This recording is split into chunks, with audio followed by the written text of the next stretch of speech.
Good evening, folks. Happy Friday. Happy Friday, August 15th, 2025, for another installment of How Late Can Rob Be to a Show? 4 minutes today. That's not bad. I think that's got to be a record. But we have a lot to get to, not a lot of time to do it.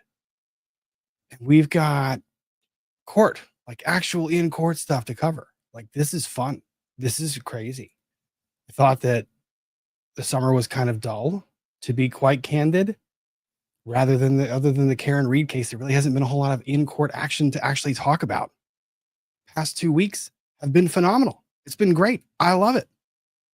Hopefully the audio sounds okay. Guys, let me know where you're coming in from. What are you doing this evening? How is your week? Hopefully all of the things and all the buttons are working. If there is an audio concern, do be so kind as to express that in the chat. I know you will. I know it's rather automatic. It's been quite the eventful summer so far. We had court today, 2 hearings, back and forth, motions day, a lot of fun. Did well on both. Happy as a clam going into the weekend. And I will make the announcement now. We can announce it later. I can't be too late this stream. I say that, and I'm going to be late this stream because we've got some work. I've got some work to do this weekend. So where are you guys sitting here? We've got Georgia in the house. We're going to be in Georgia a lot this evening. We will be spending a significant amount of tonight in Georgia. Not physically. Paul Turner is in Georgia there. Yeah. Oh, kiss of death. Me saying that I'm going to stream very short. Hey, Trial Channel. How you doing? Wishing happy birthdays to people in the chat. Minnesota in the house. Other one wishing happy birthdays. Sensationally Social with Beth is saying, what a week. So looking forward to FNF tonight. And now that I'm saying that Sensationally Social with Beth, I am also seeing that I did not do anything about bothering YouTube about the screen names, which I need to do. So I apologize for that in advance, but I will go ahead and get on YouTube and bother the heck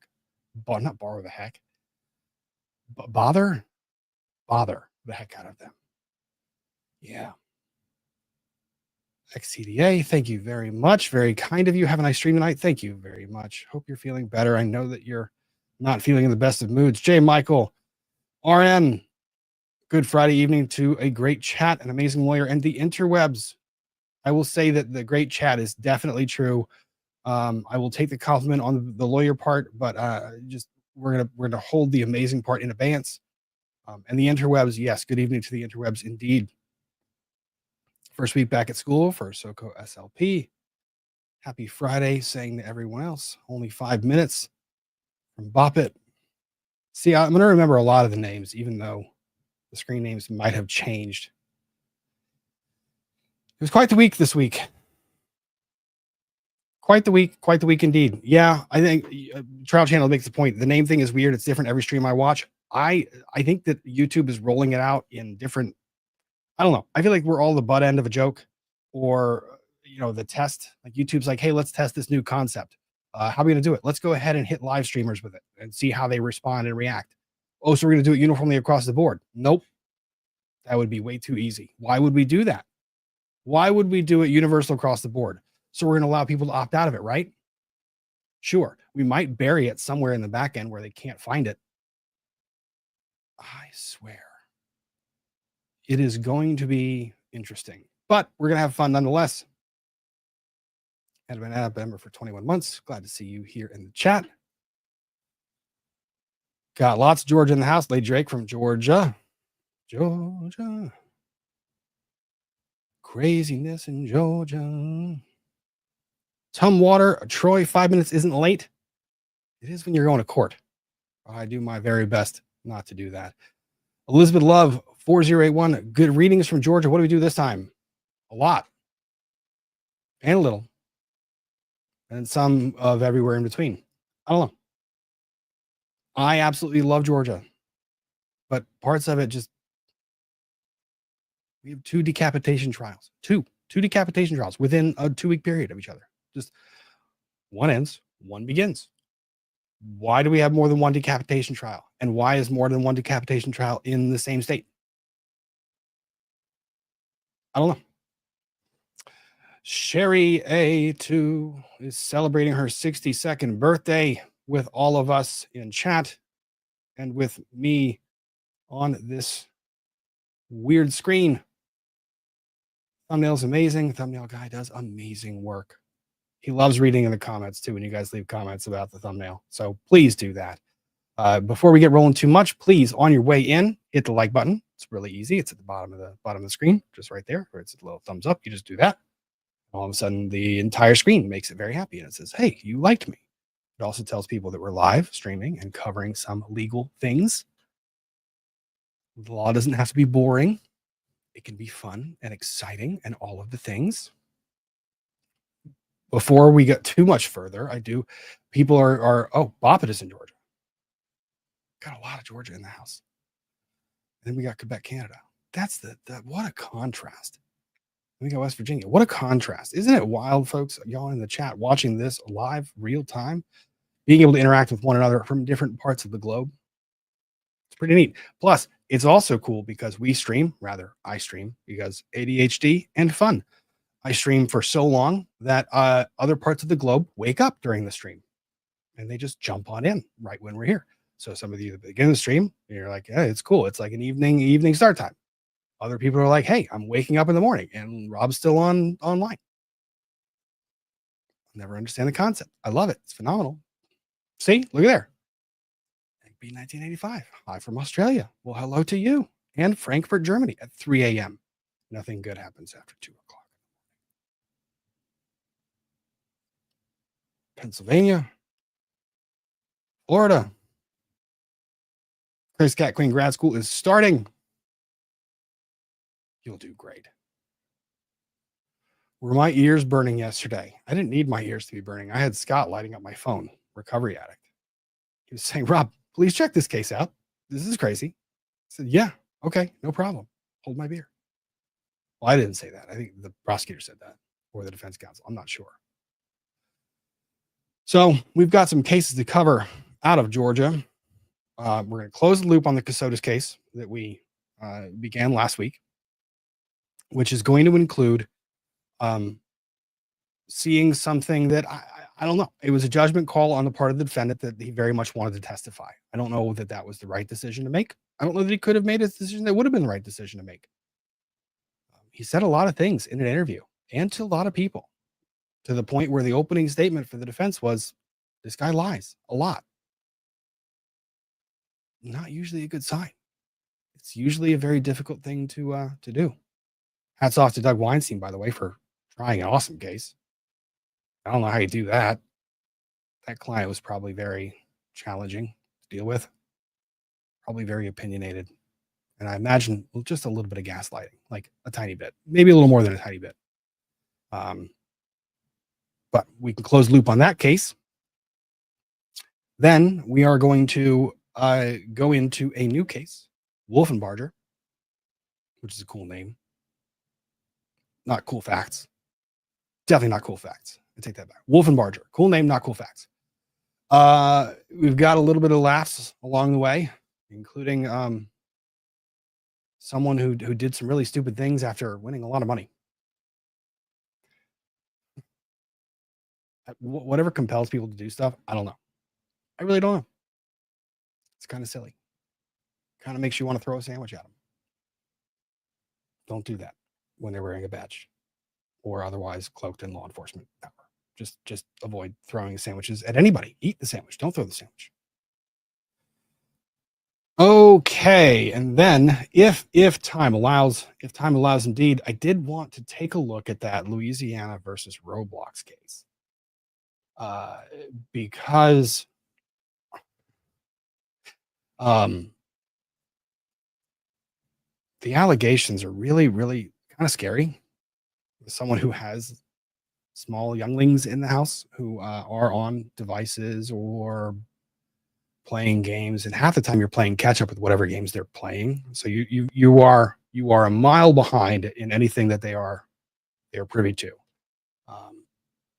but we've got public statements by Roblox. We've got the Louisiana AG suing Roblox. So if we can get to there, we will get to there. I do believe those were the stories that I wanted to try and cover today. I don't know that we'll make it to Norfolk, Massachusetts, and be able to go over that. But again, I think there's still more to come out of that. And I know that there has been others that have covered that case. I just was not able to catch that hearing this week because of other obligations, like actual court and needing to be doing the things in court. I mean, I barely had time to watch half of the Wolfenbarger. I tried to do so on 3x, 3 times speed, which was very complicated. We'll get to that when we get to that. So let's see. We're going to cut to, oh yeah, also before anyone asks, the wild elf Canadian is otherwise predisposed. He has obligations with the Mrs. Wild Elf Canadian. So we will not be seeing them this evening. Well, we won't be seeing him, Ian, this evening because, again, obligations. Family comes first. We like to support that and encourage that, all of the above.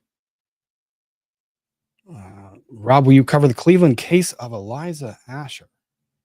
Let me see what that is. Eliza Asher. Let's see. Cleveland, Eliza Asher, Cleveland case. What is that case? Funeral home.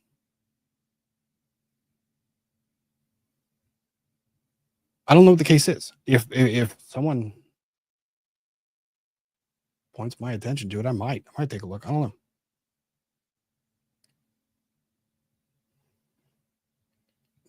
Yeah, where we left off in our discussion of Kassotis, and I know that Ian streamed last night talking about this case, but I haven't really seen a whole lot. The defendant had not yet testified, so we're gonna have to close the loop on that case from our front. Try to figure out what we're doing. Well, let's see. Oh, Kassotis' divorce was in my city. Oh, it gets better than that. It gets a lot better than that. I knew the lawyer. I know the lawyer that represented the third wife.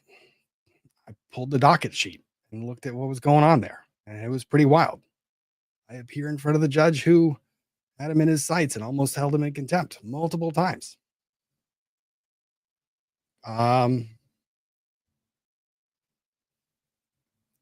It is talk about not anticipating that somehow Fairfax County would get dragged into this.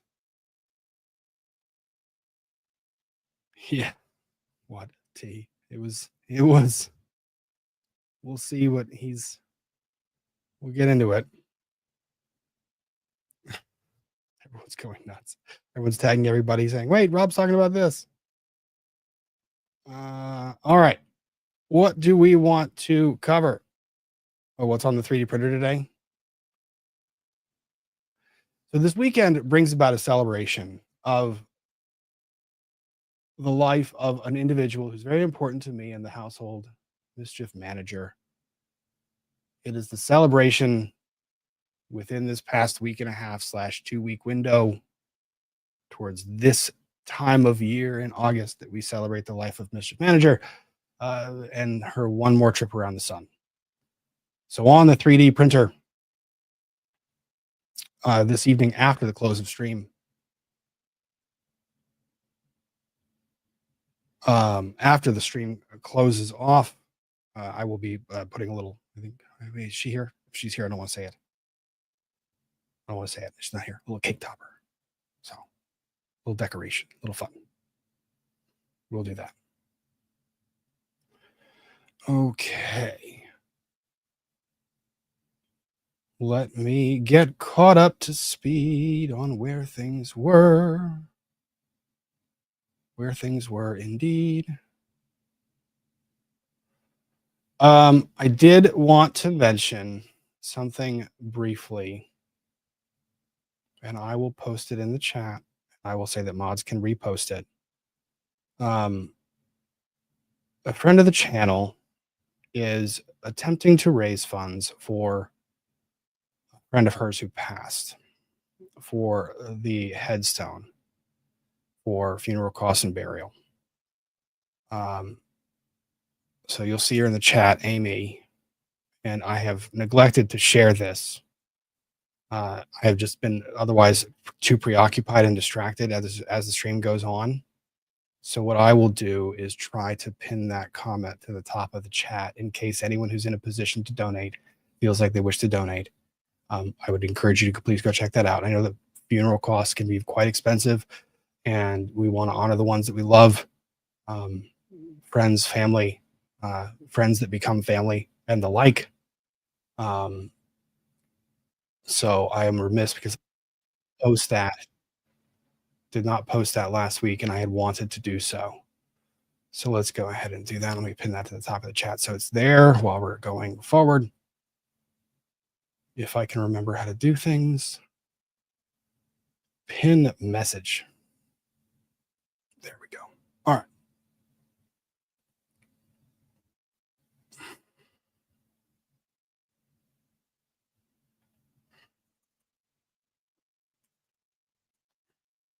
Dead air is great, isn't it? Okay. All right. No, Mischief Manager is not in the chat. Don't summon her. Don't summon her. Did you summon her? I hope you didn't summon her. Okay.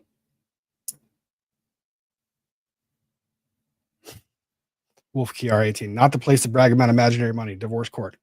Generally speaking, our clients and opposing parties are arguing that they don't have money, and instead we are having to find the money that they are saying is imaginary that we make up in our heads. Very rarely does someone say, hey, there's a whole lot of money that I would love for you to have, and I can totally give you this money, which is not the wisest thing in the world. In this particular case, it's even more odd. Did you write a cat? Oh, by the way, if you see the timestamps and chapters on any of the videos, any single one of the Friday Night Frenzies, the individual responsible for that is this wonderful person. I left Fairfax almost 30 years ago, never dreamed it would lead me to LawTube, let alone coming back up with new cases. Yeah, wild indeed. The even crazier part is the day that he appeared in court, that Friday, I missed being in court that day. I was in Fairfax just the week prior. So, Analytical Barney AB, the mods are Bay, they slay. That is all. That is all. They are amazing. Please show love to the mods. They're phenomenal people that help a channel out a lot. There's a missing 32 million. Jim McIntyre will distribute. Y'all are getting ahead of this. You're getting ahead of this way too fast. Way too fast. We've got some time to catch up. We've got a couple of things. What do you think? Do we want to cover one of the funnier stories ahead of time? I think we do. I think we very much do. Let's do this. Let's see.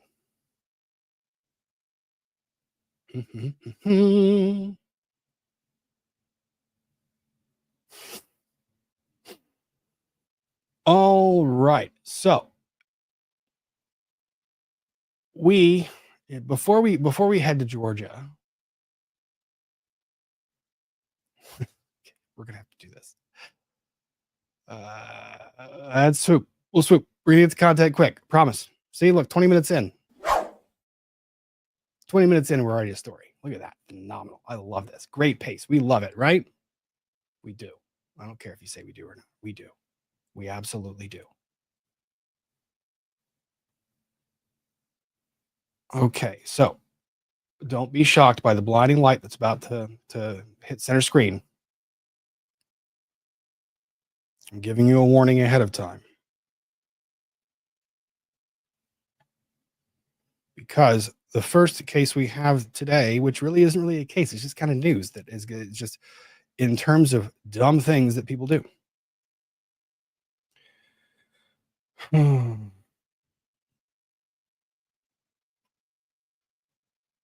So, out of Pinellas County, Florida, we have reporting about a Kentucky individual. So from millions of dollars to one spectacular downfall, the winner of the largest Kentucky Powerball jackpot in history was arrested just days after making history. You know, it's a way to do things. Georgetown mother and son, Linda Grizzle and James Farthing. Tell me those names don't sound like they belong in a novel. Grizzle and Farthing publicly claimed a record-breaking lottery win on April 28th, taking home the $167 million prize. The following evening, should be a little thing. A few moments later. Following evening, Farthing was arrested on battery charges in Pinellas County, Florida. In newly obtained body camera footage, which we will watch, deputies can be seen responding to an altercation at a hotel bar in St. Pete. As a deputy arrests one of the men involved, Farthing can be seen kicking the deputy in the face. Generally speaking, kicking a deputy at all, not advisable. Attempting to kick said deputy in the face, really not smart. As the deputy finishes handcuffing the first man, he then approaches Farthing and can be heard yelling, "Put your hands behind your back right now. Put your hands behind your back and get against the wall." I guess we'll go through that. We can watch the body camera footage ourselves. And then we'll come back and see where he ends up, where he is now. Let's do this. Oh, God, I can't believe this. Okay. Shall we? Don't be so loud. Please don't be loud. No heat?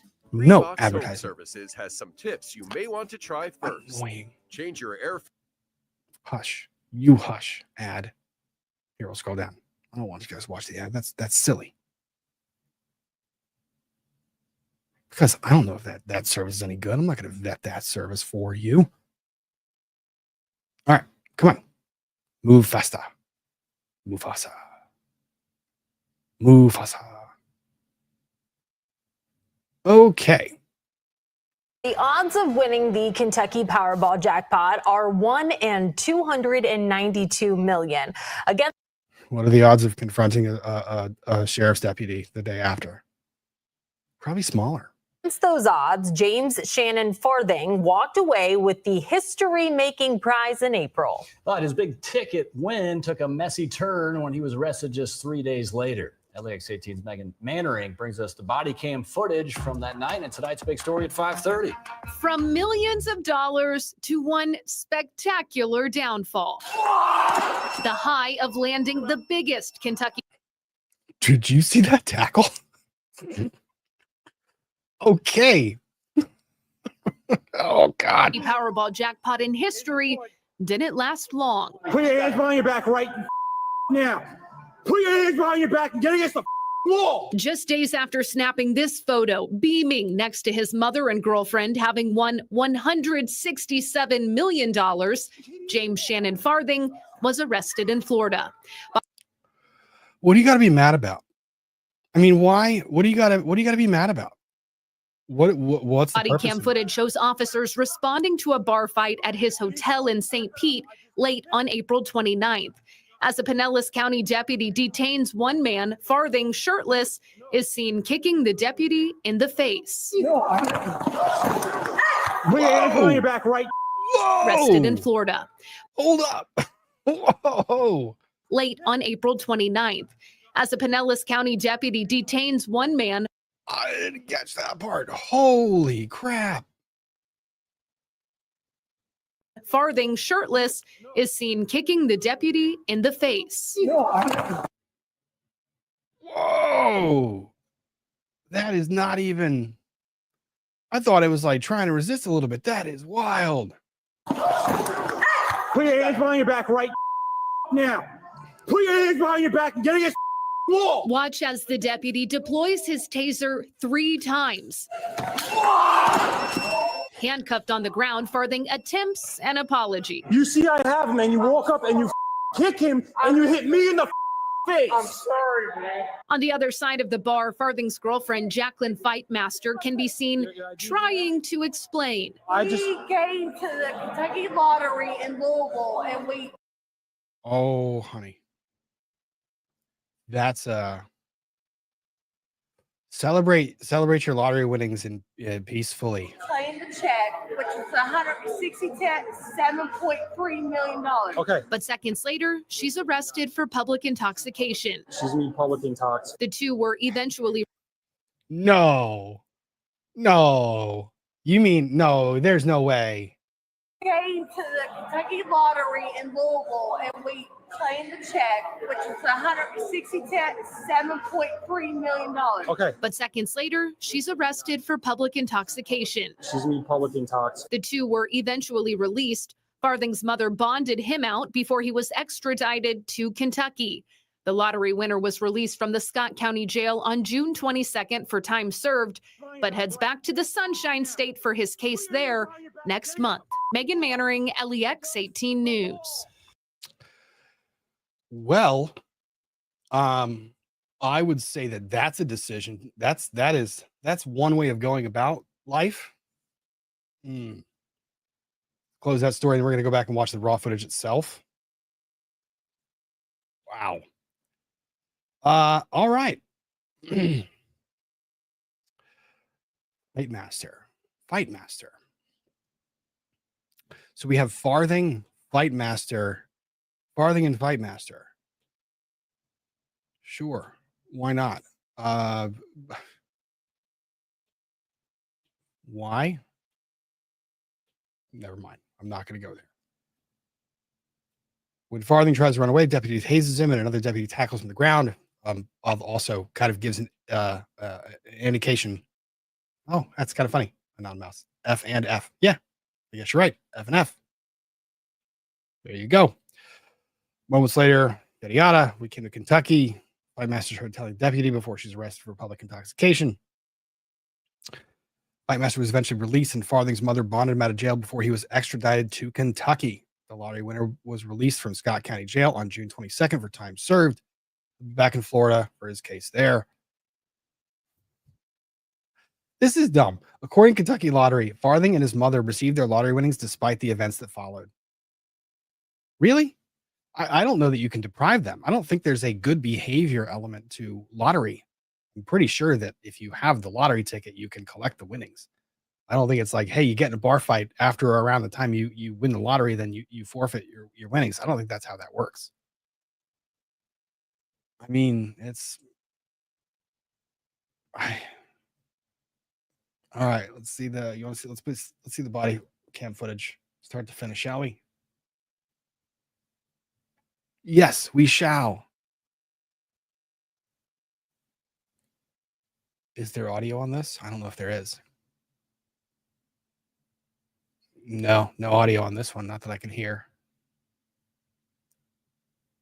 Let's see. We'll keep watching this one. I'll see if I can't find the the one with audio. Lottery. Are you kidding me? No, Oh. Get on the ground. Do not fucking lose the number. B12, step it up. I just got kicked. Relax. Down. Right. So there's no audio. I guess the deputy turned it on. I don't know. Whoop. So there's our lottery winner getting taken down. Nice chokehold, by the way. Cops got him. Kidding me? Get on the ground. Do not fucking lose the number. B12, step it up. I just got kicked. Relax. Do not. Just stay there.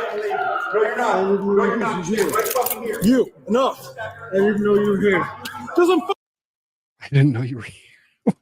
I said, what does that matter? I didn't know you were here. Hey. I didn't know you were here either. Now I do. Fucking make a difference. What the fuck are you doing?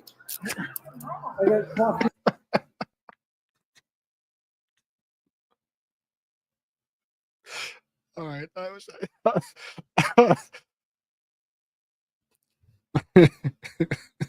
generally could be kind of critical of cops during certain circumstances.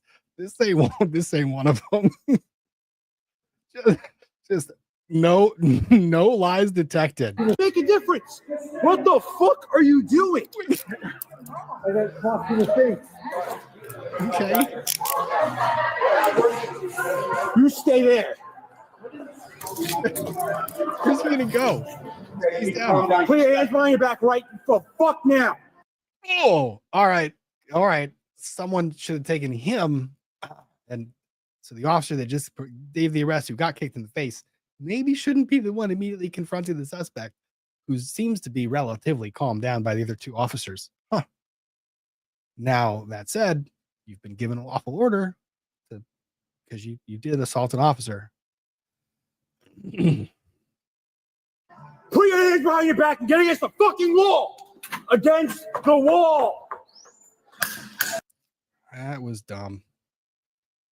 That was really dumb.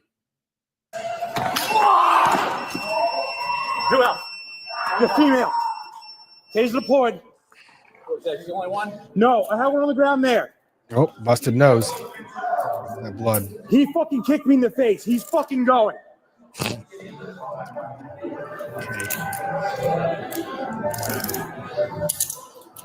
All right, pass me too. Can I get you? Yeah. Over here. I feel like there's something to learn from this example. I feel like there's several lessons to learn from this example.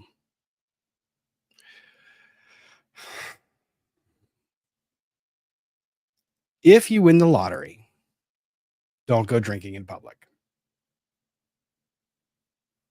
Continue drinking in private. If drinking in public, don't find yourself in altercation with person wearing a blue polo shirt. When you find yourself in that altercation and the officers coming to break the altercation up, don't kick the cop in the face. Because what follows is probably going to be a little bit of an overreaction. I mean, not really, because you kicked him in the face. Next lesson. When the officer tells you to put your hands behind your back, you put your hands behind your back. When he says get against the wall, you get against the wall. And you kind of just stay there. You don't run where you get body slammed and tackled. We've learned lessons. Because the officer was not very pleased. No. Not at all. I don't think he found that.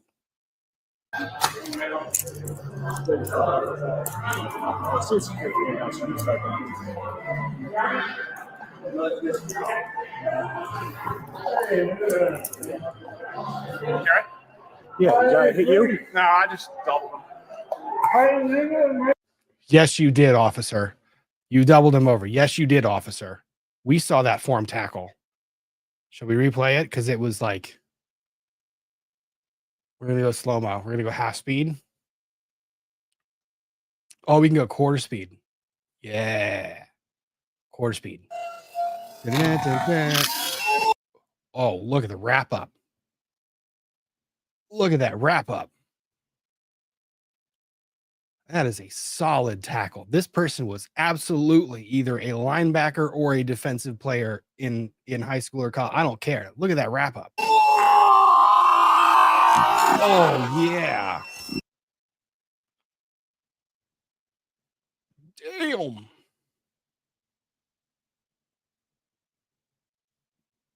That's pretty good. Can I get you? Yeah, over here.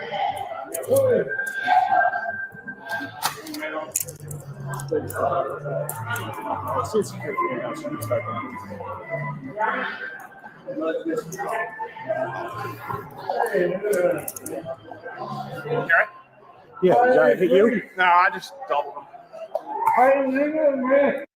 Not even breathing hard. What the hell? Give me one additional. Please. You okay? Please. No.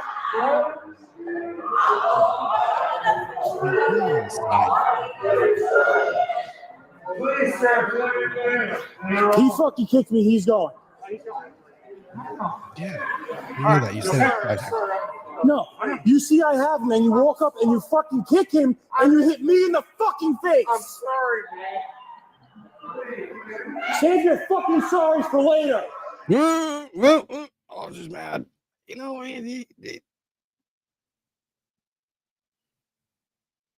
yeah, fair. That's fair. I get it. You're allowed to be kind of pissed. You got kicked in the face. You absolutely did. You got kicked in the fucking face. Right in the face. Oh, that was... Some people just don't learn, and they decide to kick deputies in the face. Yeah, so here we go. That was something. So do we categorize that under Florida man category, or is that Kentucky man category? Do we have a category for that? I don't know if we do. I think that's Florida man. It's Pinellas County. Pinellas County has a lot of crazy in it. What the hell is going on? So yeah, don't go kicking the person in the face. Not considered a smart thing to do. All right, that was story number 1. That's phenomenal. I think now we got to go to Kassotis. I think we do. Because there's really nothing there legally. It's just Florida man behavior. He was in Florida. Oh, good one. I like this one. Kentucky cosplaying Florida man. I like that. That's a good take, Laura Christine. I appreciate that. Floritucky man. Misdemeanor triangle. I think it's pretty good. Those are all good takes. I'm good with that. You can't fix stupid. No, you can tackle the hell out of it, though. You can absolutely tackle the hell out of it. Also, this is a good point to bring up. Those lovely little people that are like, hey, why don't we just allow officers to just use tasers? Awesome. Just use tasers. Why would you ever need to deploy a firearm? How could someone ever resist the impulse of being tased and being brought to the ground via taser? Well, gee, I don't know. Let me count the ways. 1, you don't get 2 probes embedded. You have 1 probe embedded and you don't have another charge to carry through the body. 2, you get both probes in, but they're not sufficiently embedded to actually affect the large muscles. 3, the dude is really, really big and moving very, very fast. And that motion continues even after that occurs. 4, well, you all saw it. That was, yeah, just no. Probe. No. The idea that police officers, we would expect police officers to rely exclusively on tasers is just foolish and stupid and dangerous, and will only result in, I'm convinced, worse outcomes than good. But hey, that's just my 2 cents on it. But that is the lovely story of the person who got all that money. What do you got to be mad about? So, okay, let's do this. Let's go ahead. We're gonna take a stop. Here's what we're gonna do. We're gonna go from, we went from Kentucky, we went down to Florida, and now we're gonna go. Oh, we know what we should do. We should Google Map this. I should display the Google Maps so that we can follow along on our little road trip. Right? I think I should do that. Right? Google Maps. Let's do that. Yeah, we're gonna add destinations, and we're gonna find out where we are. And that's how we're going to get our way to all the different destinations where we're going to go. I think it's a great idea. Google Maps. Okay. let's go on down to Pinellas County. Go to St. Pete. Although, was he a Louisville man? I think he was a Louisville man, right?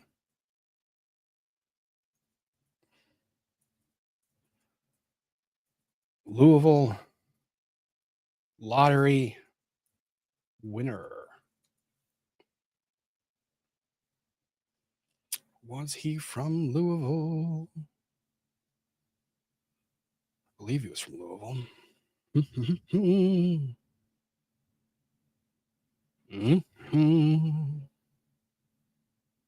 Georgetown. Where is Georgetown, Kentucky? All right, so we are going to go to Georgetown, Kentucky. I think this is going to be fun. I don't know. We never do this. Why do we never do this? It's never. I don't know why we don't do this. Why not Google Maps? We're doing Google Maps. I don't care. We're doing Google Maps. It's fine. I mean, Ian can't be here to defend himself. So I can just say that I win this argument. Right? Hypothetically. Now, we're not going to follow the instructions how to get there via Google Maps. That just sounds foolish. But we're going to use it as a visual to show everyone where it is. Bright light. We will swoop. We'll swoop.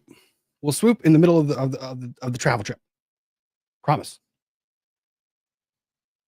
All right, bright screen. Georgetown, Kentucky. Where are you, Georgetown? North of Lexington.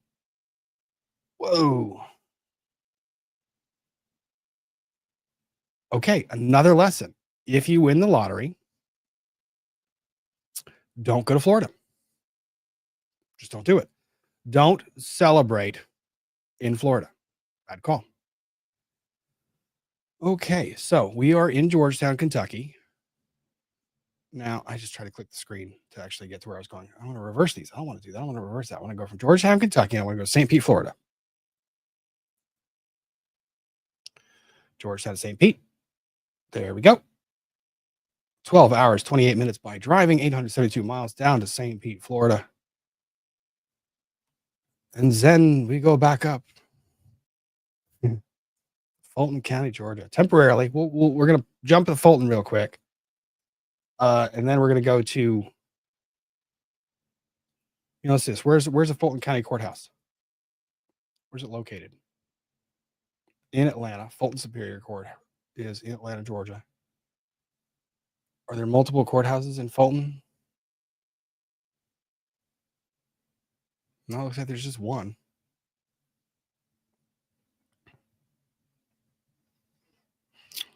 Fulton County Courthouse. Fulton County Courthouse. I guess this is it. That doesn't seem right. Oh, that's wrong. Fulton County. That's Fulton County, North Carolina. Or Tennessee. I didn't know there's a Fulton County, Tennessee.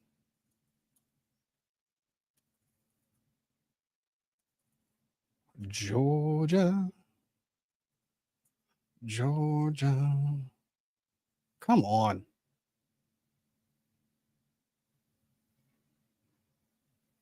Oh, damn. Really?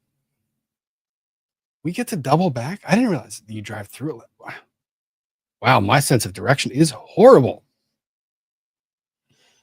Okay, so we doubled back about halfway between those two locations. Look at this. He actually probably drove through Fulton County. He's lucky he didn't get arrested in Fulton County on the way there.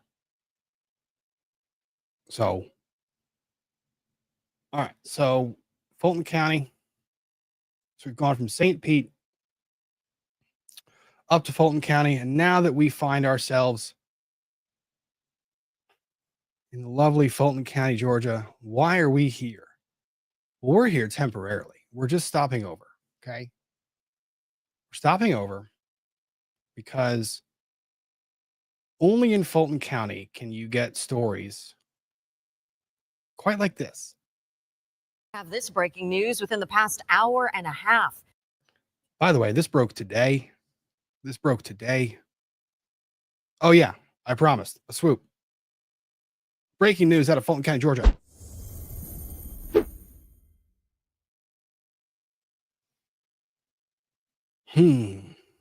A jury found a man not guilty of murdering a Fulton County deputy. Channel 2's Richard Elliott is live outside of the Fulton County courthouse with how the judge in the case, Richard, actually misread that verdict. Why are you doing the bumpy skippy thingy? Stop doing that. Verdict at first. Yeah, this all went down just before 4 o'clock this afternoon. It was one of the strangest endings to a trial I have ever seen in 40 years of covering trials. Alton Oliver on trial for the murder of Fulton County Deputy James Thomas Jr. Jury comes back in, hands the verdict form to the judge. Judge Henry Newkirk reads the verdict, only it wasn't the actual verdict. He misread it in open court. Here's some video of how it all unfolded. The verdict, we, the jury, find the defendant guilty as to all 6 counts of the bill of indictment. Sheriff, will you please hand this to state's counsel? Is that reaction remarkably muted? I feel like that was no reaction whatsoever. Pass it over to. Wait, what?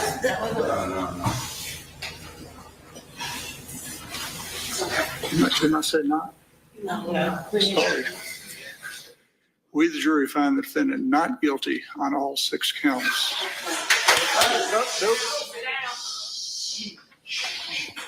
I apologize for my mispronunciation.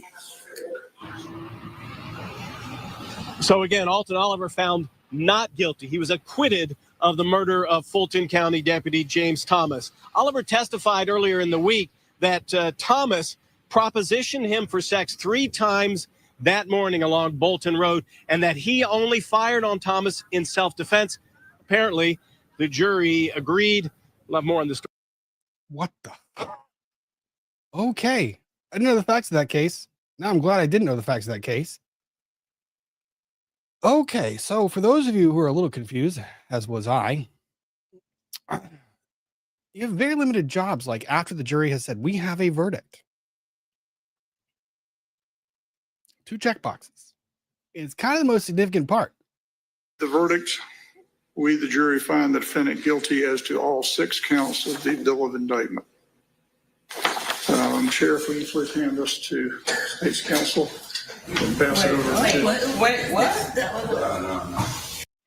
The jury's like,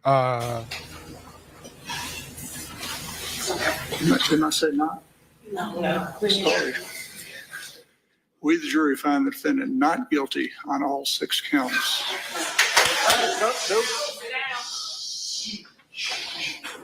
I apologize for my mispronunciation. well,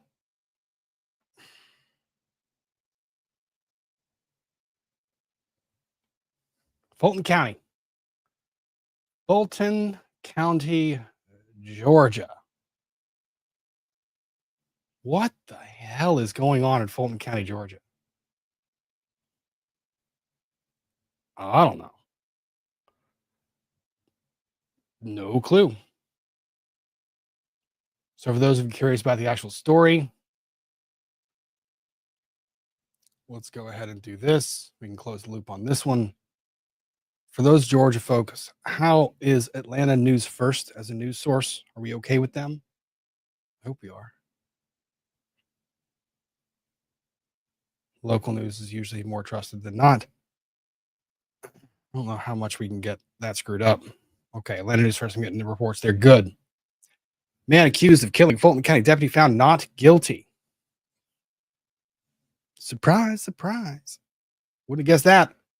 Atlanta, Georgia. For a man accused of shooting and killing Fulton County deputy in 2022. What a weird way of saying it, Rob. Rob, speak normal. Man accused of shooting and killing Fulton County deputy in 2022 has been found guilty. Not guilty. Alton Oliver faced charges of murder, aggravated assault, and possession of a firearm during the commission of a felony. On Friday, a jury handed down a not guilty verdicts for all charges. Began December 29, 2022, when 24-year-old Deputy James Thomas was found shot to death in his car. Oliver was arrested in connection with the incident days later. Investigators believe Thomas, who was off duty at the time, was pursuing Oliver when an argument led to the shooting. In an unusual move, Oliver took the stand himself on Wednesday, told the court he was walking home from work around 4:30 a.m. when he was repeatedly called to by the deputy to trying to solicit sex. On his third approach, Thomas allegedly began speeding towards him. Officer said he shot out of fear. Interesting. I feel like the speeding towards him would have been caught up. But I guess if he's saying in pursuit, I don't know. Last November, the DA's office offered Oliver a plea deal for a life sentence, but he didn't accept it. Wow. Damn. Okay, good on you, defense counsel. Thomas had just joined the agency months before his death. He was assigned to Grady Detention after being recruited Milledgeville Police Department. Keith Bankson, one of Thomas's friends, said he was known for his passion for law enforcement. He was a friendly, bubbly person. I mean, I'm saddened about the fact that life was lost at all. But the jury just acquitted him of all charges. So I don't know. I don't know the facts. I don't know anything else. I just know that reporting. But of course, it happened in Fulton County. Because why not? Why not? Fulton County is the seat of all things crazy, right? That's right, Rob. Fulton County is the seat of all things crazy. Why would we ever go to Fulton County? Never, never, never drive through Fulton County. Nope. It's one place I've actually sworn off. Legitimately. It's an honest, I will honestly, yeah.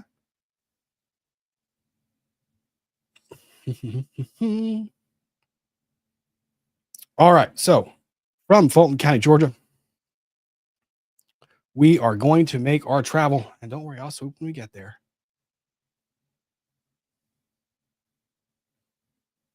Let's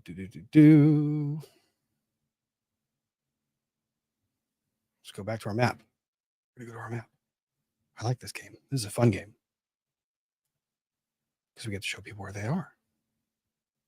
So instead of from St. Pete, we're going to go to Chatham Courthouse in Savannah. I love Savannah. Little 4.5-hour drive down to the coast, shall we? Look at this, just lovely scenery across the state. Down to this lovely little, well, construction zone. Just 248 miles. Look at this, route's 3 hours and 40 minutes versus 4 hours and 25 minutes.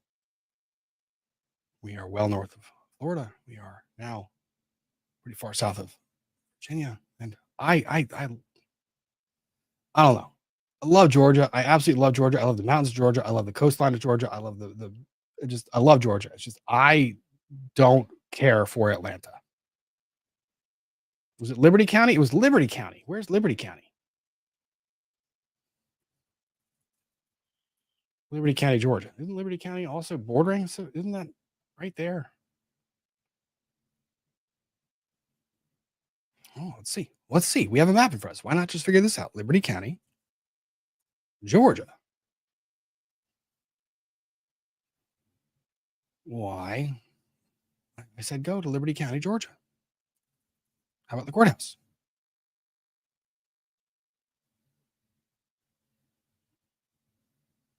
I mean, it's not that far off. Yeah, it's a bit south. Okay. All right. So we're a bit south of there. So we're in Hinesville. Okay. So why are we going here?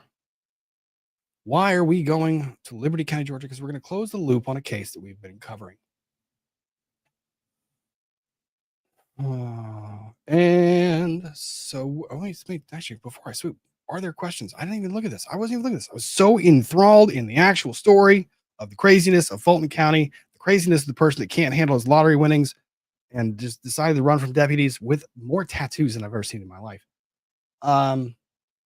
Form tackled by the deputy, and then the misreading of the guilty, not guilty. My apologies, chat, for disregarding and neglecting you for so very long.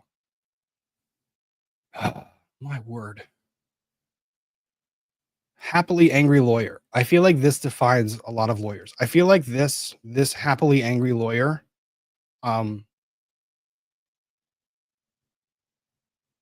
same. Can you be an angrily happy lawyer where you are instead upset at the fact that you are happy at practicing law? I don't know. I think it's a good question. Yeah. ADHD is strong in this one. I apologize. That's my bad. Okay, let's get caught up. Lawcat 2, thanks for becoming a member. Much appreciated. Lady Fang, 9633. It's Jim McIntyre's fault. Rob's audio has issues. Jim McIntyre is to blame for everything. Jim McIntyre probably also slipped in the verdict form that was improperly read as guilty. Jim McIntyre is the reason why it rained outside today. One of those weird summer rains that just comes out of nowhere. It's sunny, it's raining. Jim McIntyre probably did that. Jim McIntyre is responsible for everything. XCDA, thank you for gifting memberships. Very kind of you. Jen DeSimio, thanks for being a member. 9 months. Lady Fang, 9633, you made me fall down the Jim McIntyre rabbit hole. So many Jim McIntyres. Gwendolyn's, hello. Thanks for being a member for 15 months. Mama Sis, thanks for becoming a member. Chem Lady, South Carolina Low Country here. Good place to be. Cleo, RE2FP, I'm in Georgia, not proud of it. Why? I like Georgia. Georgia's wonderful.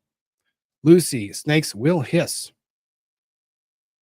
I feel like I don't know if I like that. Why did I got into university, biomedicine, despite long COVID, dyslexia, and positive ADHD. Bring it on. ADHD is a superpower when it's not firing on all cylinders in opposite directions, when you can harness it. Courts and court and the stress of court tends to calm me down and bring about hyperfocus. So I can usually, that's where it becomes a superpower. Lynn Britton, 391, last night on live football starts Friday. Football. Yes, football is starting. I live in a household that we're sadly, we are not yet mature. I'm still trying to convert children to the joys of watching live sports. I think I need to start bribing them. I'm not sure how. Any suggestions would be welcome on how to bribe children to enjoy live sporting events on the television. I can try the screen, like the screen in screen method, and put something but the thing is they're old enough where they actually like listen to what's being said rather than just staring at the thing. And we're also in that age disparity where there's now constant fights over what goes on the television. I apologize. That was a rabbit hole I just went down. Football. Back on track. Linear thinking. Here we go. Harbinger of imminent death. Thank you very much. Why would the discovery in the Massachusetts Proctor cases be behind a federal protective order? Is that unusual? Does it suggest the feds still have something ongoing? Do they normally keep things sealed forever? To be quite honest, it is because they are grand jury materials. Federal grand jury materials are sealed. They are not otherwise discoverable. They are not, they are protected. They are only available and disclosed in very, very, very, very, very limited circumstances. And usually it's in this fashion. Now, it does not mean that they would not be otherwise obtainable via independent motion.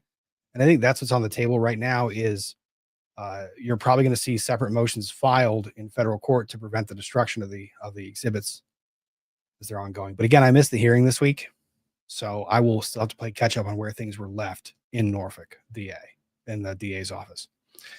Does it suggest blah, blah, blah? Did it normally keep sealed forever? Yes, grand jury proceedings usually sealed forever. Aqua 46784, thanks for being a member for 32 months, almost 3 years. Cormay 6464 said deputy wanted my ticket. Oh my. Crystal Dagger 1620. I'm happy to listen.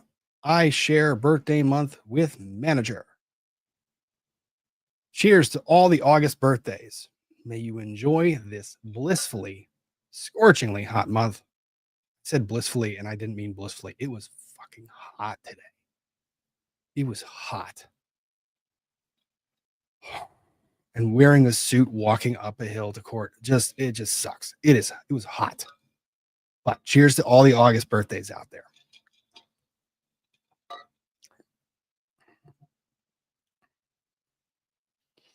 ASG 2025, I start speed building next week.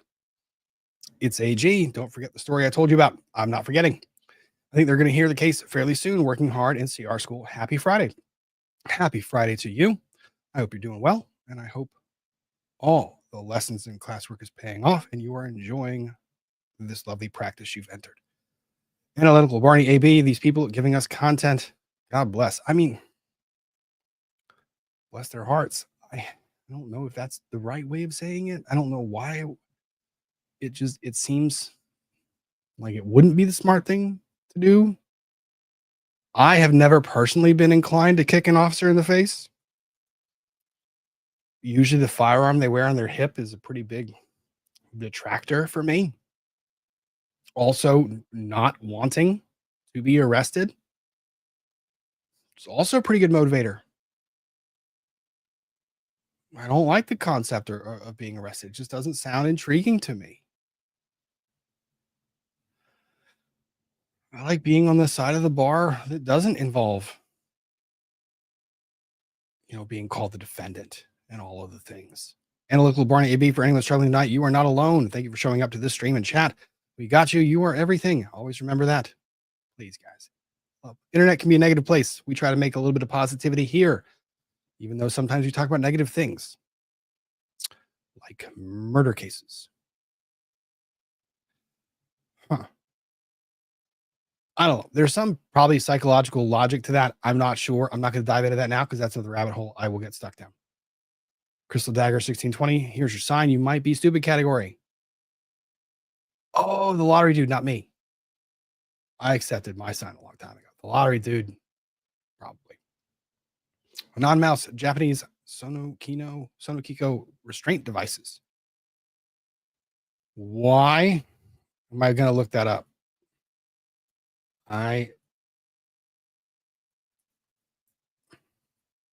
Anytime someone says the restraint devices, I get nervous. Non-lethal restraint devices developed in collaboration with Japanese police. Innovative non-lethals. Bro, what the fuck? What the hell is this? What is this? This is real? This is a real thing? Oh, no way. I'm sorry. This must be shared. Oh, no. All right. This is a rabbit hole we all need to explore.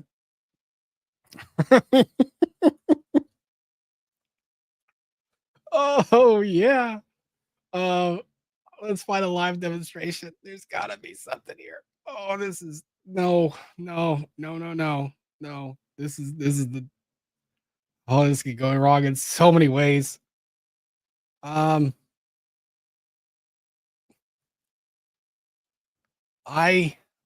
don't know how I feel about this. I'm trying to find a good video.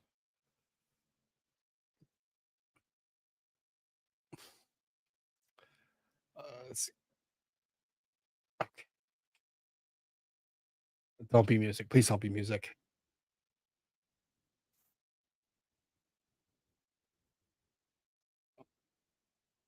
We're going to do this. I'm going to mute it. I'm going to share it. Oh, no. I can't believe this is a thing. I don't know how I feel about this. Let's see.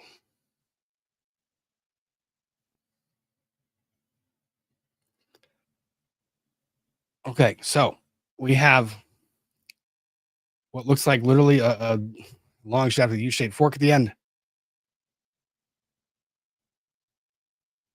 And you basically, oh, gotcha. I've got you. Don't you move on me. Now, apparently the law enforcement model is something more like this. Industrial strength hook and loop fasteners, extra strength magnets. So I guess you hit them with it. You hit them with it. This one, that's big. You're gonna carry that around? What do you like? I'm in hot pursuit. Just imagine someone running after a perp, like just full on sprinting after someone who's doing something bad, and they're carrying this behind them, full speed, just long charge. I'm gonna get you. I'm gonna get you. I mean, when the person's stationary in one place, sure. Whoop, I got you. Oh, don't you move. The magnets now, hey, they have you. We're good. Oh no. Can we appreciate the acting for a second? Just for a second. Oh no, the acting. I can't get out of this thing. Oh no, I'm frustrated. Oh, darn it. Okay. All right. So let's see. I got a bad guy. We're gonna get him around the knees. We're gonna charge up to him, and we've now hooked the knees. Whoop, there we go. We've got him. We've limited his free movement by hooking his knees with the target. It's very difficult for him to stand up. Well, yes, I agree. This is very difficult to stand up. But I'm gonna run at you and throw it at you. Do we need to count the ways of how dumb this might be? Let me get really close to this defense, like just really close to him, like right up next to him, and throw it at him.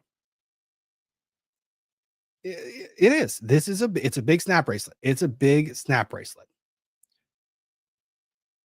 Okay, you know what?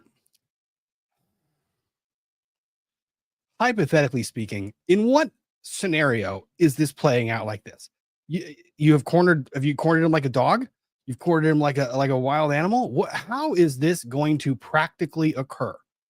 Have we thought about that? Do we need to go back to the body camera footage of the giant, massive lottery winner dude and be like, yeah, what if these guys just had massive snap bracelets and they used those instead?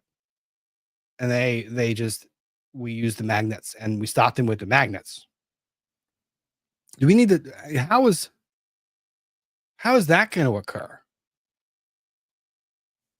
You're going to quarter them with your swimming pool net, and you're going to do that? Totally. I can see that working. What's this one? This one is high grade stainless steel, aluminum. That's the other thing. Aluminum shaft. So it's going to bend like a ballistic nylon, industrial strength hook and loop. Okay, cool. Let's see how this one works. How does this one work? It's a longer pole. Cool. Rope attachment allows the user to maintain distance from the target and still maintain control. All right, that's cool. But it really is. This is how you catch animals. Really? How many ways can this go wrong? How many ways can that go wrong? Right there. Just hypothetically speaking. How can, like, oh, I missed his ankle. I guess I got to redeploy the damn thing. Oh no, he's punching me in the face multiple times. But he's too close to me. Because that's the thing. So hypothetically speaking, let's say the perpetrator that you are trying to go after decides that they're going to close the distance between the two of you. And I don't know, try to knock that damn thing away. And now, oh no, they're within 6 feet. I can't possibly bring this thing anywhere closer to bear. What am I going to do? He's right on top of me and beating the living shit out of me. Oh, really wish I had my magical pole with the snap bracelet attached to it to possibly get him and stop him from beating the hell out of me. This is asking a lot. Like this, I'm pretty sure if I had this and I had the mini mischiefs running around the house, I couldn't catch him with this damn thing. How much do they cost? Can I order it? Can I try this? Is that cruel? Can I get this on Amazon? I feel like I need to figure this out. I mean, they're fast. They're really fast. Please tell me I can order one of these on Amazon. Whoop. Side note, if you try to type in Sano Kiko on Amazon, apparently it thinks it's like a love novel. I don't know. Can I? No, it's not on Amazon. Do they have it? Do they call it something else?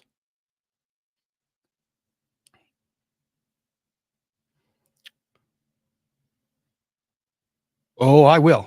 Emergency drill at Saitama. Oh yeah, we're gonna do that. Emergency drill.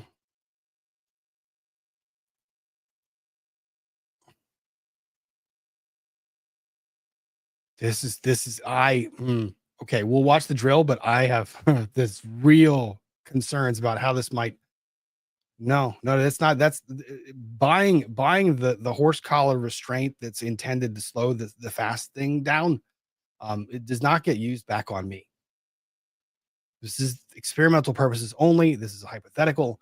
We are just testing this out. I'm not going to have them run full speed and then try to like get the ankle over top of grass and like a soft surface where they're just hitting the ground softly, gently. I really want this thing. But so hypothetically speaking, if the bad guy doesn't behave and they decide that they're going to do this, you don't get me wrong. I can see there's settings where this might. All right. And y'all have kids. Just think of how fun that would be. Yeah. This is phenomenal. Okay.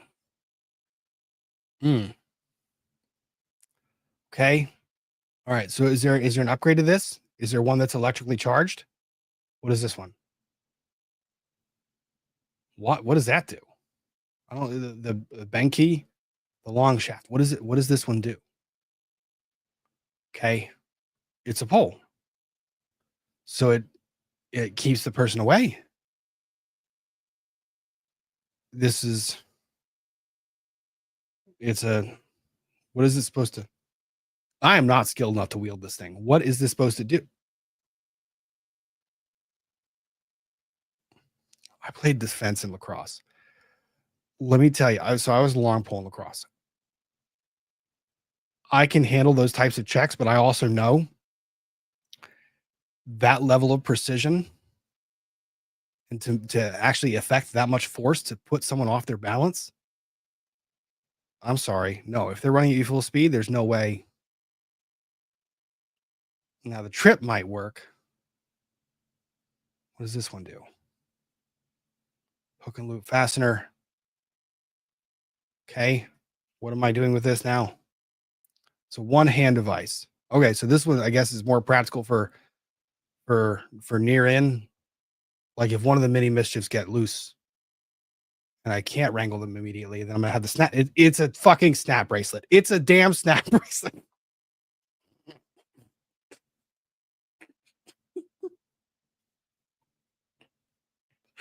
It really is. It's a snap bracelet.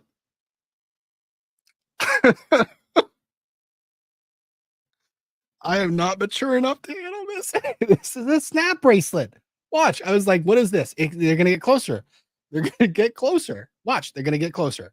I feel safe. I have this thing near me. It's going to obviously protect me. We're going to be so safe. There's no way anyone can ever do anything bad to me. Hey, give me your hand. We're now friends. Oh, and you're hog tying him. Oh no, it gets better.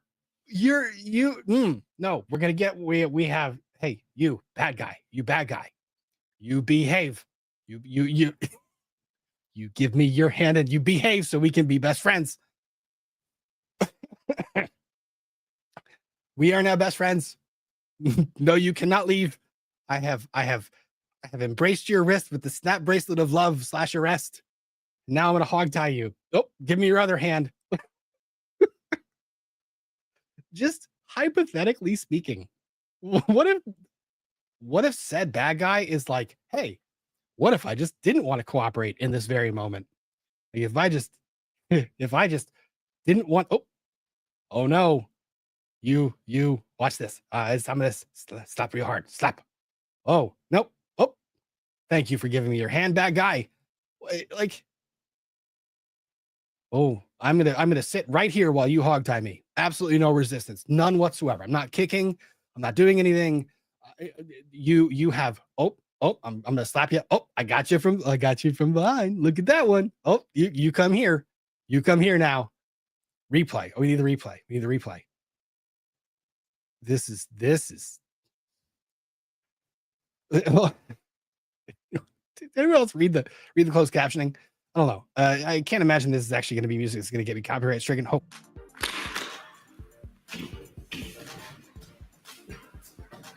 Elbow. Used against an individual. Use against an individual wielding a knife should be avoided and may be dangerous. So if they're holding a knife, then I have to put this entire device away. I cannot use this anymore. I have to set this thing aside. Bad guy has, are they supposed to tell me ahead of time they have a knife? Do I know ahead of time when I make the slow approach to become best friends with my slap bracelet of hogtied love? You don't move. You stay right there. I will now. I can't. It's not real. Watch. Oh no. Watch. I'm gonna try to get out. Look how hard I'm resisting. I'm resisting. Oh no. Oh, I can't get out. This is like OJ Simpson trying to put the gloves on. Oh no, the glove does not fit on my hand. Does not fit. I can't fit it on my hand. Look, this is something else. We're gonna be best friends. It allows for repetitive deployments. It's like the worst. It's like the worst Grand Theft Auto avatar I've ever seen in my life. The bad guy is literally just posing, like rocking back and forth, going, "Watch, I'm looking the other way. I'm totally not. You are gonna catch me by surprise. I'm gonna be surprised. Oh, I got your leg."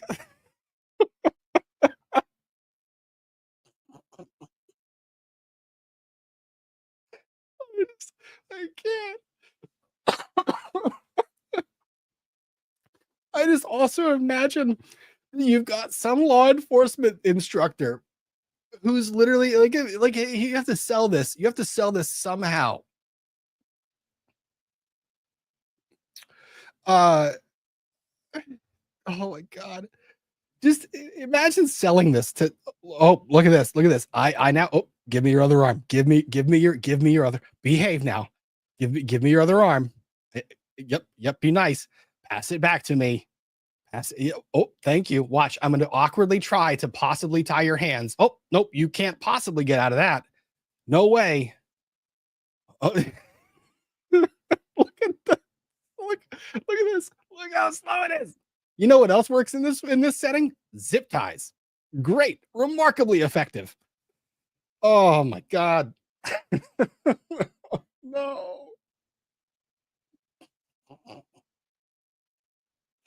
I can't. This is it's how long it takes to tie him up.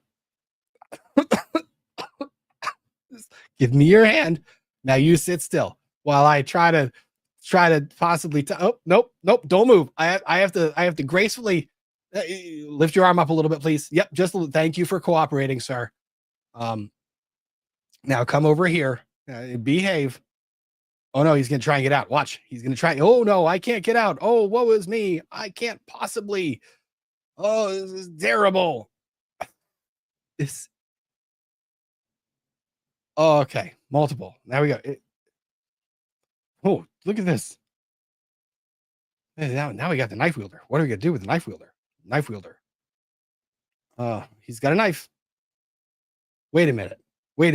I feel like we did not see in the demonstrations whatever the hell she is carrying right now. That thing's like 10 feet long. What the fuck is that? Why did we not see that before? Why was that not there? Oh, all of them. Now hook him. Get him down. There we go. Oh. And time. Terrible rodeo. Be terrible rodeo time. That was horrible. Let's see how fast we get him to the ground. Ready? So someone start timing it. Ready? Everyone's we're going to start. Even with the best equipment, there's a risk. Yes, there's a risk with every bit of equipment. Okay, so we're gonna do the. And ready? 1 Mississippi, 2 Mississippi, 3 Mississippi, 4 Mississippi, 5 Mississippi, 6 Mississippi, 7. Terrible time. And he's got a free arm. That's not even count. You don't count. Oh, I got your leg. Oh, there's your arm. Oh, now get on the ground. Get on the ground. The circumstances where this would be applicable.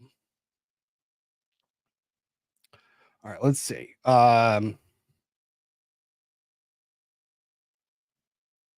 Okay, so let's do this because it looks like we've got it's a television news. All right, Saitama, the emergency drill at Saitama. We're gonna play this out. Thank you. Tactical slap bracelets. Did we just become best friends? No. Well, too bad because you're now tied up.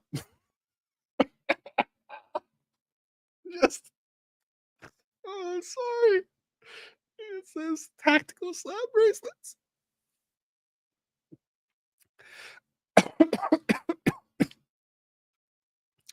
Okay, let's see.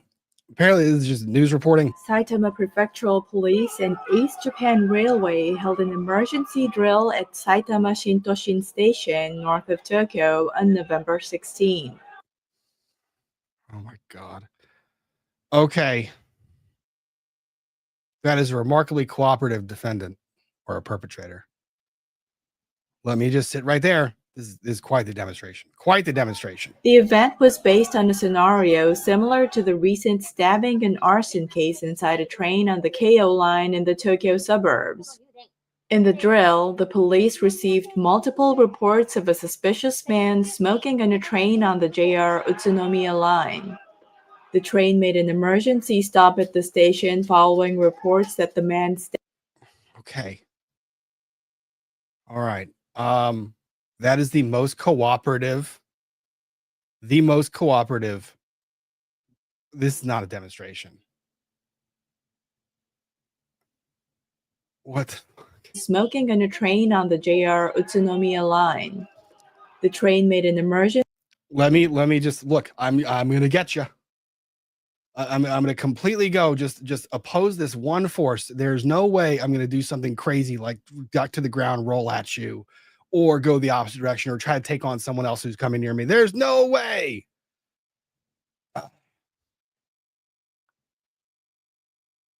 Oh my God.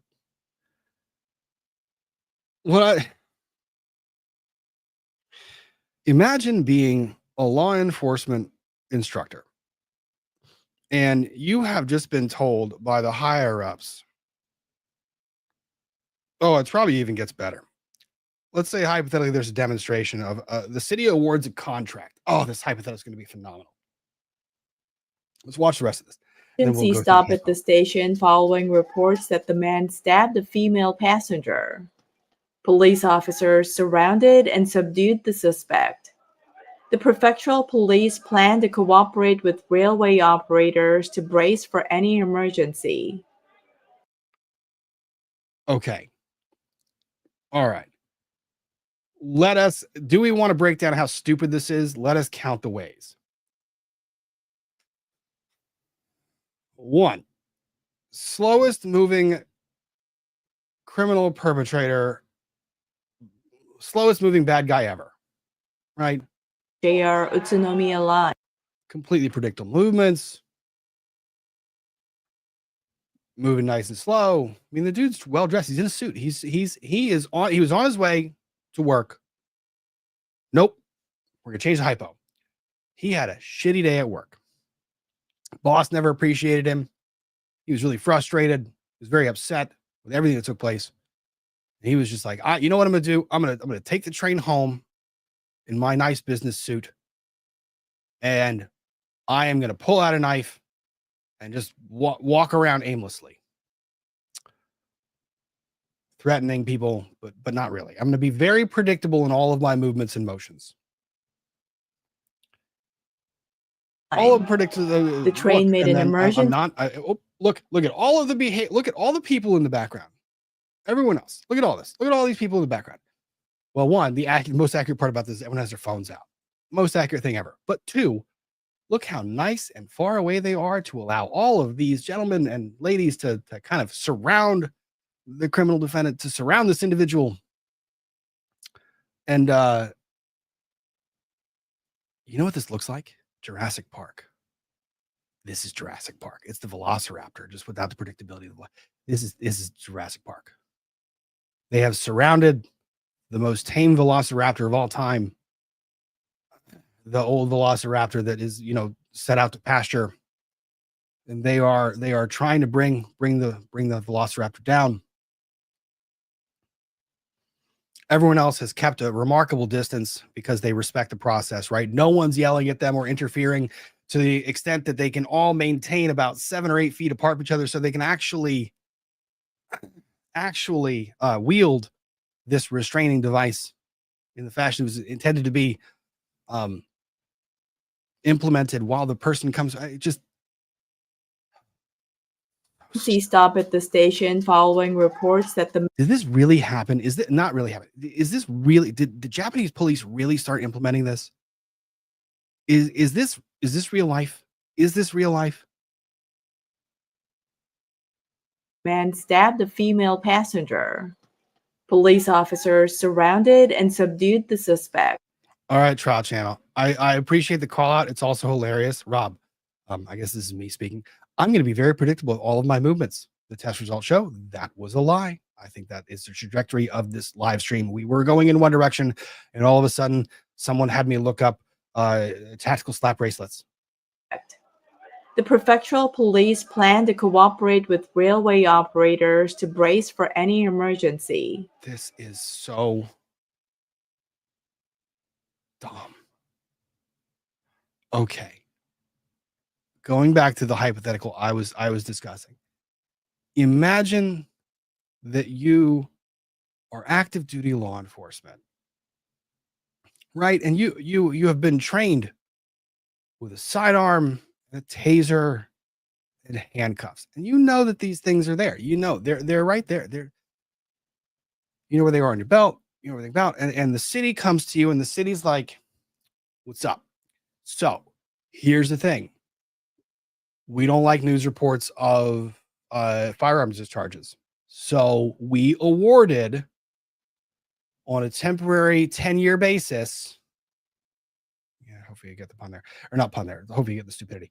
The temporary 10-year basis, we awarded an exclusive contract to this manufacturer of, we're going to call them tactical wrist restraint magnet devices. And some jackass in the back says, they look like slap bracelets. We're not going to call them that. They have an acronym, and we're going to use the acronym.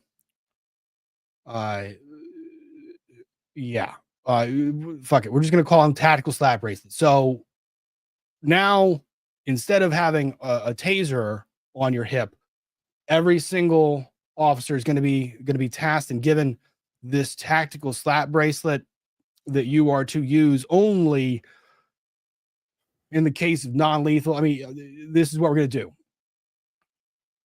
And then you have to convince someone to train these folks who were previously trained in applying handcuffs, zip ties, takedowns, taser deployment, handgun discharge. You've taught them all of these things. And there's going to have to be an instructor that has the testicular male or female fortitude to stand up in front of all of these folks and be like, so today I'm going to teach you how to use your tactical slap bracelet. Take this very seriously, because if you are in a situation where you have to deploy the tactical slap bracelet, this might just save your life. Now follow me along. You have a perp who's actually coming out to give you a hug. Do you let them hug you? No, you use your slap bracelet and you make them friends and you tie their wrists up. Let me show you how quickly we do it.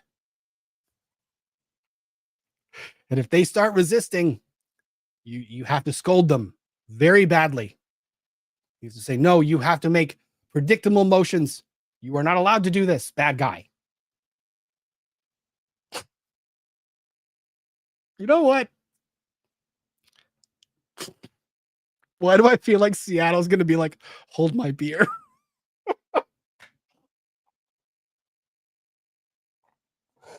Oh, no. No, no, no.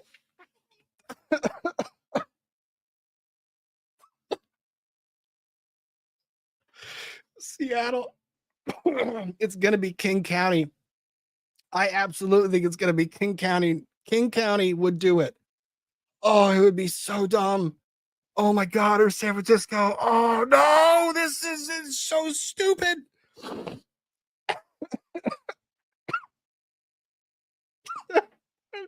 laughing about this now, but I can just imagine the press conference play out. You can see it too. They just sued Sig. Oh my God. Oh shit. Oh no. They already said we're not using the P320 because it's too dangerous to our law enforcement. You're going to see Seattle, King County, or Portland, Oregon, or San Francisco come out and say, so as a response to the members of the community who've expressed concern over law enforcement tactics and aggressive policies, we have opted for this entirely non-lethal method of restraint. And then they're going to have some person that's going to bring out there to show a demonstration of it. It's going to be the dumbest looking demonstration of all time. And then someone in the crowd is going to say, is that a slap bracelet?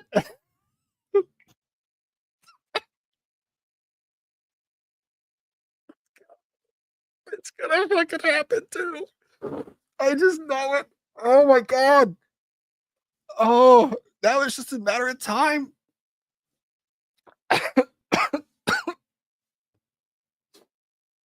It's just a matter of time before this happens. All right. Okay. Oh. I'm sorry. I apologize for nothing at all. Oh, maybe I needed that rabbit hole. Okay.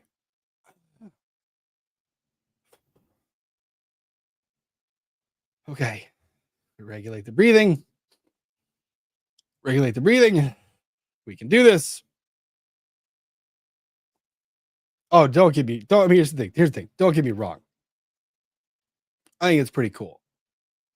Like I said, for those of you who are watching, I'm half debating like actually purchasing one of these just for funsies. I mean, I was thinking the minis, but I'm also thinking about a friend that decides to be a jackass, and I can just, you can think you could probably launch it too, like a spear, like throw it at him and still trip him up. But it's pretty cool. And I do agree. It's rather intuitive. It's smart. It's an intelligent, it was whoever came up with it. Wonderful idea. In practice, I do not think it would work as advertised. I just don't think it would. All of this happened, by the way. This entire foray down this path that began 40 minutes ago was the fault of a non-mouse. Just all of that was just looking that up. And a little Barney AB, there's going to be some dismembering tonight, but remember, are all remembered, especially if you're a member of the channel, do the YouTube things, please do hit the like button. If you didn't hit the like button after that foray down, I don't even know what we call that. What tactical slab bracelets, non-voluntary friendships, I don't know. But yeah. MH Fuzzball. Also, tasers are single shot. If you get one guy with your taser and his buddy charges you, you're gonna have a bad time. Like if you happen, same thing. tactical slap bracelet. You got one shot at that. If you get the person's wrist and you have not bound their other wrist, they're going to punch you in the face. It's just going to happen. Grace Cat Queen, Google Maps travel route equals EDB, Rob's EDB air. I love it. Oh, I didn't even know. Does Emily do the air thing now? I know that she used to do the sound play, like the airplane taking off. Quinny Bly, 8257, got membership again. Wish caught more lives. Anytime you can, it's wonderful. Glad to have you here. Bop it. Things be crazy here in Georgia. News first is pretty good. Yeah, they had decent coverage of that. Elizabeth Love 4081. Just to drive you a bit crazy, Rob, Georgia sometimes has jury trials in divorce cases, though not for custody. Ugh. This just sounds like a stupid idea. Right? I just can't. Families are messy, and people judge families without it. Is I can't imagine picking a jury for that. Carol Greer, Jim McIntyre ate my homework in the 3rd grade. Jim McIntyre also invented the tactical slap bracelet, apparently. Sinbad 333, still trying to find Jim McIntyre's savings and loan. Yeah, still trying to find Jim McIntyre, indeed. Voodoo Fairy 88, shh, my son turns 29 a few days. Old lady. You're not old. Just enjoying life. Adrian Angevine 3080. Are you luring the minis into TV football? Start a household-only fantasy football league. Ooh, that's not bad. You can limit it to just a few teams to make it manageable. That's not bad. I like that idea. Light Queens, thank you for gifting memberships. Harbinger of imminent death. Speaking of Massachusetts, are you following Turtle Wars persecution? I have not. I haven't been able to follow much of anything at all. I really haven't. I know that the cases were coming up. I know that people are casting judgments on who's following what and who's not. I don't have the bandwidth to follow very much of anything at all. And to be honest, sometimes some of those cases have way too much volume, way too much information that's available that I don't have the ability to digest and deliver any information on you guys. I don't know, and I don't even know who to recommend on that one. I've seen people say Brother Counsel is one, Melanie Little. I'd encourage you guys, if you're interested in following that content, please go out and find the providers or content creators who are following it. But I just haven't been able to. Random unbreaded commenter, emotional distress suit for reading wrong verdict. He needs the slap bracelet. Hollister 74, your ADHD is making mine smile tonight. It was all over the place. That was a great example of what ADHD does to the brain. Crazy Cat Queen, Rob, I was forbidden from watching TV on school nights, even in high school, unless it was football with my dad. It worked well. Ooh. I might be able to swing that. Problem is, like, Monday Night Football is way after bedtime. Huh. Probably find a way to do that. Jaded for Justice, I believe Nick, aka Jim McIntyre, is guilty 100%. But anyone remember the podcast turned into movie, The Shrink Next Door? Just kept thinking, what if? The number of circumstances it would have to align for that to be possible. I have no clue. Kel Marie, thank God it's Friday Night Frenzy. Happy weekend to all. Happy weekend to you. Mommy 77, got my mom one of those to pick things up. The picker up, yeah, it's true. Looks like it. Michelle, I prefer my 1 million volt stun gun. Kane. Whoa! Stun gun Kane. Now we're talking. It's like a cattle prod. Random unbreaded commenter. Seems like bolas with extra steps, like the bola wrap. Yeah, kind of. Problem is, bolas usually have to detain or restrain the person already.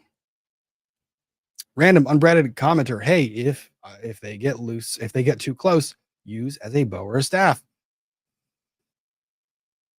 Arguably, yes. I will say, to make that suggestion doesn't really play out practically. Like closing that distance and getting getting like close to them, basically destroys the use of that. CC Mills, thanks for being a member for 31 months. When harassed one, maybe criminals in Japan are more compliant. It's possible. Imagine trying to deploy that thing on like the inner streets of Chicago, like Southeast Chicago, Anacostia, Atlanta, Detroit. Just imagine. You think you're going to get cooperative detainees? Nope. Random my brother, what's the plan when the bad guy yells tighter?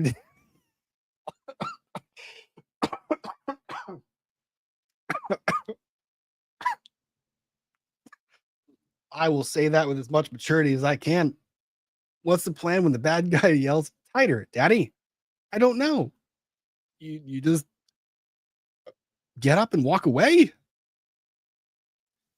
Crazy Cat Queen Robbie, you forget about the mindset of the Japanese culture. Getting held in Japan can cause citizens to give up because of the collective harmony mindset. I don't know. You might have more compliant criminal defendants. I don't know. PJ Wolf Weimer's been around longer. Glad to be here.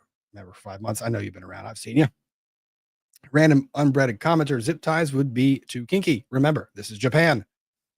Hey, never know. Random unbreaded commenter, it's really only 6 feet long. Just looks bigger because. Analytical Barney AB. Well, there went the whole stream. Monetization and all you have worked for. Worth it? Yes. This is a whole vibe I didn't ask for yet. Here we are. Yeah. So we went from a police takedown of a lotto winner to a police attempted takedown using a slap bracelet. Selena Rizar. Train is derailed and crashed into a ravine. It did. Fiona W777, thank you for gifting memberships. Very kind of you. ASG 2025. Yes, I love court reporting. I'm so excited to help the shortage and to be worthy of the testimony I'll take down for the courts. You and Runkle helped me find the courage to train for work in law. I'm so glad that you're doing what you love. I'm glad you enjoy it. It's really cool. We need more court reporters. It's a phenomenal line of work, and you get some really cool stories out of it. So congrats. Voodoo Fairy 88. They need to try it on a 90-pound metheny. Oh, baby. That'd be interesting. Random unbreaded commenter, U.S. cops on camera yelling, stop resisting, while whacking someone with a stick part and forgetting about the spicy friendship bracelet on the end. Oh, Crazy Cat Queen Rob, you know why these are ridiculous to Americans? Because violent crime in the U.S. is 148 times more than Japan, even though U.S. has 22% more cops. From my very limited understanding, Japanese has some extremely harsh laws for individuals that are convicted of violent crime or harsh punishment. That's just my limited understanding from when I looked at it a long time ago. Light Queens, RE, the waist belt. That's the biggest slap bracelet I ever saw. It is. Donde Style Queso. Seattleite present. Hold my beer. I told you they're going to. Meme press. I want a slap. Sexy leash apprehension protocol. Oh no, they would. It'd be the bracelet that's pink and fuzzy yesterday. Maybe 5 of them just in case they get lost. Oh God, chat's gonna be terrible. Sandy, thank you for gifting memberships. Baby steps, thank you for gifting memberships. Lynn KH 5Rs. Indiana Jones gun versus whip. Anyone? I mean, the whip. He also carried a gun. Oh, you mean when the okay? Yeah, here's the other. Book Dragon KSC. Thanks from all the bookish friends in the chat. Kimchi Forensic Homeopathy. Jim McIntyre is the dog that ate our homework. All of our homework. Everyone's homework. Shelly Kelly. Who else wants to be Jim McIntyre for Halloween? You're gonna be just invisible? I don't know if you can do that. I'll be Jim McIntyre for Halloween. I'll just not be present or seen. Just be on my lonesome. Nah, that sounds lonely and not fun. Will Newman, Jughead Jones. Are we going to see the Runkle tonight? Finally here. Runkle has another obligation that is familial in nature, and Mrs. Runkle is spending time. So it's very important for them. Analytical Barney AB, slaying the super chats in real live time. Way to go. Trying to. Random unbreaded commenter in Japan. If you commit a crime, they take your Gundam and waifu figurines away. Not worth it. Also, don't Google spicy friendship bracelet. It's a thing. Don't do that. I'm not going to Google the spicy friendship bracelet. I don't think we need that. I think we're good where we are. We're fine. We are still here. So, Jim McIntyre, John Cena. What was the movie? The Sninicky, where he was the buddy. It just didn't exist. It's possible. So we get to go from that lovely thing, whatever that was, 4A down, law enforcement slap bracelets. I don't know. And Well, let's go ahead. We're gonna travel to Liberty because we started that. We started traveling to Liberty. We're gonna go all the way to Liberty, and we're gonna catch up on Kassotis. So Nicholas Kassotis, former Army JAG officer, or Navy JAG officer rather, who, well, ended up in Liberty County, Georgia, with wife number 2 after divorcing from wife number 1. Wife number 1 had a $1.5 million judgment. Nick Kassotis told everyone around him that he was scared for his life. He was being pursued. He had security detail. The security detail was paying for his livelihood. He totally paid his wife's $1.5 million debt, or he thought it was paid by his friend Jim McIntyre. Jim McIntyre, who had set up a job for him and got on the job that he swears he had, working for Microsoft or some other tech company developing, I don't know, tech stuff. And he totally, well, shall we just let him say it? I feel like we should. He was on trial in Georgia, Liberty County, Georgia this week. And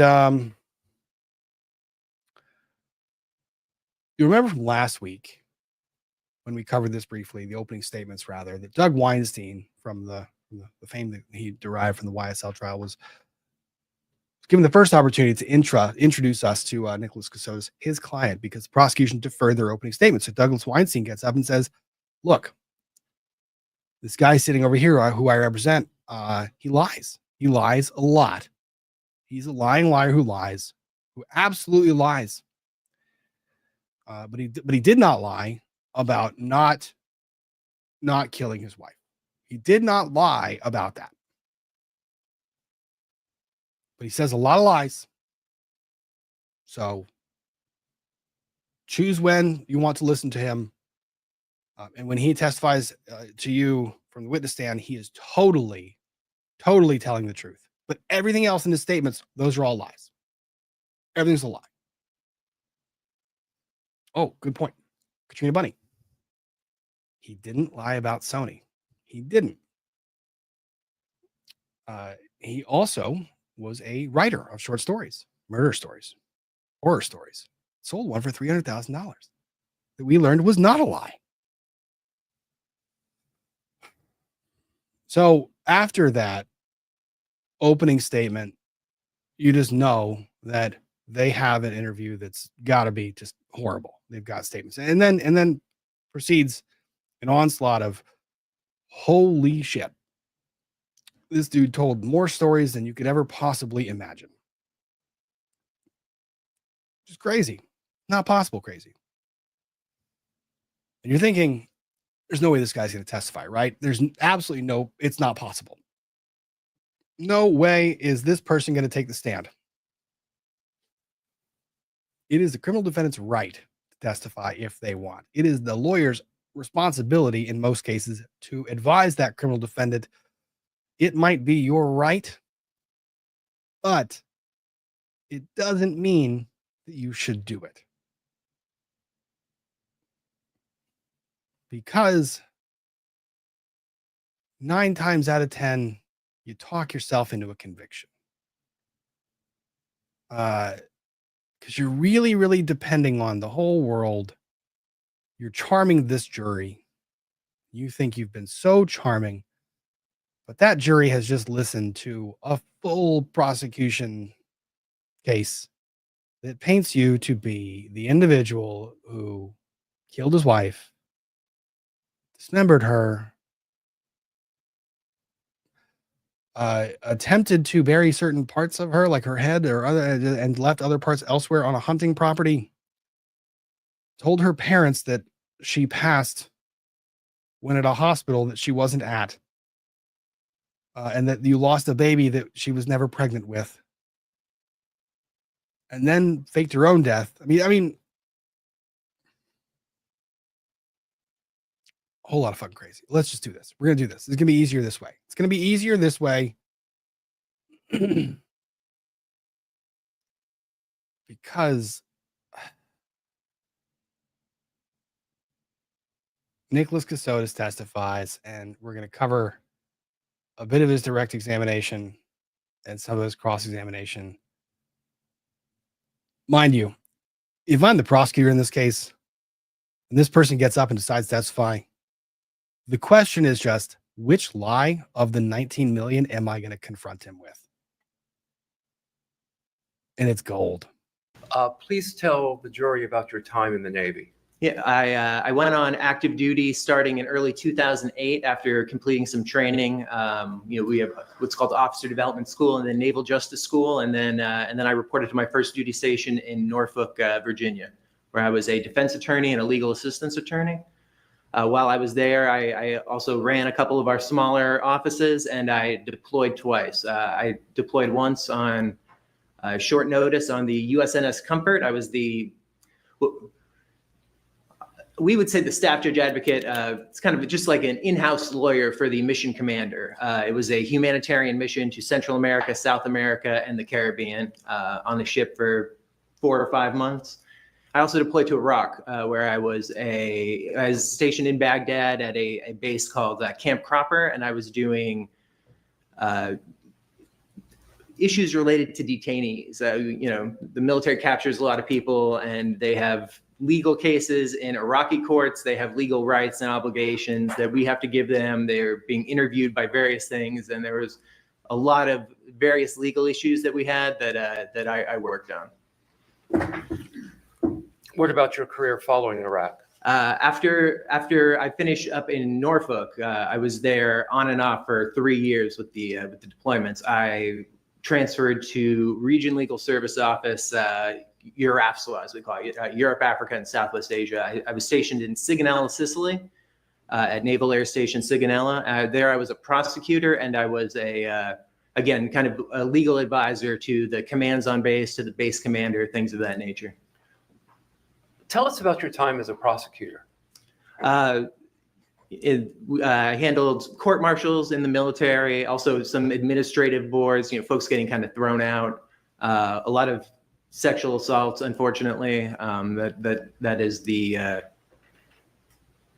most common crime I think we see at the court martial level in the military, but some drug use cases, thefts, things of that nature. You mentioned sexual assault, drug use cases. Any other types of crimes that you prosecuted that you can recall right now? Not that I can recall. Were you also a defense attorney? I was a defense attorney in Norfolk. What types of crimes were you defending against there? Also mainly sexual assault. Sometimes I had a kind of an odd case that was somebody had refused, or hadn't refused. I would argue hadn't refused, but had not taken a required urinalysis drug test, and that wound up at a court martial. Some hazing cases, kind of some interesting drug use. Things of that nature. I think one assault. Did you eventually end up in the Pentagon? I did. After Italy, I was stationed at the Pentagon for a couple years. This is a lot of talking. It's a lot of talking. For every question, it's a lot of talking. It's looking into what was going on, and about a week later, I confronted her. At the time, I took a recording of the conversation. But I said I knew that she was seeing somebody. She told me that she'd been seeing a coworker of hers for some time, a man named Anthony Thomas, and she left that day and moved to his house, and then kind of moved back, I believe, the next day, and we talked about things for a little while. She continued to see him, and then she moved out again back into his house. Did you eventually get divorced? We did. I filed for divorce on September 1st of 2015. Bro, this is a lot of talking. Everything about this is just, this is a lot. This is non-responsive to the point. It's like, did you eventually get divorced? Sir, the answer is yes. And then it's yes. It's not yes. Here's the 10-minute plan speech of what I have in response to this one question that you said, did you get divorced? Very eager to say his story, isn't it? Isn't he? And just very. It was granted about a month and a half later, if memory serves, sometime in October. Funny story about that. The final order of divorce was not entered. That was very odd when I pulled that divorce docket, that case docket. The divorce itself had been granted. There was a hearing that was conducted. They were both pro se. Neither person was represented by counsel in that divorce proceeding. Rob, how do you know this? Rob, how do you know this? Because I'm a divorce attorney in Fairfax County. Neither one of them was represented by counsel. So this is with the first wife. Neither one was represented by counsel. So it was a filing. Then there was a agreement. The agreement was signed. So the only thing was there was for the parties to provide testimony to the court to say, yes, these facts in the complaint that says we are separated on this date. This is our agreement. Please incorporate that into an order and enter the order. What's supposed to happen is the individual is supposed to present the court with an order that is supposed to grant the divorce. You're supposed to have that final order of divorce. Well, the case ends up closing out after the conclusion of the case. It says order to be entered, but there's no real order. I didn't see the order in the docket until like 3 years later in 2018, when the case got reopened for the enforcement purposes. 2015, the divorce case was filed. 2018, the case gets reopened for enforcement purposes. And the first thing in that docket appears to be, oh shit, we don't have a final order of divorce. Let's go ahead and enter that right now. They do that. That gets turned into an order, and then they go about enforcing the order. I know the attorney that represented the first wife. Very decent relationship with that attorney. Past cases, we resolved every one of them. I don't think we ever had to try a case against one another. Good reputation, but very aggressively looking for this property. He goes on and testifies about how they would put money in the bank and all of a sudden go missing.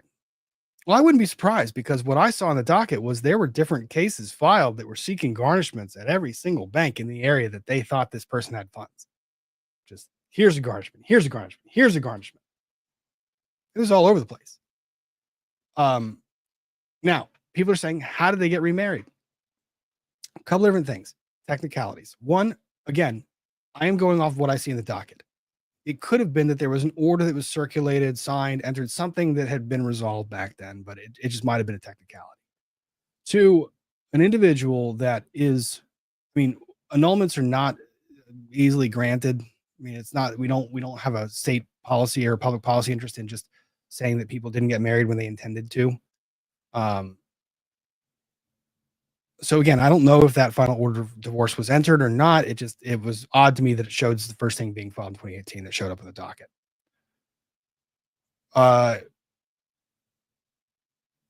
Two, there's no search of public records. Like when you go and you say, I want to get married, you get a marriage license, you have to submit a statement under oath that says, if I was previously married, I am divorced or widowed, I am not in a position where I cannot get married. So you actually have to submit that paperwork under oath to get your marriage license issued to you. It's just under oath. The clerk doesn't go and independently verify that information. They don't go and check all the different state registrars or state health departments and say, where was this person actually divorced? No, the logistics are a nightmare. So you take the person's word for it, you issue the license, and then the marriage ceremony takes place, and then they're married. They're married. They believe they're married. They're married. So I don't know that. Again, I think wife number 3 did get an annulment based on fraud in the request to marry. But I don't know. I think there might be some legal questions on the legality of the marriage itself. I'm not sure. Sometimes it's clerical errors, but that is what I discovered in that. But when I say that the individual first wife's attorney was diligent in trying to procure these funds, well executed, very well executed to try and get that. Were you represented by counsel during that divorce? I was not. Was Heather? She was not. And you said the divorce was finalized about a month later? Roughly, yes. It was October of 2015. Do you know if Heather ever remarried following your divorce? She did. The following day, she married Tony, as he goes by. Well, then I have a question on that marriage. I don't know. I don't know if that's real or not. I don't know. The man that she was seeing, that she told me she was seeing during our marriage.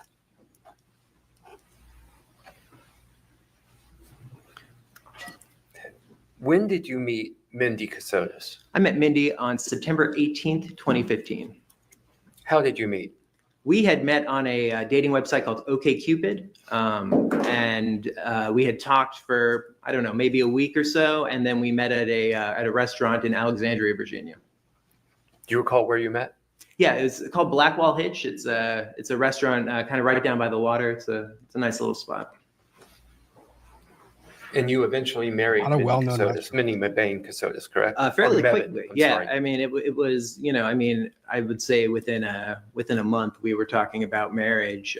You know, starting to look at wedding venues. It happened very quickly, and we married just over a year later on October 9th, 2016. At the time that you married Mindy Mebane Kassotis, you still had obligations under your divorce decree to Heather, correct? Yes, I did. Do you recall the specific obligations that you had? Yes, there were two loans that we were both on. A personal loan where we had refinanced some credit cards, if I remember correctly, and a Chevy Silverado. And later, I was also at that point living in the marital property and making payments on the mortgage. But later on, she asked, because that had been purchased under her VA mortgage. You know, for people who are veterans, they have the right. The number of fights that I have in court over, no, they can't assume it, that's my VA benefit. The number of fights I have over the VA mortgage entitlement is wild. It's a remarkable benefit, by the way, the VA gives you. To a VA mortgage. It had been purchased under her VA mortgage, right? So she asked me to work on refinancing and removing her from that so that she could use her VA mortgage for home purchase with Tony. Were you able to do that refinancing? I was not, no. I had started the process. I paid for an attorney because there was deed work required. It was kind of a lengthy process. And by the time it was reaching fruition, a lot of other things were going wrong. Did you fulfill any of the other obligations that were required to be fulfilled in your divorce decree from Heather? Some of them, there was a lump sum payment, I believe, of $3,000 to pay off a bill that I paid off. And, you know, I was working on other things, but they did not come to pass. Sorry. Did Heather eventually pursue you for your failure to fulfill your obligations? She did. What did she do? She filed some sort of a complaint in court saying that I was not fulfilling my obligations under a divorce decree. How did that resolve itself? I believed that it resolved itself in an agreement and then a payment to her. What? There's a whole lot of work being done by I believed. Like, those two words are doing a whole lot of work, sir. What was the agreement on what you were supposed to pay Heather in that resolution? In that resolution, I was supposed to pay her roughly $1.5 million. Did you make that payment? I believed the payment was made on my behalf. I did not actually make the payment, but I saw documentation and I believed at the time that it was made. I had no reason not. It's a whole lot of I believed. This one right there. I believe I can fly. I believe I just paid $1.5 million, or it was paid on my behalf. It's a whole lot of work. Whole lot of work. Not to. I believe you told the court you had $32 million. Is that correct? That's what I was told. That's what I had been provided documentation to show. If I ever get up in court and the opposing party from which I am trying to secure funds says on the record, I have $32 million. One, I won't say you're full of shit. Two, prove it. Three, okay, here's a lien.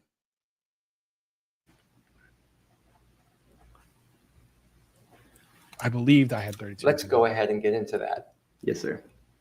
You said things began to get weird Can you explain that to the jury and also explain What? about the timeframes for that? Yes, in 2017, we were discussing my upcoming departure from active duty. We were discussing, starting a family, several things, and Mindy was very actively watching all of our spending because she wanted to make sure that we were in the best position financially. And Oh, by the way, this was 100% a tactical choice. There was so much testimony that could have been objected to. All that stuff. But I believe there's so much testimony. Narrative answer, all of the above. But the state has zero interest in interrupting this asshole. None. Let him keep on talking. You do you, boo-boo. Just keep on going. Because I get to get up next. This was wild. It was just keep on going. What are you gonna say next? What are you gonna say next? You really gonna do it? You gonna do it? No, you're not gonna say that. Why would you possibly? No. Oh, okay, you did. she started noticing odd deductions from our accounts that weren't tied to anything that we were doing. Sometimes they seemed to be, the ones she showed me were, they didn't even have transaction numbers. It would just say something like payment, and hundreds of dollars would go missing. At the time, we thought it was an error with our bank. We were banking with USAA at the time and thought that this was some sort of a bank error that would be easily resolved. Did you tell other people about the bank issue outside of Mindy? At this time, I don't know that we did. We might have, but again, in early 2017, we did not think that this was a serious issue. Did you? Side note, USAA Bank, the hardest bank to subpoena in the country. The hardest, by far, the hardest bank to subpoena. The reason why, you have to issue a foreign subpoena. They have no brick and mortar locations where you can serve them a subpoena to get documents. You have to serve them in Bexar, Texas. It's one place they accept service, just one. And Bexar, Texas knows this. And Bexar, Texas charges just for issuing a foreign subpoena to go and serve USA Bank and say, give me documents. It's like $150 just to serve them. And issuing the foreign subpoena is like a delay of like 5 weeks just to get the damn subpoena down there to get issued in Texas to serve USAA to get the damn documents. Holy crap. Like USAA, most complicated to deal with. Navy Federal, super easy. USAA, holy shit. Just an observation. Take that up with your bank, USAA? Mindy did. I was at this time both working full-time in the Pentagon, looking for jobs, and I was still taking that. Yeah. Pronounced bear. Sorry, my bad. LLM at night, so I was kind of burning the candle at both ends, but she was taking care of Mindy was not working at this time, so she was in charge of that. And again, when you say at this time, would you tell the jury the rough time frame of this the is early to mid 2017. Okay. Please let me get my questions out so that the court reporter can get it all down. You said 2018? 2017. 2017. Anything else strange begin to happen around that time frame? Not at that time, though. We had been having kind of some, I'll say, familial arguments. It started with Mindy and my brother Chris, and kind of evolved over time to include our parents. It was, at that time I believed it to be kind of normal marital, a new wife, somebody that they didn't know very well. And that, these were kind of growing pains that we were going through. When you say marital arguments, were those arguments between you and Mindy? Sometimes, but more often between Mindy and my brother at this time. Your brother, Chris? My brother, Chris. Okay. Any other weirdness begin to happen later? Yes, sometime in late 2017, we had seen kind of a brief reprieve where we thought that things had, our bank had fixed the issues, that things were no longer going wrong. And suddenly it kind of restarted with a, a lot more than it had before, and we also started seeing vandalism at our house. I would sometimes get anonymous emails stating, that I was going to be hurt or killed. Our mail would go missing, things of that nature. Did you ever? I will tell you this. For all the gut feelings that you get about him being disingenuous, he doesn't have a whole lot of tells, like on specific things. He has convinced himself of his own bullshit. Like, he really has convinced himself of his own bullshit. It's the only way that someone can lie like this.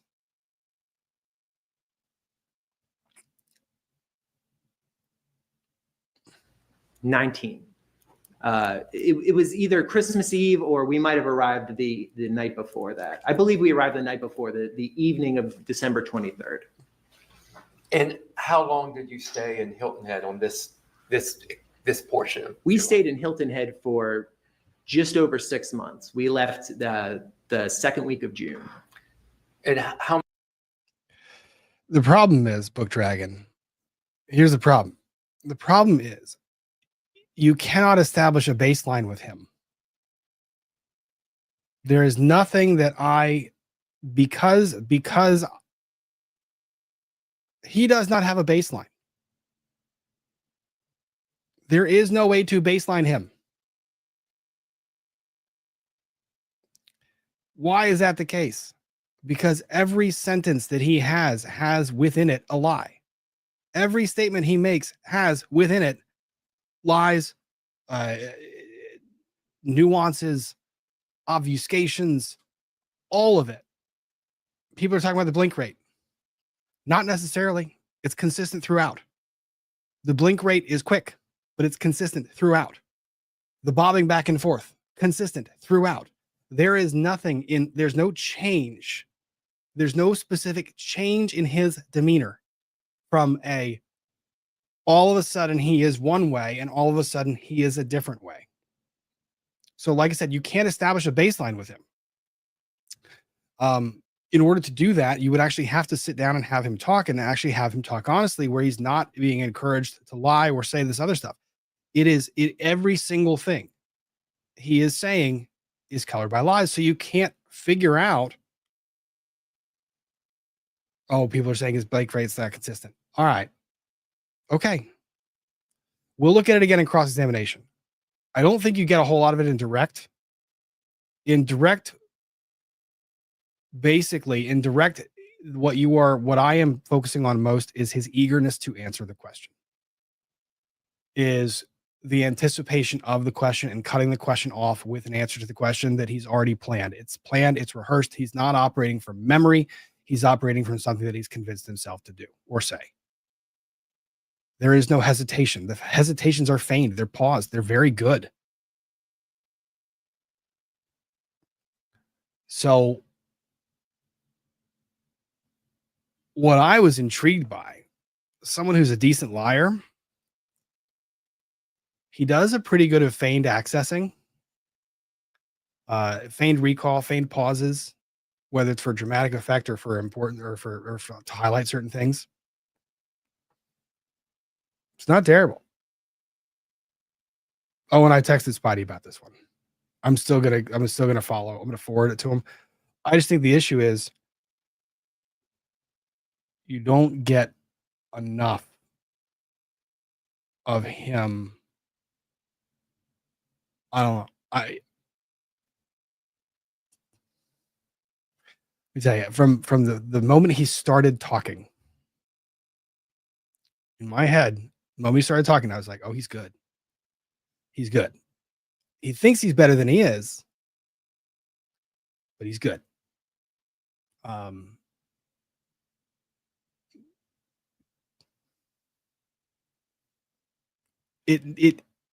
The way that he storytells, deflects, obfuscates, you can start to see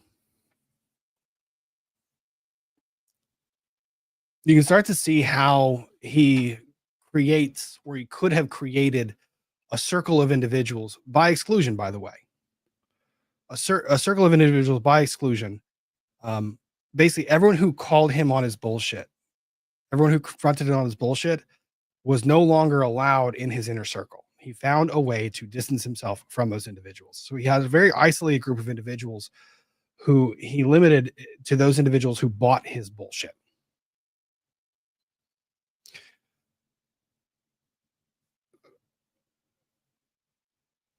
So it's kind of interesting. I thought he was fascinating. I thought he was very fascinating as a character to watch and to observe. And yes, people are saying narcissist. I wouldn't. I look. I'm not going to diagnose. I'm not going to say the diagnostic part. But this is very much akin in similarity to people who have behavioral disorders, adjustment disorder, narcissistic personality disorder. Very akin to people who have that type of behavioral disorder.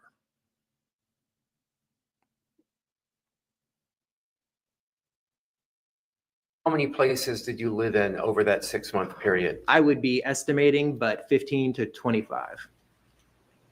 You moved 15 to 20 times during that 6-month period. Yes.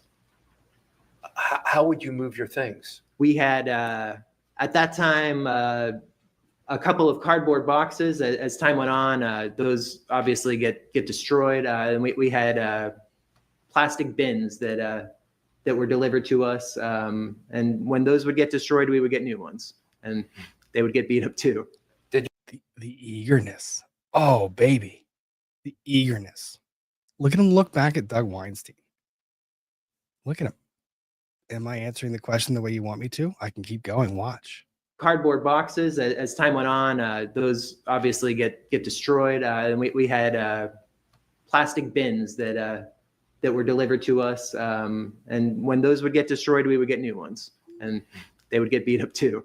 Did you have a vehicle at this point in time? At this point in time, we did. Yes, we had my Chevy Silverado. So of those approximately 15 places that you lived in Hilton Head during this time, early 2020, how were those places procured? By Mr. Jim McIntyre. We never knew when we would move. We never knew when we would move out. There he goes. There he goes. It's a pretty simple question. You really want to tell your story. Really want to tell your story. Can I tell you my story? Look at he leans in. Sometimes we'd be in a place for 6 or 7 weeks. Those were rare but wonderful. And sometimes it would be every 2 or 3 days. Sometimes with literally an hour to pack. He would say, you have to be out of the house in an hour. This is where you're going. This is the code to get in. Pack your things. Why did you believe Jim McIntyre was paying for all these places? I believed that the money was being paid for us. I believe that he was protecting us because of this investigation. How did Jim McIntyre get Cameron's credit card information? Let me just finish the question, sorry. please. In order to have Cameron pay for it. Doug, I'm not going to apologize for that pause game. It was a good pause game. You look strong, sir. I am so sorry, sir. Doug, I am so sorry. This is an uncontrollable witness, dude. This is just ask a question and you just grab that podium. You just grab the podium like your fucking life depends on it. And you just hang on tight. And you just every single fucking time, every single time. There are clients where I am terrified to put that person on the stand, but they have to testify. It's not a criminal case, right? Clients where they have to testify. I'm scared shit. Let's put them on the stand because I know they really want to say a lot of things. I'm like, don't say the things. Don't say the things. Give the answer. Shut the fuck up. Just give the answer. Shut up. Stop talking. And you ask the question and you hold your breath and you pray to God that the individual has the mental composure and the fortitude to remember what the fuck you told them. And for like 30 minutes, usually you can get away with it. 30 minutes, it's like, oh baby, we're gonna make it through. We're gonna make it. We're gonna make it. We're gonna get there. We're gonna get there. And all of a sudden, the thing is, the way you get around it is you just ask rapid fire questions.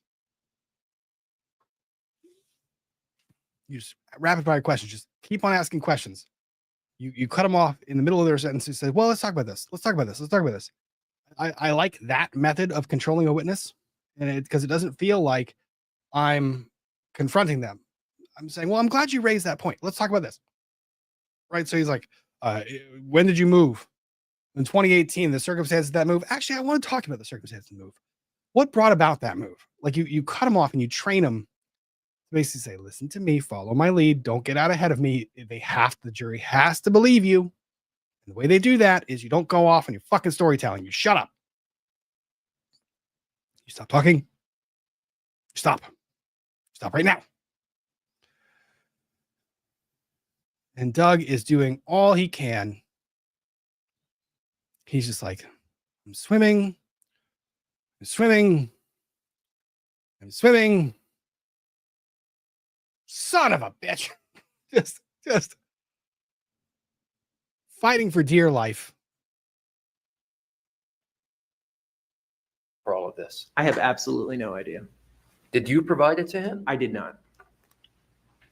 But Cameron provided you with her credit card information, correct? Yes, Cameron provided me with a physical credit card as well as the billing address that I believed we were using for food from time to time, and 2 initial rentals when we had first left our home. One in Alexandria where we stayed while I was packing up the home, and then the first one in Charlottesville where I thought we would be. And I specifically reached out to her about those 2 rentals, and then I did not think that we were putting anything else large on that card, so we did not talk about it for some time. You gave Jim McIntyre access to your financials? I gave Jim McIntyre access to literally everything. I believed because of the investigation and that it was necessary. Financial, my bank accounts, my email accounts, my social media accounts, absolutely everything. And so did Mindy. I'm sorry, tell me the full list, if you will, of everything that you gave Jim McIntyre access to. He had access to our home. He had a spare key to our home as well as the alarm code while we lived there. He had all of our bank accounts, USAA and a couple others that we had tried to pick up to do that. He had, at this point, our mail. We had initially moved our mail to a post office because of the constant issues we had getting. This is worse than my ADHD tangents, folks. Our mail, it would just sometimes for days we would not get any mail, and then we would get things that slipped through that said, well, you haven't paid this bill that we hadn't received. Shortly before we left, we moved our mail to a service down in Florida that would scan it and hold on to it for you, let you know what it was. So he had access to that, all of our social media. Sir, I know exactly why people employ those services, and it is not the reasons that you just gave. You mean a brick and mortar location where you can receive mail, or someone can sign for mail, etc. This is not what you are saying it is. Oh, you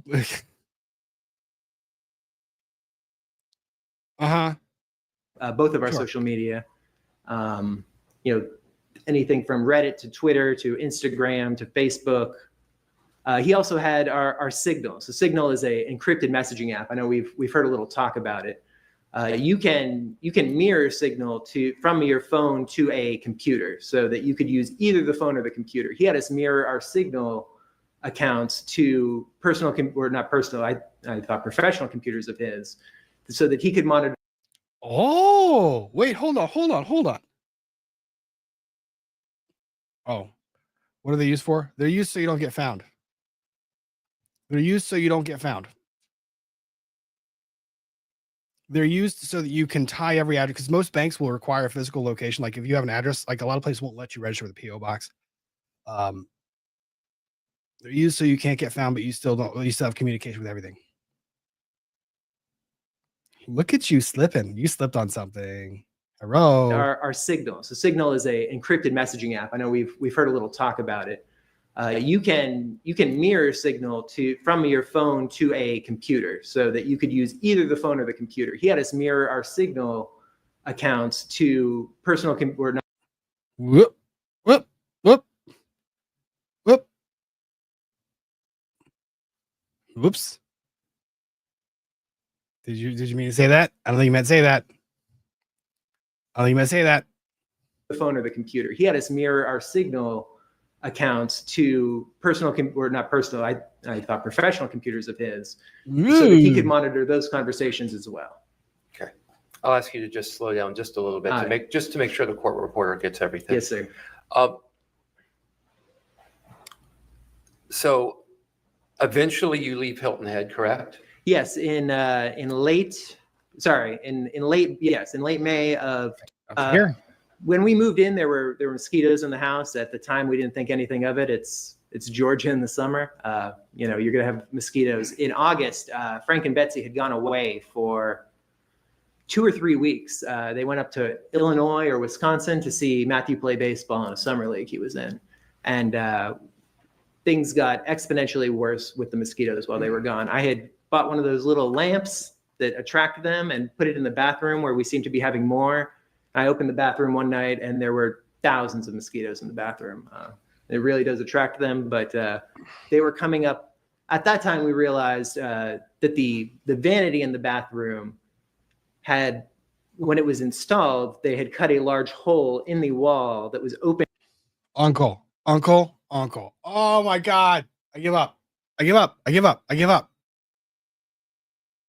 Oh my God. We asked about the mosquitoes and now we're talking about the installation of the vanity. What the fuck? Stop. Is that helping you? You really think just you're going to hide just all the words? Open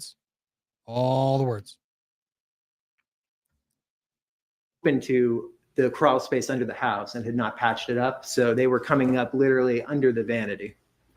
And did you attempt to correct that? I did. I did multiple things in the house to correct it. How did you attempt to correct it? Temporarily, I did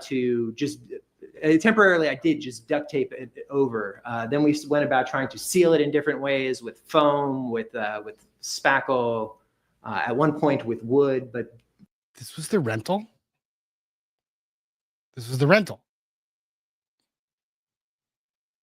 Cool story, bro. You know we didn't hear about any of these things being discovered in the rental. That didn't work out at all. We were also concerned at various points that the mosquitoes were getting into the HVAC system, because we would sometimes see them popping out of the little vents up in the ceiling. So I went one morning. I bought a step ladder and I went around the entire house and I fit window screens with tape over the interior, all of those, so that if they were getting in somewhere, they would not be able to get out into any of the rooms in the house. Tell me about the time around Thanksgiving. What was going on in your house then? Mindy was not doing well. Her pregnancy was what I believe to be her pregnancy was very difficult. She had a lot of health issues. I was helping her take her blood pressure every night. I was helping her get in and out of bed.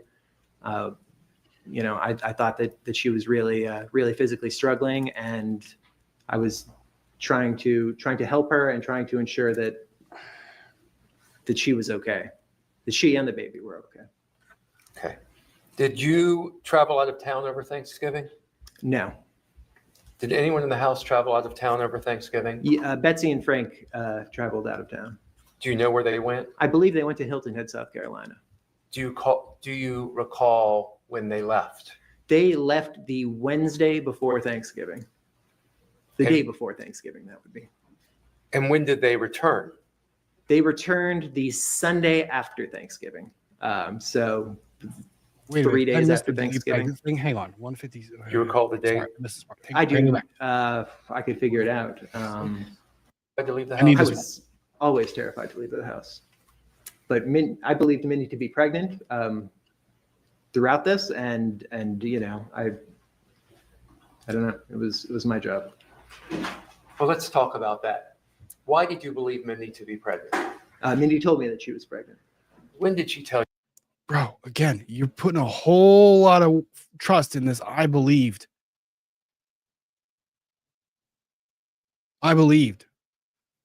Fuck. She was pregnant. We were still at Frank and Megan's when she said she had taken a pregnancy test and that it was positive. Did you see?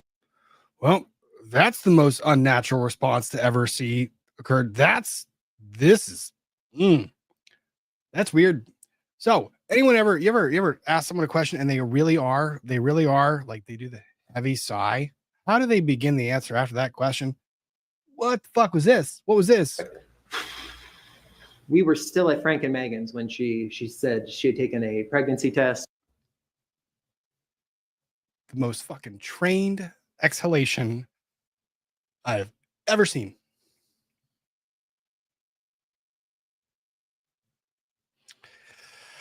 That was phenomenal. And that was phenomenally horrible. That's like how a robot would do that gesture. Should we do it again? Let's do it again. I like this. Let's do it one more time. This is the question all the way. It was my job. Well, let's talk about that. Why did you believe Mindy to be pregnant? Mindy told me that she was pregnant. When did she tell you she was pregnant? We were still at Frank and Megan's when she said she had taken a pregnancy test and that it was positive. Did you see the test? I don't know if I saw that test. I'd seen a test before, but I may have, I may not have. I just don't remember. Had she ever previously been pregnant? She had, roughly a year before, July of 2021. We had lost a baby.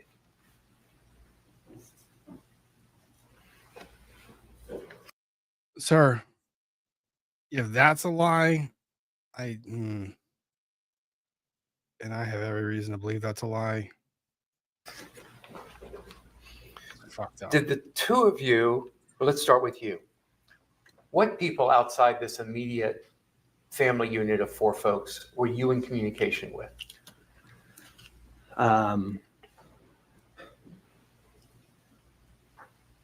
At this point, Cameron.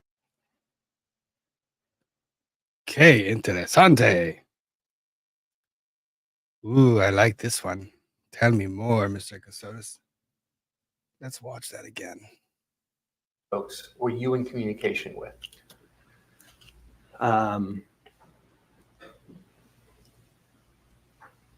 At this point. Fucking prick. He's narrating. You can see him talking to himself. Watch. Tell me more, Mr. Kassotis. Unit of 4 folks were you in communication with?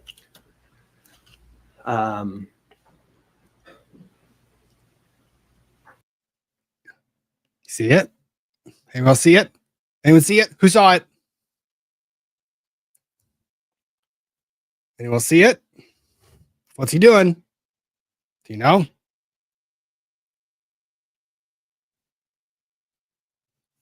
The family unit of 4 folks were you in communication again? At this point. What was he doing? Okay, chat. What was he doing?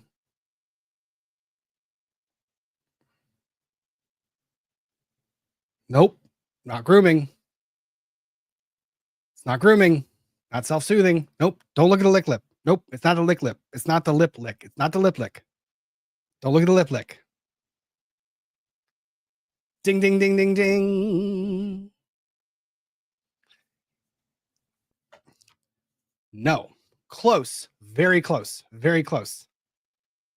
This one. He's trying it out. He's trying it out. Internal monologue. He's mouthing it out. He's playing it through his mind. Yep. Yep. Nope. That's not accessing. No, there's nothing about right or left. There's nothing about right or left. Accessing is generally up. It's just up is accessing. That's accessing. It is both an eye block. It's an eye block, which is he doesn't want you to see that he's thinking this through. Doesn't want you to see he's thinking it through. But he's talking himself through the next lie. He is again ready. Do you want to see it again? Yeah, show it again, please. Here we go. This is great. Wow, what a good catch. It was good. I like that. The eye block, yes, the eye block is there, but it's not recalling, it's rehearsing. Very, very, very different. Folks were you in communication with?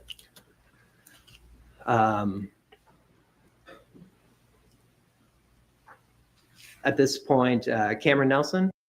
Yeah. You see it that time? You see it?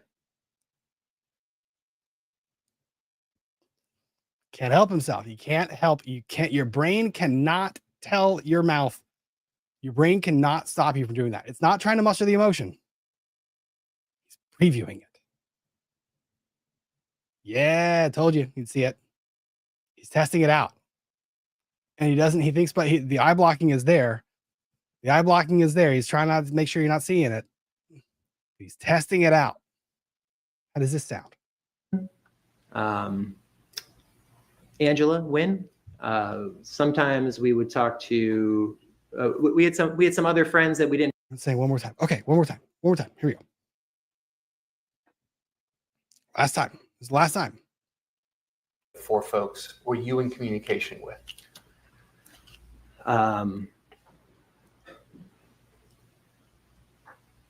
At this point, Cameron Nelson, Angela Wynn. Sometimes we would talk to. We had some other friends that we didn't talk to as much. A couple of friends of mine from law school I would contact once in a while. Mindy's friends Angela and DJ, her friend Elizabeth.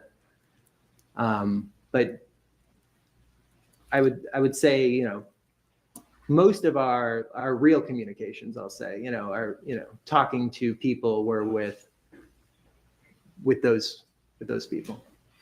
Tell me about your relationship with Cameron Nelson. Cameron has always been both a friend and a mentor. She, Cameron as an attorney, as an officer, as a human being, is somebody I've always wanted to emulate. I frankly think the world of her. What about your relationship with Angela Wynn? Angela and I were always friendly. I liked Angela a lot. We didn't know each other as well. By the time I met Mindy, Angela had moved to Tennessee, so I saw her on various visits, our wedding, and then I would talk to her sometimes online. But so we didn't get a chance to know each other quite as well. But I've always thought very highly of Angela. How did you communicate with Cameron? Through Signal. Why Signal? Because we were told that our communications, especially our communications with friends and family, should be through Signal. Are you aware of any communication that Mindy had with people outside the home? No, that's not something we would talk about generally. I mean, I knew that Mindy talked to people. I could hear her on the phone. Sometimes she would mention talking to somebody by name, but I mean, the scope of these conversations was not something that we ever discussed. Did the two of you ever socialize with people from outside the home while you were living at 65th Street? Never. Why not? Because we were scared to. I mean, frankly, the only people I thought knew precisely where we were at this time were. Should have left it there. Should have left it there. It's the eagerness. This is what I'm supposed to say, right? Someone made a point of him emulating human emotion. Really hits the point on the nail on the head. He's looking for reactions from the people he's talking to see if he's actually doing the thing the right way, right? He doesn't know how to actually depict the emotion because he can't feel it, but he's looking for the reaction. He's responding based on the reaction itself. Watch this entire back and forth. I saw her on various visits, our wedding, and then I would talk to her sometimes online. But so we didn't get a chance to know each other quite as well. But I mean, I've always thought very highly of Angela. How did you communicate with Cameron? Through Signal. Why Signal?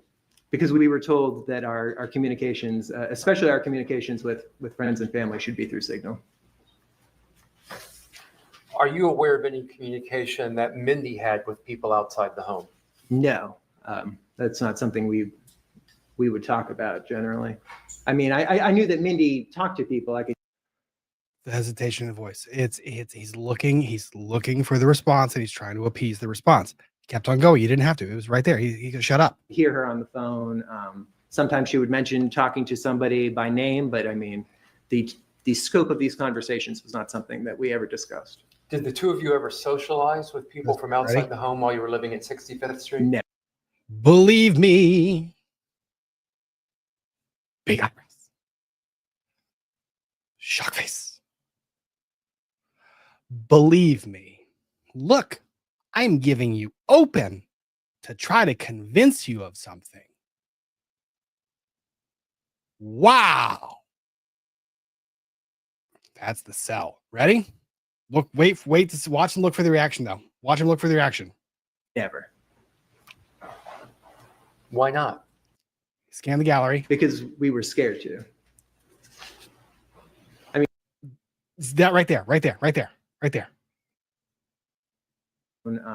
Sometimes she would mention talking to somebody by name, but I mean, the scope of these conversations was not something that we ever discussed. Did the two of you ever socialize with people from outside the home while you were living at 65th Street? Never. Buy it. Ready? Scan the gallery. Oh, shit. They're not buying it. More sell. Ready? More sell. Why not? Because we were scared to. Now he's selling back to the audience. Look where he's selling now. Look where he's selling. Sales pitch is the gallery. It's to his lawyer. You believe me, right? You believe me. Ready? I mean, frankly, doesn't get the reaction. You see the pause? You see the hesitation? How the disappointment? Look at this. You believe me, right? Outside the home while you were living at 65th Street? Never. Buy it. Why not? No. Because we were scared to. You believe me, right?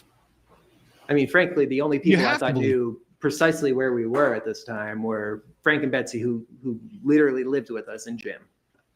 Okay. Let's begin to approach the time of Mindy's murder. Yes, sir.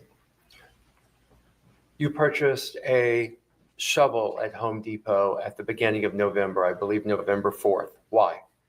I was trying to do some work in the crawl space of the house just to prevent future issues with the mosquitoes that we had been plagued with when we moved in, and that I was trying to find a permanent solution to before we left. Please tell. The fuck?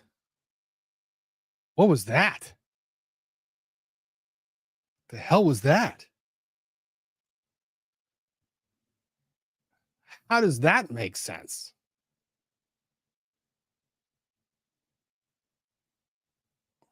The jury about the mosquito issue. Yeah, when we've been plagued with when we moved in, and that I was trying to find a permanent solution to before we left. Please tell the jury about the mosquito issue. Yeah, when we moved. All right, we saw the mosquito issue. That was the origin of the shovel. That was, and then he goes from no. That was when we got the shovel because he was going under the house. And then we got the whole monologue about how the mosquitoes were coming in through the walls and through everything, and the mosquitoes were there. But did he ever close a loop on the use of the shovel for the mosquitoes? No. Fuck.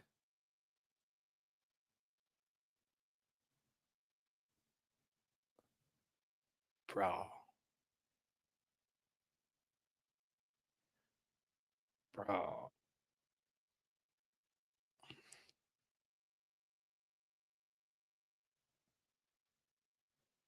Like, what the hell? It doesn't make sense at all. Moved in, there were mosquitoes in the house. At the time, we didn't think anything of it. It's Georgia in the summer. You're gonna have mosquitoes. In August, Frank and Betsy had gone away for 2 or 3 weeks. They went up to Illinois or Wisconsin to see Matthew play baseball in a summer league he was in. And All right, we're gonna fast forward. so it'll be sometime after the weekend. What name is on your Delaware driver's license? Nicholas? Hang on. It came to, I don't know. It was about 2 blocks away. There was always a security vehicle sitting in the lot. He said that there were cameras there, and so he told me to meet him there. Let me go back to something real quick that we heard when Frank III testified. He was required to be out of the house from before lunch to what, 3 or 4 in the afternoon. Is that correct? Yeah, that was following this incident. So when we first got there, we did not have any rules on what we could do when. But following this, we had a number of changes and basically how we lived that were implemented. Who implemented those new rules? Mr. McIntyre. I believe he emailed them about them personally. They were sometimes in email contact, Frank and Betsy and him, but I would sometimes see these emails or hear reference to them. Sometimes they were, I thought, unnecessarily mean, but What email service did you use? At this time, I used Proton Mail. Could you describe to the jury any unique features of Proton Mail, if there are any? Yeah, there are a couple. First is that if both people have Proton Mail accounts, then messages sent from a Proton Mail account to another Proton Mail account are encrypted. So if Mindy and I were emailing notes back and forth to each other, or sending each other things, if we were dealing with other people who use Proton Mail, then those would be encrypted. Even Proton Mail can't read those messages. Only the people on either end of the conversation can. The other thing about it is that they are a company that doesn't sell your information. Most email providers, as the saying goes in kind of the privacy world, if something is free, that means that you're the service. That means that they are selling you in some way, either through advertising or much more commonly, they're selling your personal information to anyone who will buy it. You seem to go really out of your way to remain private, to communicate privately with Signal, and as well as Proton Mail. Oh, Doug, I thought you were going somewhere else with that question.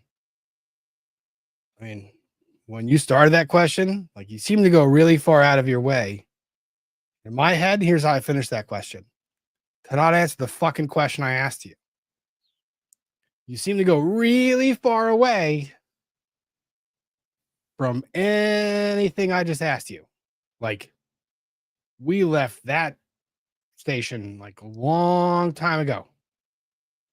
What the fuck is happening? Okay, then. This is where we are. Why is that? Because I thought we were being hunted, literally. I was scared to death for years and years. After you changed your name and say how believable that was. Jesus Christ. What the fuck was that? What was that? What was that? Hunted. Scared for years. Look, this, this.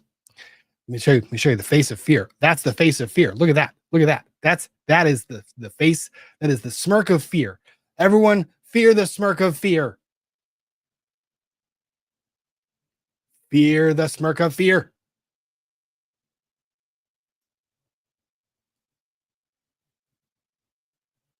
Look at the fear. If you don't fear the fear, to communicate privately with Signal, and as well as Proton Mail. Why is that? Because I thought we were being hunted, literally. I was scared to death for years. Fucking smiling. What the shit? Holy crap. He's hiding a smile. Privately with Signal, and as well as Proton Mail. Why is that? Because I thought we were being hunted, literally. I was scared to death for years and years. You prick. After you changed your name in St. Louis, and that's where you changed your name to start, correct? Yes, it is. Where did you go next? I went to Pennsylvania. Why did you go to Pennsylvania? I had struck up it started as a friendship and then had grown somewhat flirtatious with another writer, and I was going to see her. You were having an internet affair with a woman that was not your wife correct? I wouldn't call it an internet affair. I mean, it was mildly flirtatious, but When did that begin? we started. She had thought that we had talked on and off years before, and we may have. I had a lot of social media accounts deleted and restarted over the years, but we started talking in earnest in either September or October of 2022. Can you please tell the court her name? Samantha Kolyesnik. Trying to pronounce that correctly. What the fuck was that? And we saw What was that? All right, ladies of the dating scene, I am sorry. Like, this is what the fuck was that? like, this is. Oh my god. Are we learning red flags tonight, ladies? Are we learning the red flags? Are we picking them up? Are we detecting them? If anyone in the chat is not immediately just like, holy shit, pay attention, because this is all the red flags. First of all, anyone go on a date and you ask the person, so your relationship ended recently, your last relationship ended recently. Well, I mean, I would say that it ended like it started, it ended, it might have ended like it ended some time ago. I would say it was over a long time ago, but then it ended more. It was over a long time ago.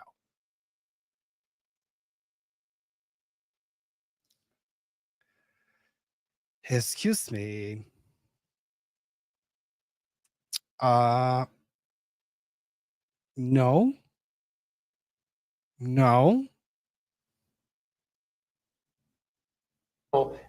and as well as Proton Mail. Why is that? Because I thought we were being hunted, literally. No, I didn't want that one. I was scared to death for years and years. No, fast forward. Yeah, online. It started as a friendship, and then Pennsylvania. I had struck up a online. It started as a friendship, and then had grown somewhat flirtatious with another writer, and I was going to see her. You were having an internet affair with a woman that was not your wife, correct? I wouldn't call it an internet affair. I mean, it was mildly flirtatious, but when did that begin? We started. She had thought that we had talked on and off years before, and we may have. I had a lot of social media accounts deleted and restarted over the years, but we started talking in earnest in either September or October of 2022. Can you? What the fuck was that?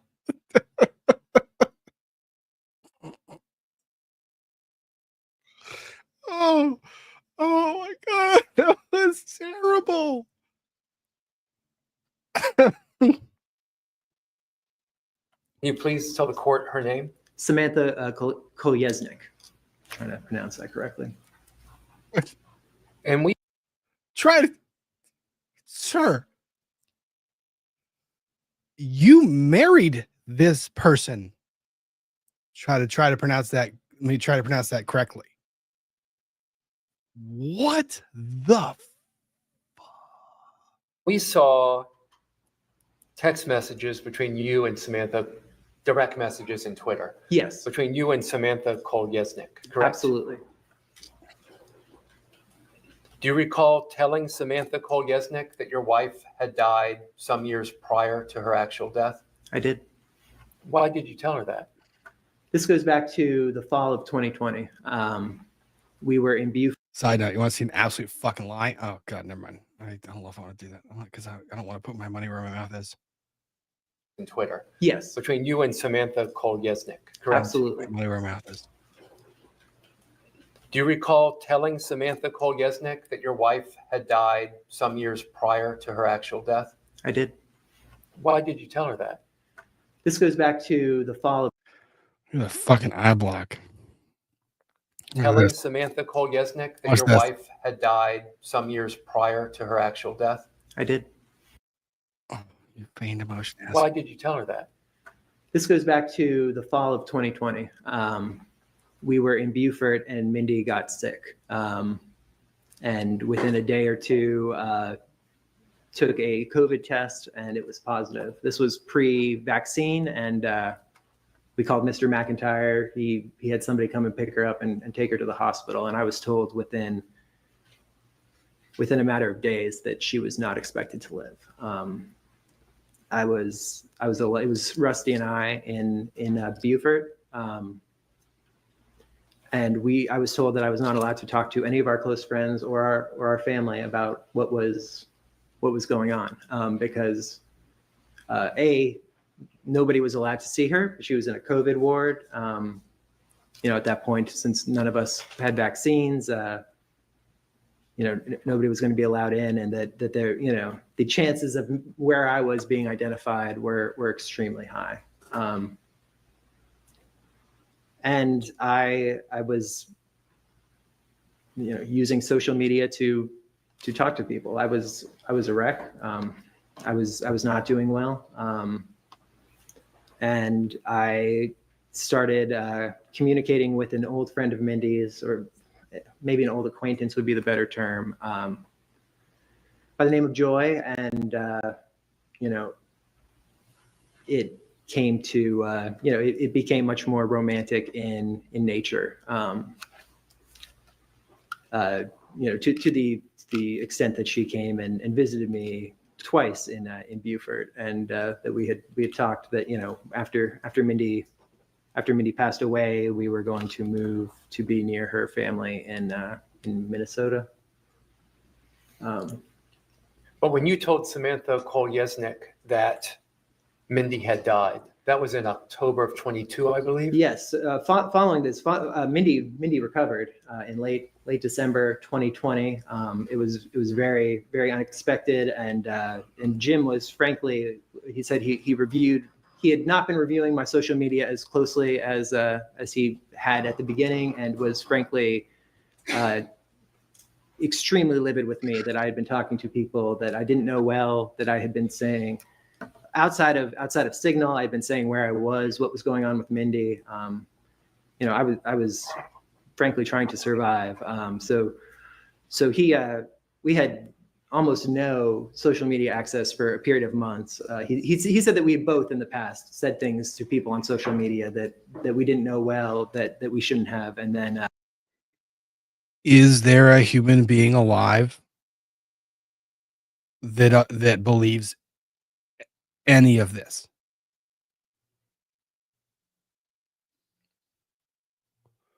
What the fuck? Following that, he said he had some new rules for us that we, he said that since I had told so many people that I was married, that I had to start saying that Mindy had passed away, that she had died of COVID. I told, but that was what I told all of my kind of online writing friends in the writing community. And he said that was to keep her safe. I don't recall what exactly she was supposed to say, if she was just supposed to say that she was unmarried or divorced, or if something had happened to me. We didn't talk a lot about our kind of individual chats with other people. Mindy and I did not talk about that with ourselves.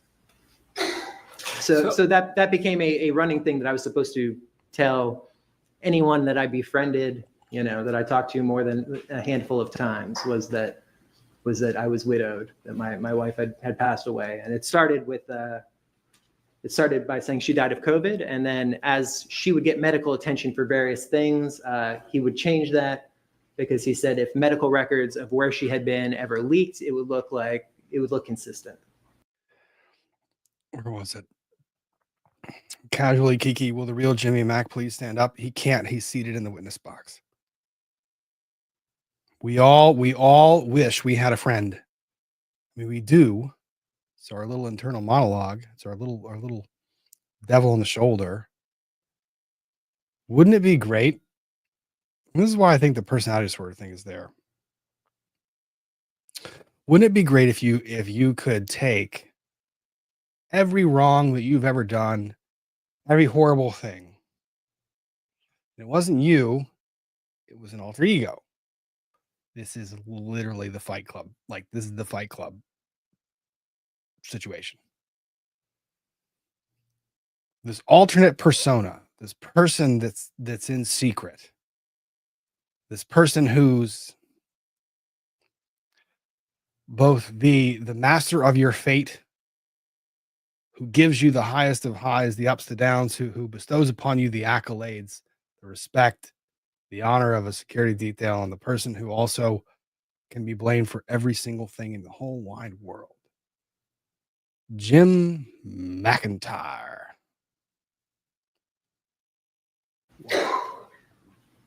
So you went to Pennsylvania to see Samantha. Yes, I did.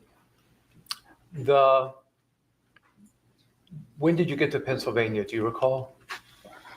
Mid-December, maybe the 16th. What did you do when you? For a couple hours, more than a couple hours, so we'll go ahead and take a break. So if you would, please step out with the bailiff, and we'll call you back in about 10 minutes. Amazing. Deposit on the house. I put a $50,000. I don't recall what exactly she was supposed to say. If she was just supposed to say that she was unmarried or divorced, or if something had happened to me. We didn't talk a lot about our kind of individual chats with other people. Mindy and I did not talk about that with ourselves.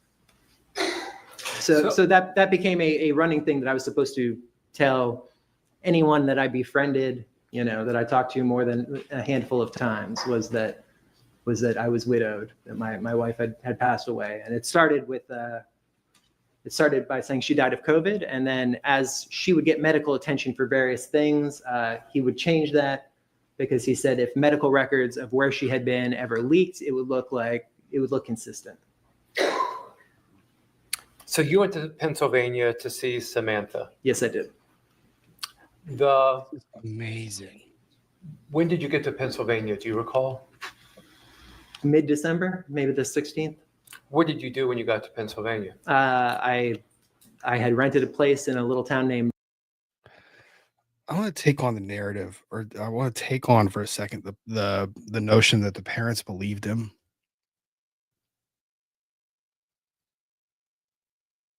I don't know. Do I do the crackpot psychiatry thing? I don't think I do. Do I give it a shot? Do I pose it as a hypothetical? Maybe I pose it as a hypothetical.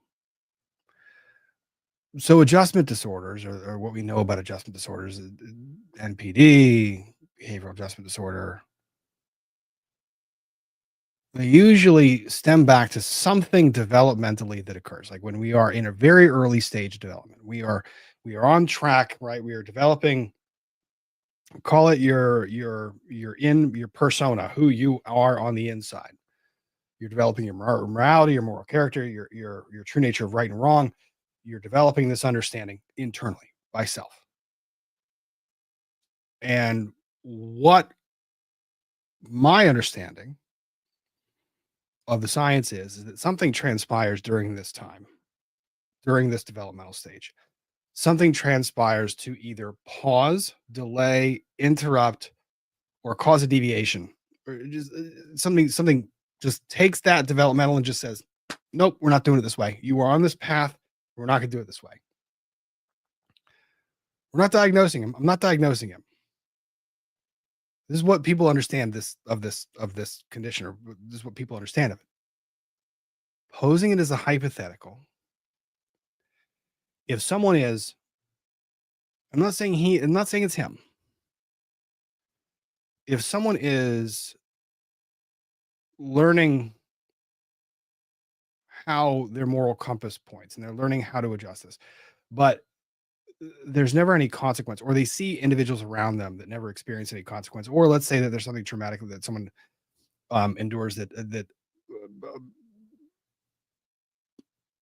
deprives them of an experience that would be another step in that adjustment towards the moral compass they have. Have you created a scenario where that individual does not believe that there's a consequence for their actions because they've never seen it, they never understand it? And have you done that at an early enough stage in their life where they actually develop a true understanding of self, that there cannot be a real consequence for their own behavior? Take that one step further. Can you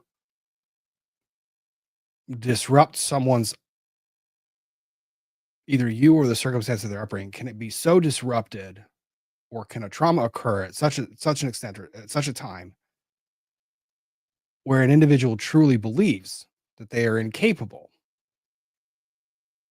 of doing something wrong, that it could not have been them, and it therefore must be this other third party, whether that person's someone they can see or the circumstances of their life. You see this a lot with people who blame the circumstances of their life for where they are, for where they are in their life.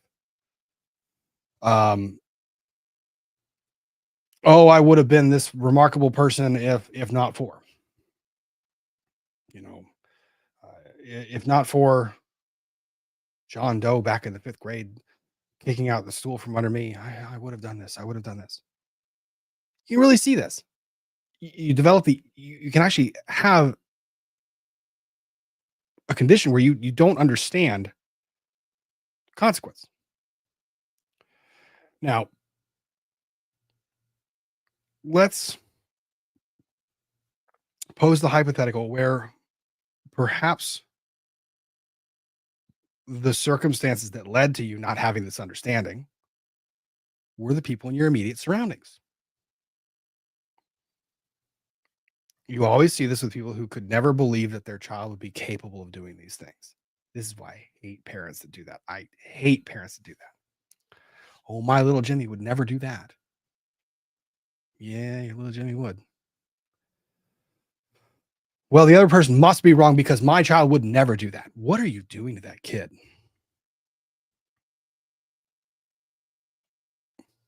There is a hypothetical scenario where people who raised this person or raised a person who was in the situation could not or would not ever believe that the person would be capable of doing this because they never believed that they were capable of doing this, and they never believed it to such an extent that that actually became a part of this person's personality.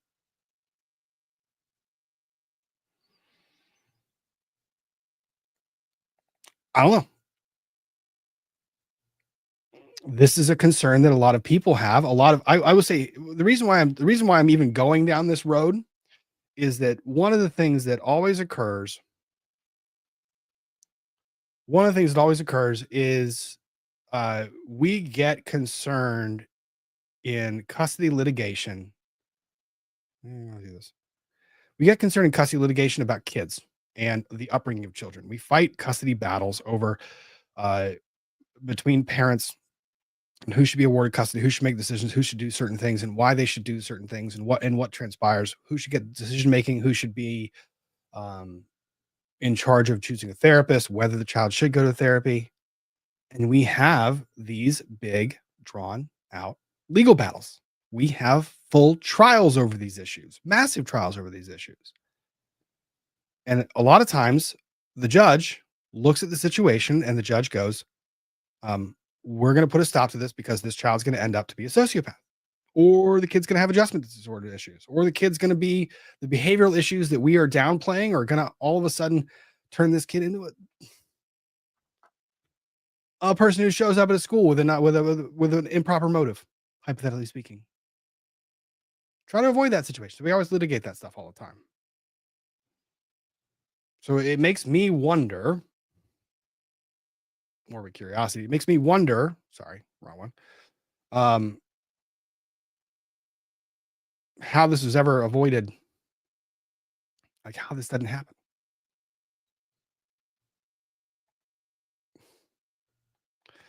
So now we get to cross-examination.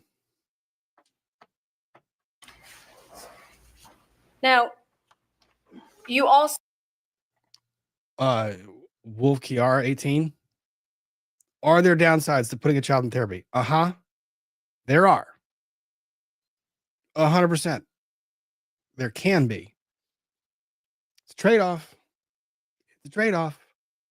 Therapy is oftentimes overutilized. And it can be prematurely utilized. So, but again, that's more a conversation, rather a debate between therapists that I would actually love to have. If I would have two therapists that would take contrary positions and have that argument. also purchased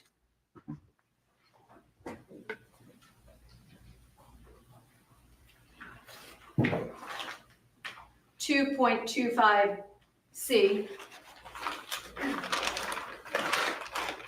Not this specific kit, but one that looked just like it, correct?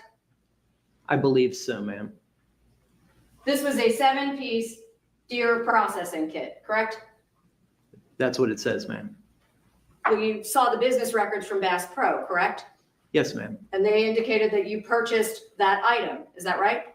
Yes, ma'am. You don't dispute that you did, correct? No, ma'am. And it's your testimony in court here today that you are not a hunter, correct? That is correct. You were not going hunting on November 29th of 2022, correct? No, ma'am, I was not. And just so we're clear, I'm going to show you States Exhibits 1.21, 1.22, 1.23, and 1.24.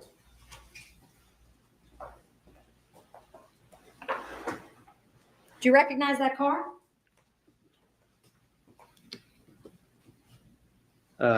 It looks like the same make and model car that I had. And you don't dispute that you were down in a large wooded area on November 29th of 2022 at the time referenced in that photograph? I don't really recall where I was, ma'am, but You don't recall where you were? right. Okay. But just a moment ago, you said you didn't dispute that that was your path of travel that Agent Bernie displayed for the jury, correct? Correct, ma'am. Thank you. I'm publishing to the jury. Photograph 1.1, rather 1.21.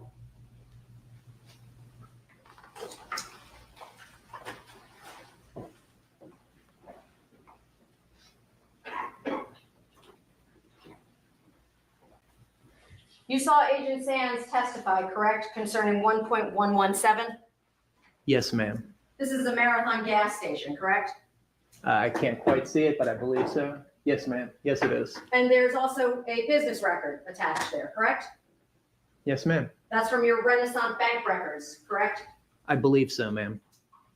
That was your vehicle, your card, and you that was present at the vicinity of 13689 East Oglethorpe Highway, Midway, on November 29th of 2022, correct? I believe so, ma'am. Nobody else swiped your card, right? That was you. I believe so, ma'am. Yes, I do not have any reason to believe that was not me. You didn't report your car stolen, right? No, ma'am. Didn't report your phone stolen?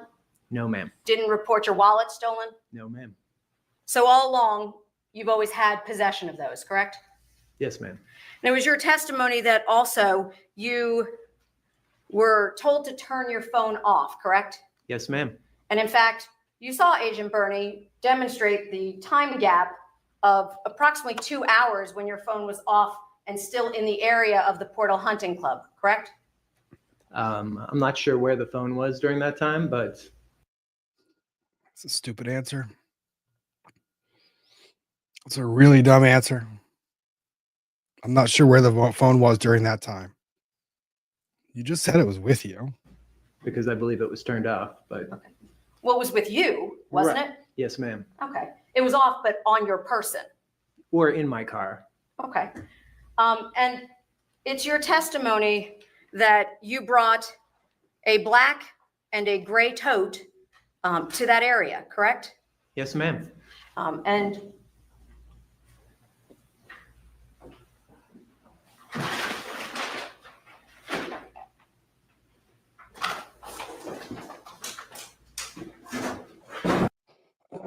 This part made me cringe a bit, not because of the prosecutor. I want you to listen to how he answers this question. Just listen. Pick up on the words. Focus intently. If you have to, shut your eyes. I don't care. Listen to how he answers the question. Ready?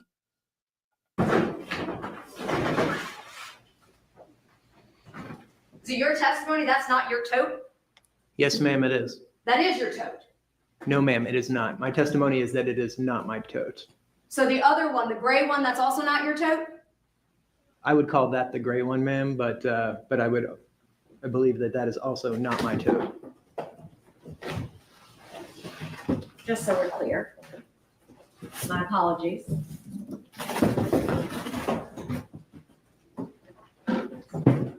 These two totes are not your totes. That is correct. There are two random black and gray totes that showed up on November 29th of 2022 in the vicinity of the Portal Hunting Club, and they're not yours? Objection, asked and answered. Overruled. I'm not sure when they turned up, ma'am, but they are not mine. I can explain why if you would like. You know how the process works, Mr. Kassotis. Okay, ma'am.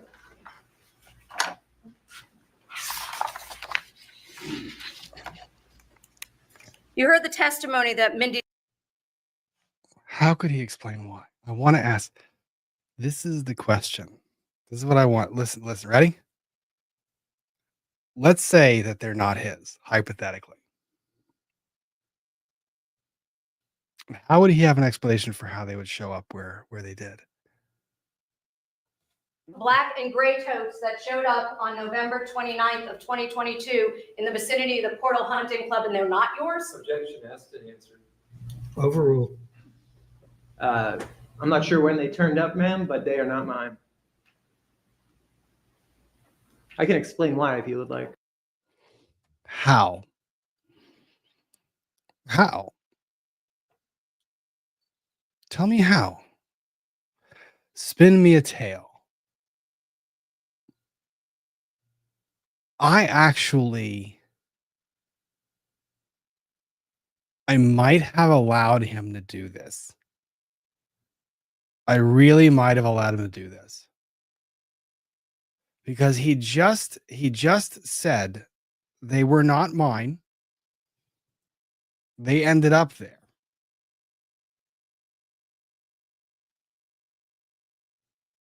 That one answer told me so much. Because it was just in my mind going, there's no way, based on what you just said prior to that, there's no way.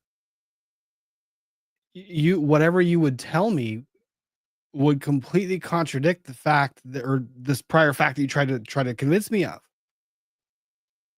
And let's say that he does say the word, say Jim. Let's say he blames Jim, Magical Jim. They were Jim's totes. Well, then how did he know that Jim put him there? Jim told him when. I mean, the way that you could go after that. You know how the process works, Mr. Kassotis. Okay, ma'am.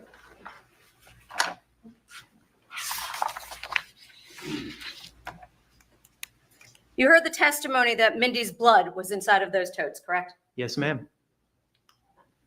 And you heard the testimony that there were cleansing wipes recovered in the vicinity, right? Yes, ma'am. And also,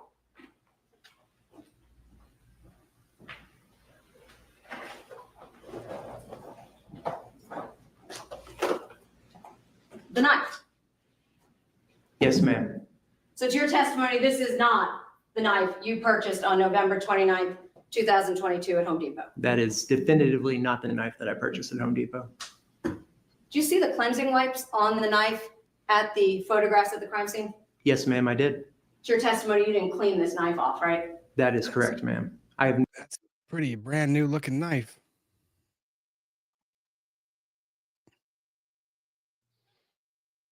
Oh, baby. Never seen that knife before. It was introduced as evidence.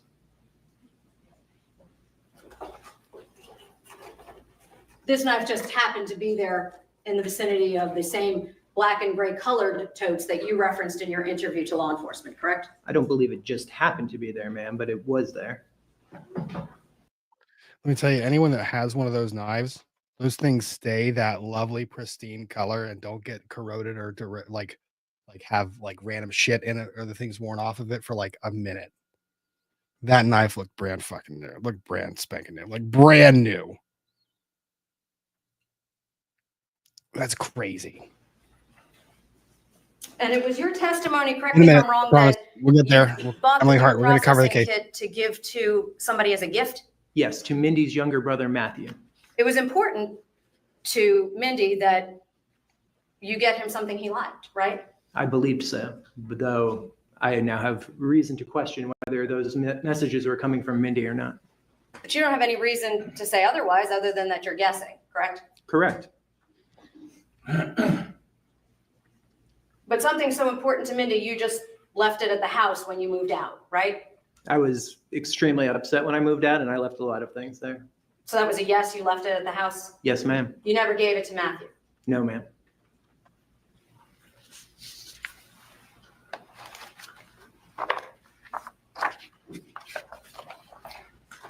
You heard testimony from Samantha, correct? Yes, ma'am. And that was your third wife at the time, correct? At the time, yes, ma'am. You heard about the relationship leading up to you meeting her in person, right? Yes, ma'am. And you started talking to her as early as late September 2022, correct? I believe so, ma'am. I'm not 100% sure, but that sounds right. Well, you saw the text messages, right? I didn't actually look at them that closely, but if they say late September, that would be correct. It was either late September or early October. I'm not 100% sure. Those messages were not sent by Signal, correct? Correct. They were sent on social media, correct? Correct. Those messages were sent by you, correct? I believe so. Well, here. Let me give you two specifically to look at. 1.95 and 1.98.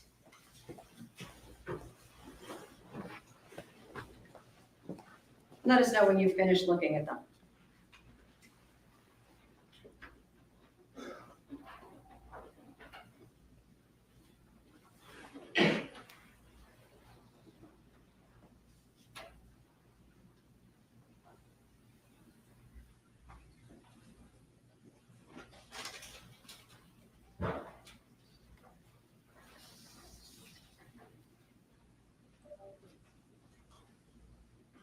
Really? Let's go 1.5. It's torturous. Wow. Really? Okay. I'm done, man.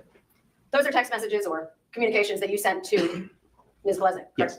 And during those exchanges, there were several exchanges on a regular basis, correct? Yeah. And they started at the end of September 2022, correct? Yes. And ultimately culminated with you going to see her on December 16th of 2022, That sounds right. Yes. 2 weeks after your wife was deceased. Yes, ma'am. But you initiated that relationship before she was dead. I wouldn't say initiated that relationship, but we were talking. Like I talked to many people online. Well, you drove from Georgia to Missouri, correct? Yes, ma'am. And then from Missouri to Pennsylvania to go see her, right? Yes, ma'am. How many hours was that? Quite a few. I'm not sure exactly. But you weren't just talking? No, at that point we were, we had progressed into more of a relationship, but I'm saying that wasn't how things had started in September. Right, but on December 16th, 15 days after you told your wife's parents she was dead, you drove to Pennsylvania from Missouri, correct? 15 days after I learned my wife was dead.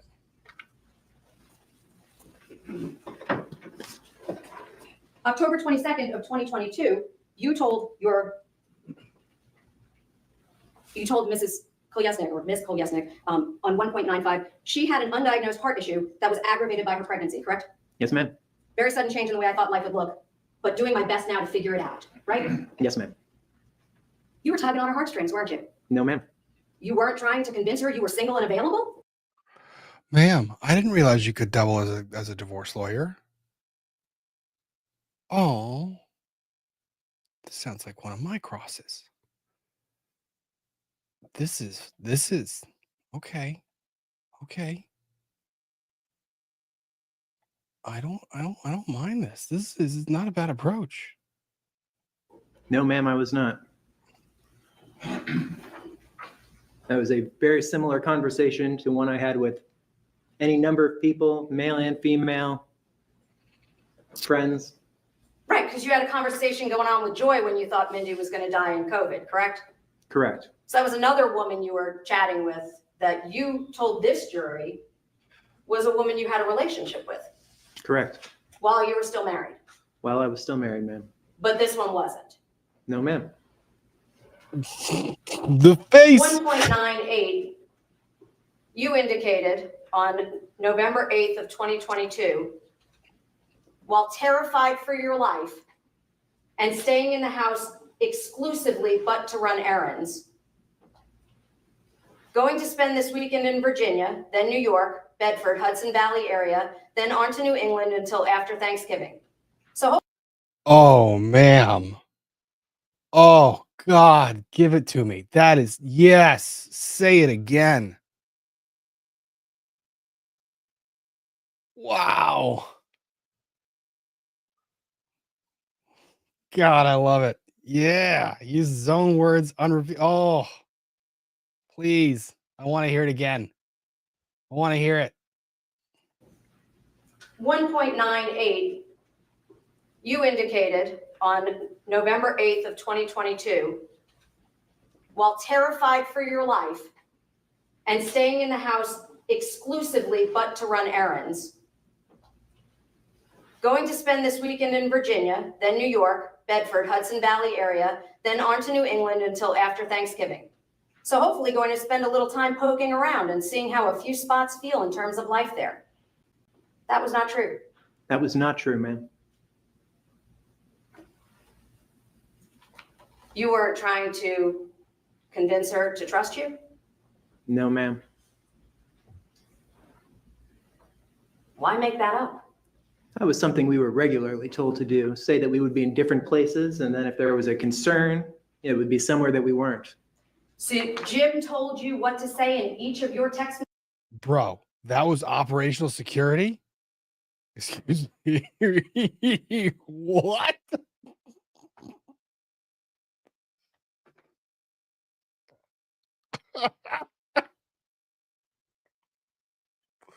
Are you fucking kidding me? Are you kidding me? Oh my God. Oh my God. That's it. That's my new tactic. That is my new tactic.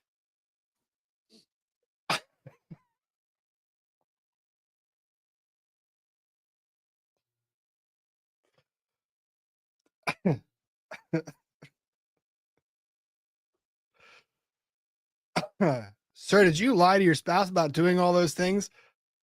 Counsel, that was operational security. I needed to convince them that I was all of these different places just in case they chose to show up. I wasn't telling them the truth. I was just kind of throw them off the scent. What the fuck was that? Really? Messages to Samantha? Not in each, but it was something he would generally say, you know, tell people that you're going to be traveling for the next 2 weeks. And then if people are spying on his DMs, people are spying on his DMs. They're spying on his DMs. Everyone can see his DMs. So he's throwing everyone off the scent. there was a concern, it would be somewhere else.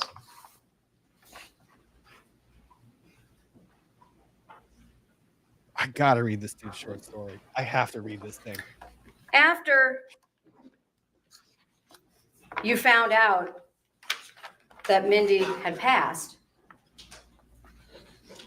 you testified to this jury, you never got a single document of any sort from the doctors, correct?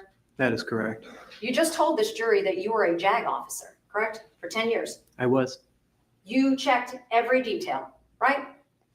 Yes. Verified everything, right? Yes, ma'am. You didn't get a single document at any point in any of the time after her death? No, ma'am, I did not. Death certificates, 1.68. They're registered with the state of Georgia. You're aware of that, right? I am. Oh, no.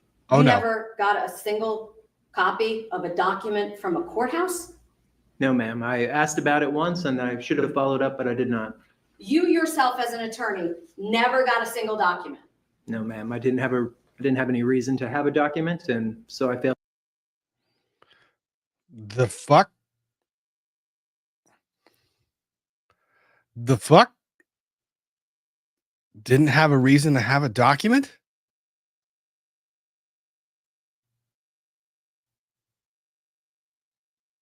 Failed to Okay. follow up on it. You were on trial for murder. correct? I was not. In anticipation of today and your testimony, you knew you were on trial for murder, correct? Yes, ma'am. And you didn't bring a single court document with you. Well, ma'am, I believe the testimony is fairly clear that I was lied to about Mindy's death and that I did not have a document because there were no documents. You worked. Oh my. What the shit was that? What was that? That was. Please, let me beg you to please agree with me, jury. Please In agree. anticipation of today and your testimony, you knew you were on trial for murder, correct? Yes, ma'am. And you didn't bring a single court document with you. Well, ma'am, I believe the testimony is fairly clear that I was lied to about Mindy's death and that I did not have a document because there were no documents. You worked for. What the fuck was that? What was that? Testimony was fairly clear. APIS security, correct? I believe so, ma'am. No W-2, right? At some point I saw a W-2, but But you didn't bring one. no, ma'am. I believe there was one in Discovery, but I don't recall. You do. You believe.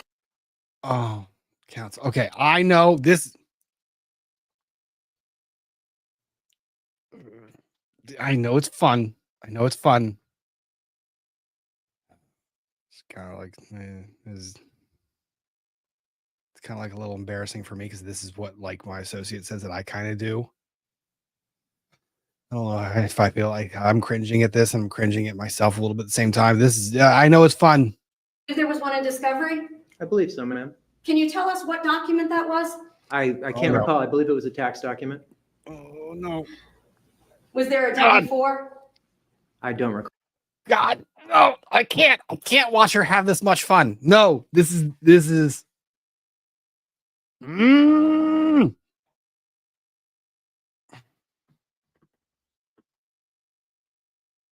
I know where she's going. This is going to be really fun. She's going to enjoy this part. This is the little secret about the game, and the game being the game of the lawyer. Every lawyer has a lot of fun in the cross when they have them in their crosshairs and they're walking into the trap and you see them and they're prancing along like just a perfect little bunny. They're just like, oh, look at me. I'm so happy. And the lawyer's like, oh, you really think you're in control of the questions, aren't you? You really think you know where you're going with this. You do. Oh, you can't be that dumb, right? Oh no, you are. You play up the drama, and you have some fun. And then you just, before you know it, you're like out there dancing and singing and having a good time. It's a lot of fun. It's like a power trip that's really kind of, it fucks with you a lot. But we're just going to let her, she's going to live her moment. We're going to have some fun. I'm not sure what a W-4 is, ma'am. An I-9? No, ma'am. No tax documents? No, I-9s are for immigrations, proving that you're a citizen. So What about tax records? You got paid, right? it was paid into a trust, ma'am. So you have zero records reflecting being paid by APIS security, correct? Well, I have the records that you provided to me during discovery. But 1.84. You provided Samantha with an employment verification, correct? yes, ma'am. You indicated you worked for them February 12th, 2018 to present. That was January 12th of 2023, correct? Yes, ma'am. You never got a single paycheck? Not paid to me, no. So for 5 years, you worked for a company and got zero money handed to you. Handed to me, yes, ma'am.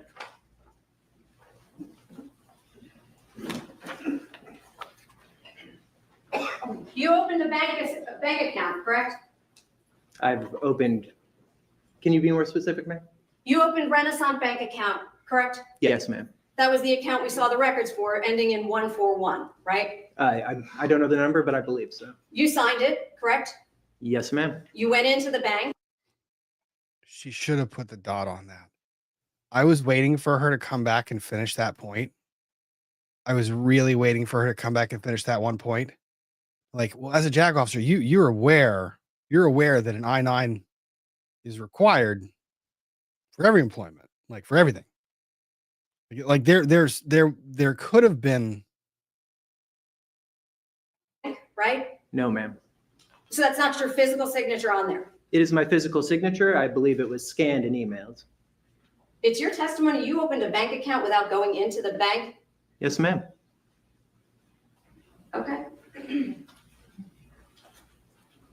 can't do that. You can't do that. You can't do that. Banking laws prohibit that. Banking laws prohibit that. You can't do that. Okay.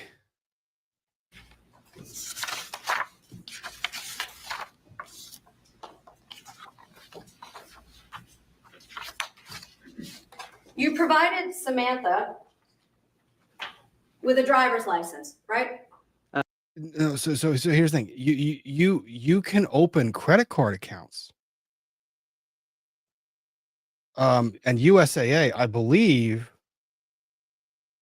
USAA, NFCU, I believe those banks have access to records that would basically, trying to think, is it Patriot Act? Is it Patriot Act that does it? I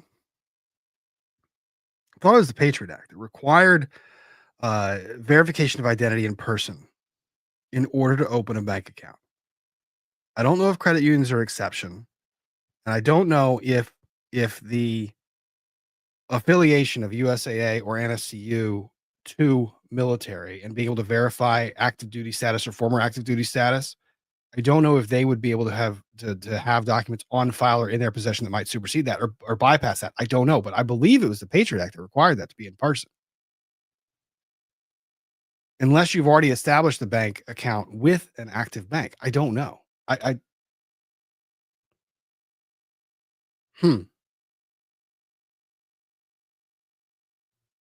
Okay. All right. I'll buy it. If y'all are right, fine. I'm learning something new every day. Learn something new every day. With the photograph of one, yes. 1.86. This is the license you sent her, correct?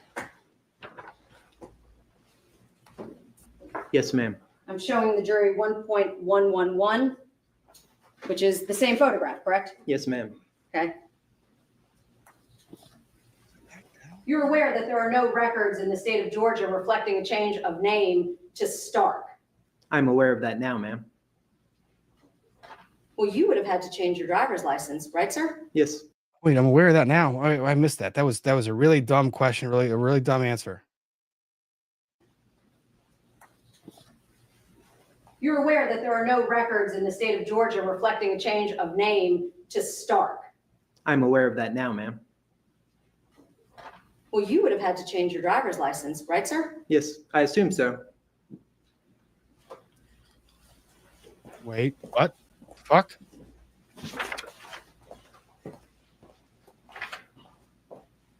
Delaware.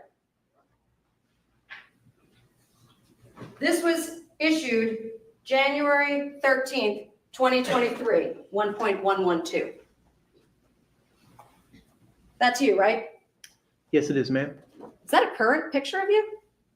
That was current at the time, ma'am.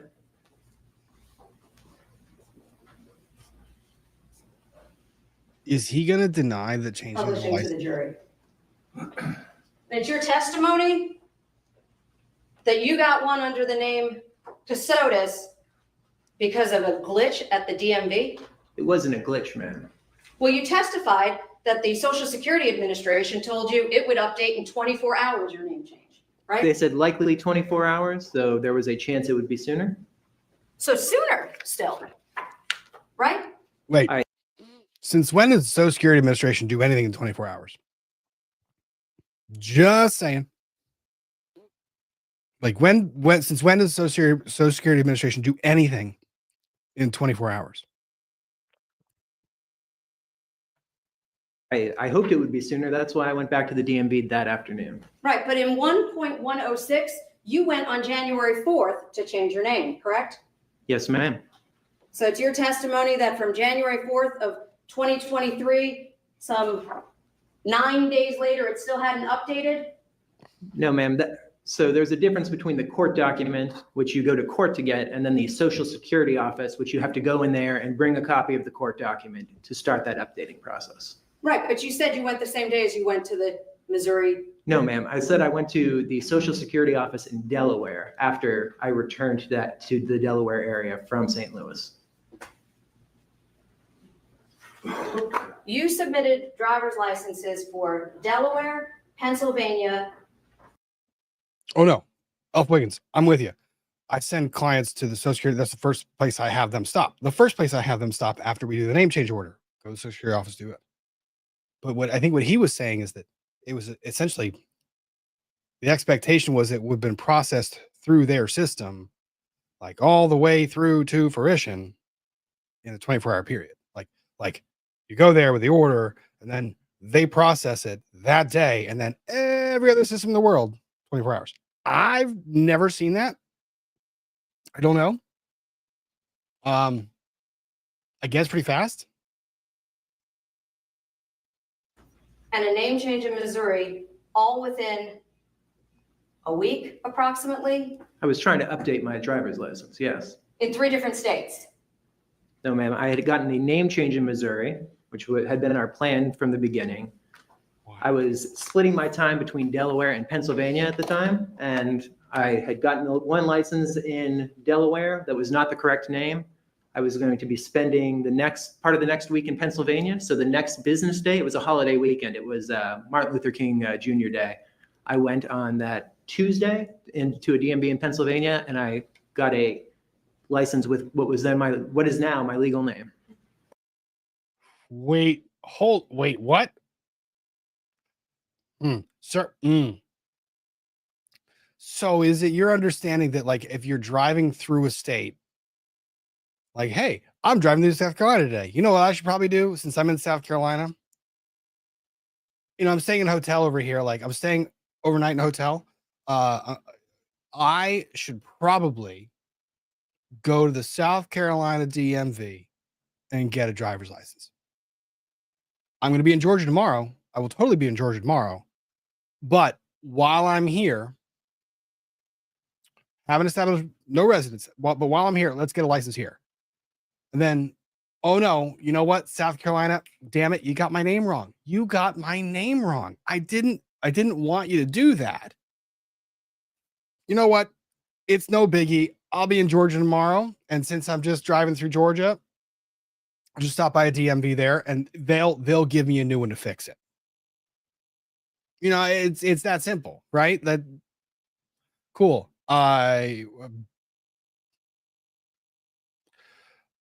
What the fuck?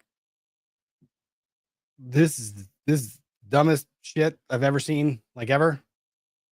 When I got my license renewed in Virginia, I had to show up with like copy of mortgage statement, power bill in my name that had the address that matched the address on the license, other government issue ID that showed my photograph, copy of my birth certificate. It was everything except a rectal exam.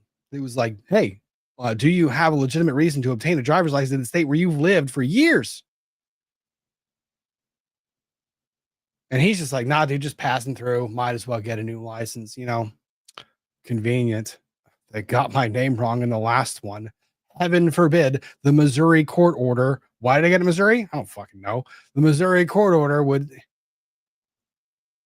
This is ridiculous. You remember it was a Tuesday, correct? Yes, ma'am. But you don't know your wife's doctor's name. I was never. Ma'am, give a warning before you give a death shot like that. What the fuck was that? That was. God, what a great point. Just. God. That was so good. That was so good. Let's do it again. That was fun. Yes, ma'am. But you don't know My legal name. You remember it was a Tuesday, correct? Yes, ma'am. But you don't know your wife's doctor's name. I was never given her doctor's name. You didn't ask? Ma'am, she wanted. I asked you a question, sir. No. Did you ask? I did not ask. She was 8 months pregnant, you said, correct? Correct. You never visited her at the hospital, Yeah, I was told not to. and you listened? Yes, ma'am. First child, right? Yes, ma'am. Desperately wanted kids. Oh no. Oh no. Every parent, every person who's ever had a child is just now.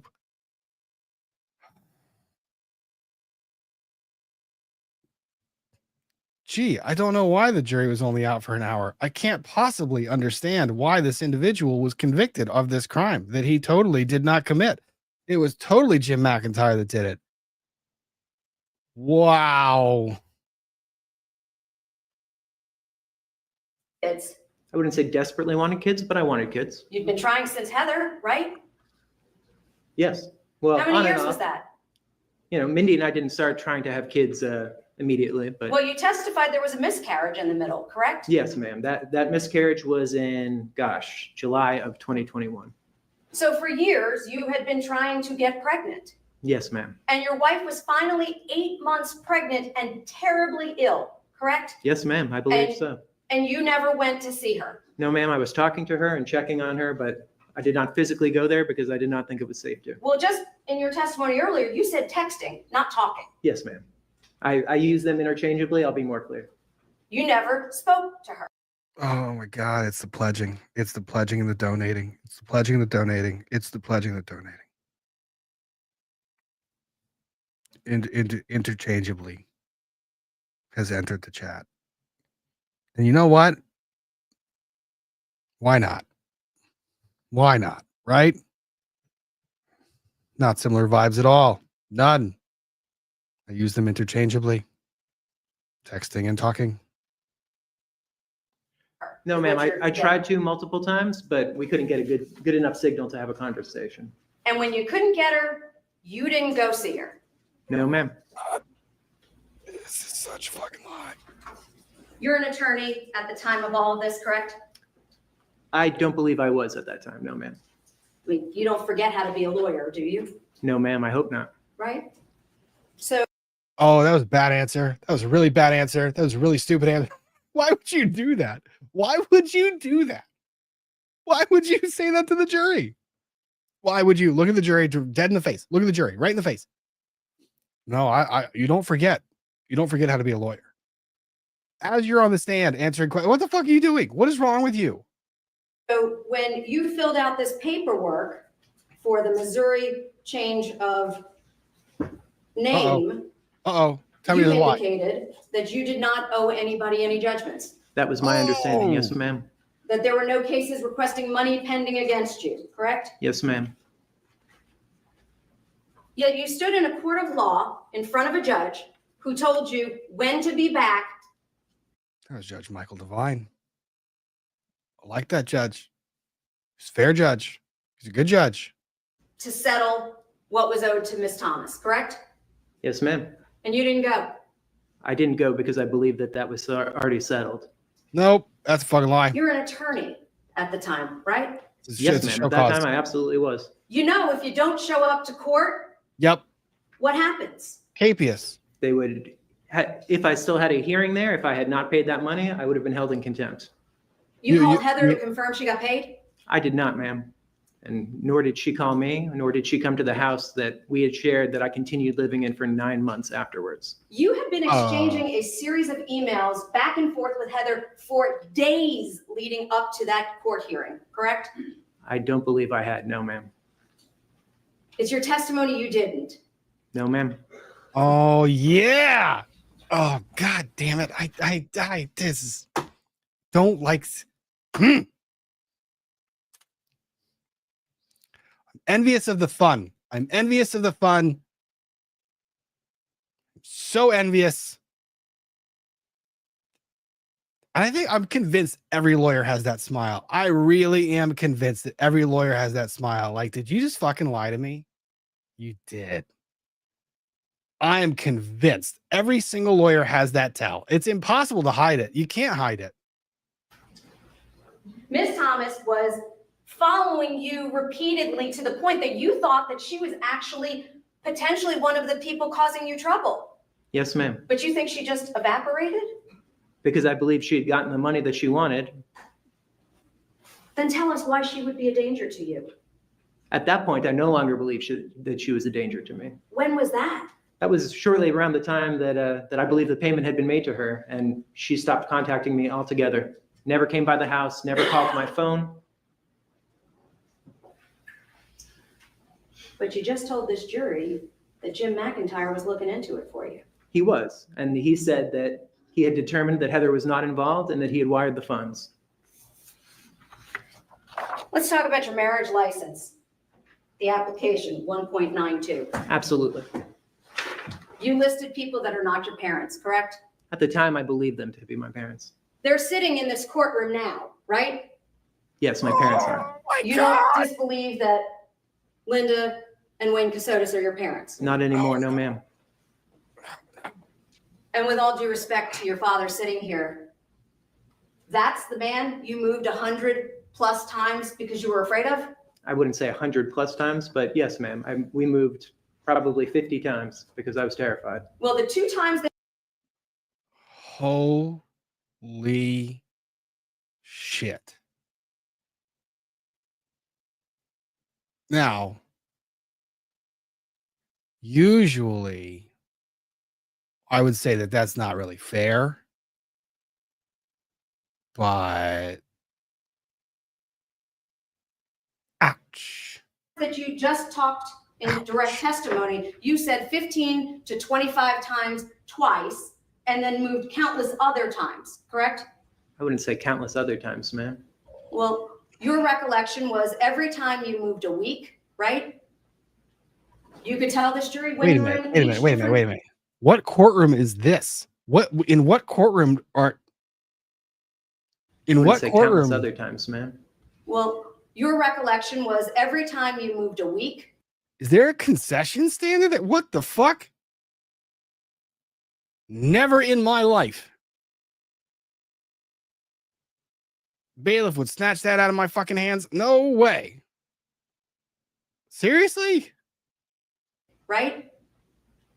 You could tell this jury when you were in each different place, correct? Yeah. I have because we move so often, it's actually pretty easy for me mentally to remember where we were when, because oftentimes we were only in a place for 2 days. So if you remember the 4th of July happened while you were in that house, you know when you were there. But you don't remember your wife's doctor. Way to bring it back. No, ma'am. Let's just be clear, 2.32.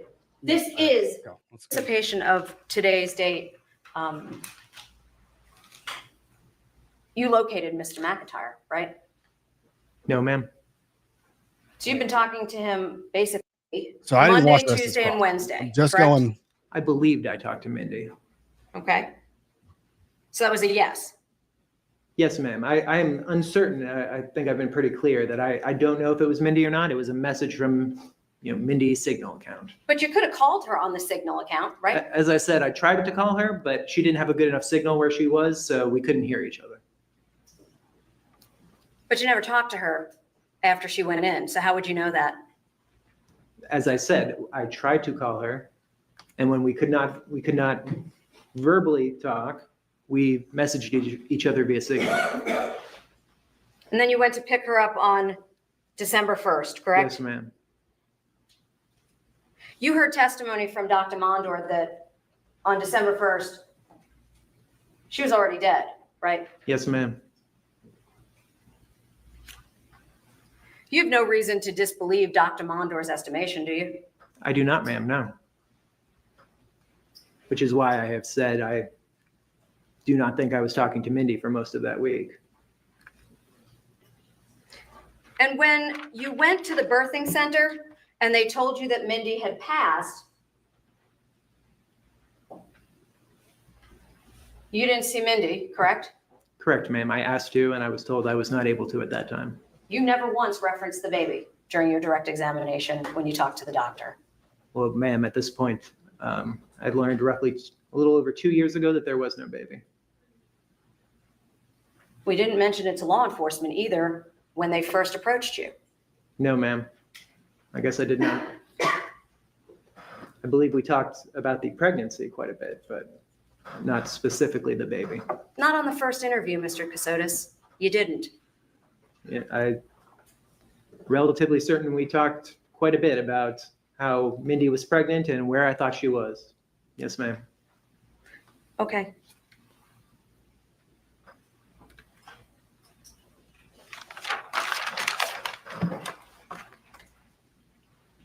Now, when you went to pick up your wife's ashes, you indicated that was in Alabama, Yes, ma'am. Montgomery, Alabama. and you gave him $5,000 cash. Yes, ma'am. No paperwork, No, ma'am. no name. I'm sorry, no He name? didn't ma'am? give you his name? He might have, ma'am. I'm unsure. I don't remember. It was a very brief meeting. You received your Why? wife's ashes on the side of the road, and you didn't get the man's name? No, ma'am. I was pretty angry at him. You're an attorney at the time, right? No, ma'am. You weren't a lawyer at that time? No, ma'am. I was not licensed at that time. Well, you had put your license on hold, essentially, right? Yeah, I had given up my Virginia license, but Massachusetts allows you to retire your license, and then if you want to turn it back on later, you just have to pay as if you were an active lawyer for all the years in between. So I am still to this day a retired attorney in Massachusetts. But you didn't forget how to be a lawyer, is my point. No, ma'am. Okay. And receiving your wife's ashes on the side of the road in Alabama for $5,000 cash, you didn't think you needed any documents as an attorney? No, ma'am. I was pretty angry about the entire exchange. That was a no, correct? Correct, ma'am.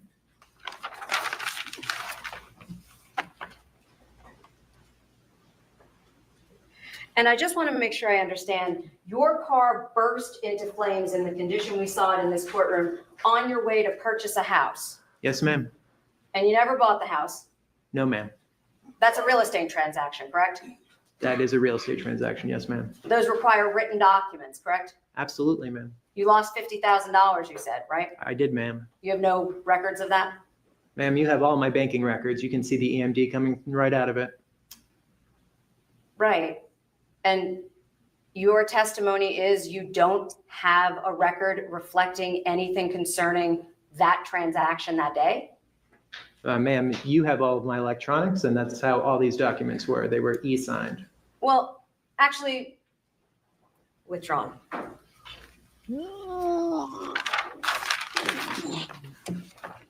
You never bought the house, right? Correct, ma'am. Because you had a check for $860,000, I believe you said, correct? Yes, ma'am. That you said burnt up, right? Along with parts of me, ma'am. And when Investigator Frost said to you, what was so important that was in the car that you opened the door? Do you recall that? It was my phone, ma'am. Not the check for $860,000. No, ma'am. In that moment, all I was trying to do was call for help. You didn't care about a check for $860,000? I absolutely cared about a check for $860,000. At that moment, I was trying to call for help. I did not realize that my car was about to burst into flames. Detective Frost had to tell you about the check, didn't he? No, ma'am. I remembered the check. I thought we were talking about something else.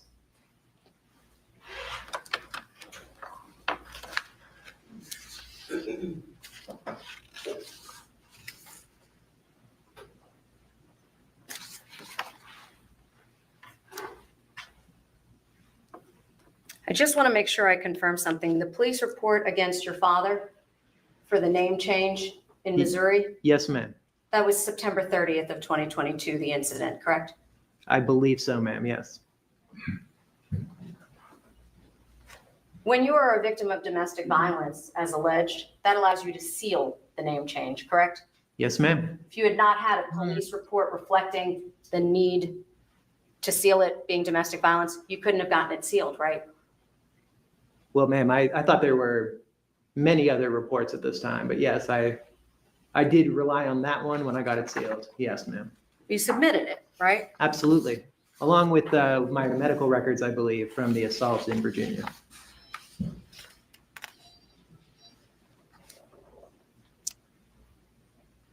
Just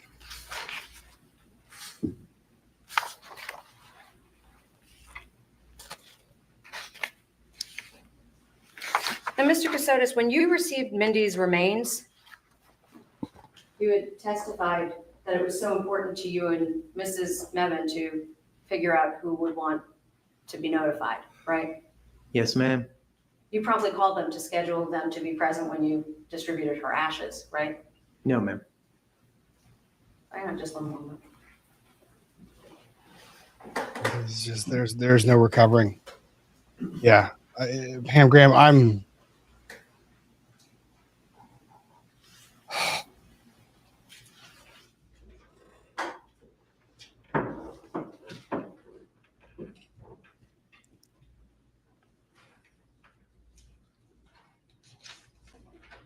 Mr. Kassotis, in anticipation of today's date,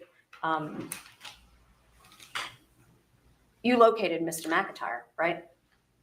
No, ma'am. So you've been talking to him basically on and off since what, 2017? I started talking to him in fall of 2017, I believe. Are you talking to him now? Is he on your shoulder? And we last spoke in, I want to say, mid-April of 2023.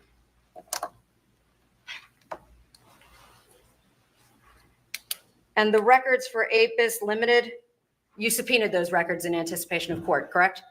No, ma'am. You know what a subpoena is as an attorney, right, sir? I do, ma'am.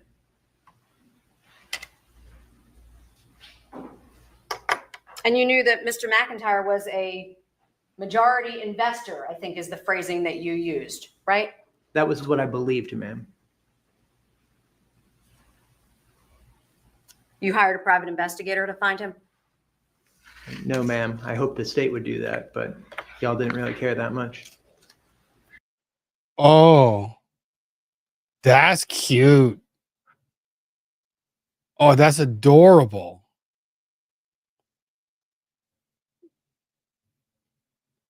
Oh my God, you fucking idiot. Objection, Your Honor. Move to strike. It's argumentative. Yes. I see y'all at the bench. Yeah. Yeah. What the fuck was that? Ms. Grant? Dana?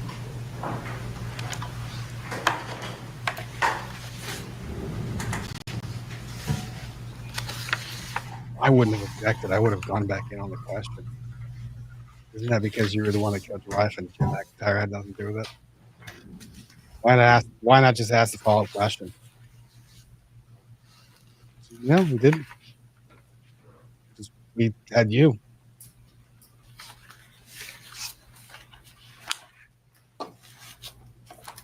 Done? 1 moment.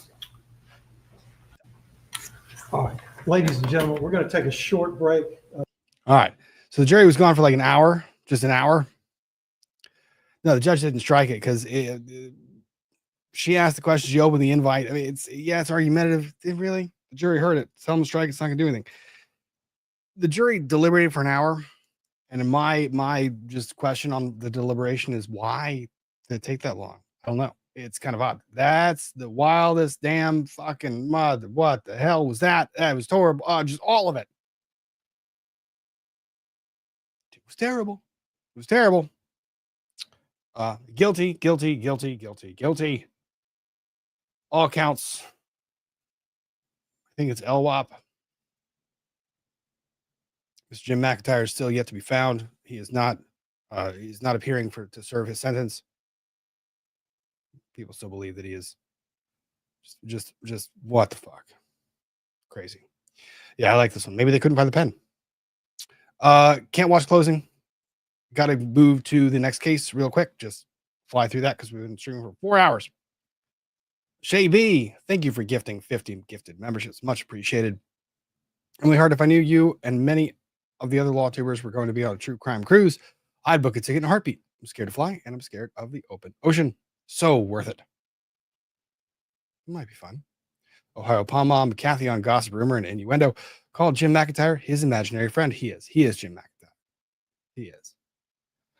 Battleborn Pride. I think that's Shabby. Love watching the same cases with you and Ian. The differences and similarities are awesome. I didn't get to watch Ian's coverage of this one. I imagine he probably sat there like same way I did, like towards the end of that, what the fuck was happening? I didn't know what was going on. Analytical Barney B. Dude, most girls are squeamish and want to punch. Chat, the mods are everything. Round of applause. Also from Analytical Barney B. Thank you. Chris Cat Queen. Are you the annulment? What do you have to show to annul a marriage? Third wife, is it because of the fraud or because of the unaliving? For the third wife, I think the annulment that she said was because of the fraud. Every state's a little bit different. They all kind of follow the same pattern, but check with your state. Random unbreaded commentary. I understand you want to editorialize. A la Heard. He really did just want to give all the commentary. Amelia Hart 345. I would trust a fart before trusting this guy. I think just about every fart's more trustworthy. Peyton Banford. At points, his blinking rapidly increases as he's all over the place with the blinking.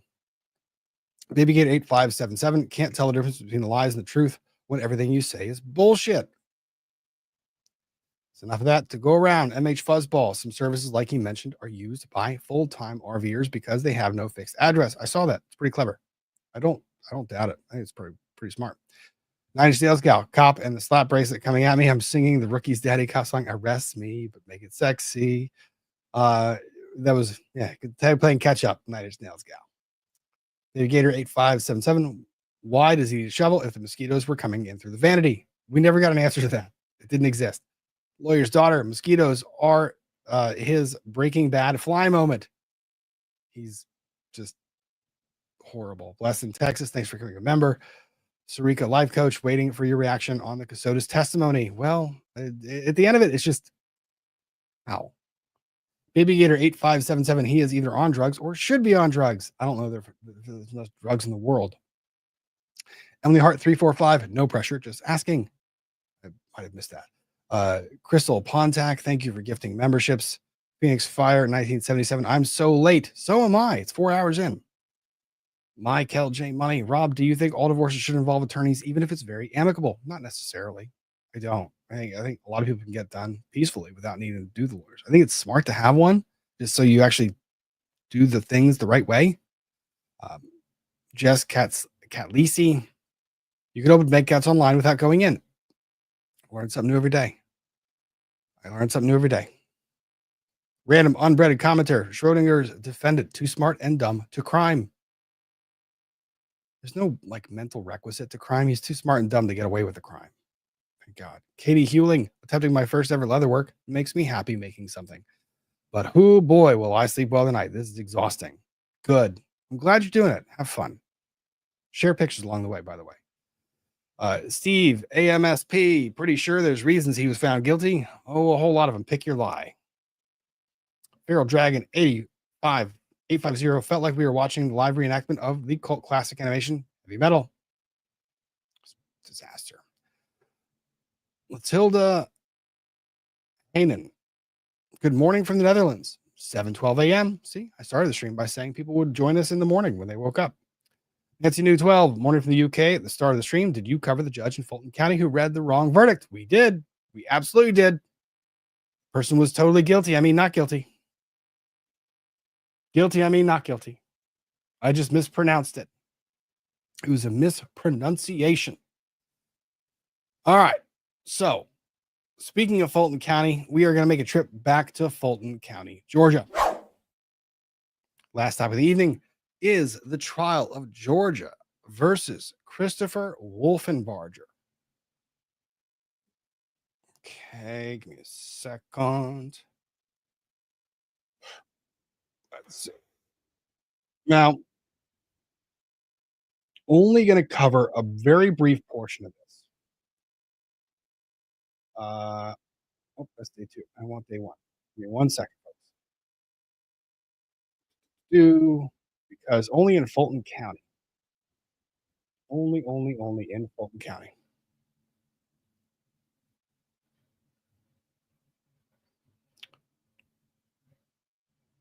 Give me 1 moment to pull up. No, I need to see. Oh, before we leave that, we can do this though. I did think this is funny. Doug Weinstein just coming in with the jokes.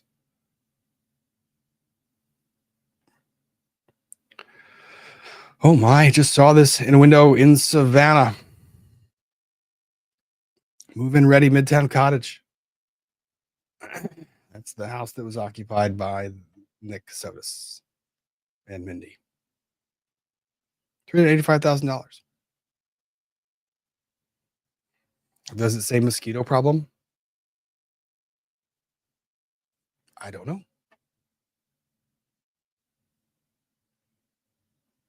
Okay.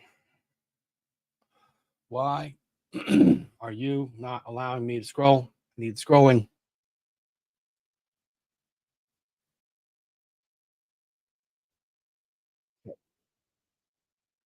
Ooh.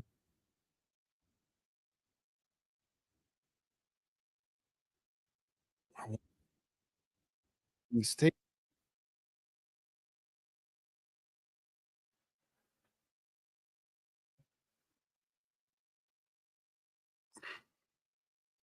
All right. So the synopsis of this case, pretty wild.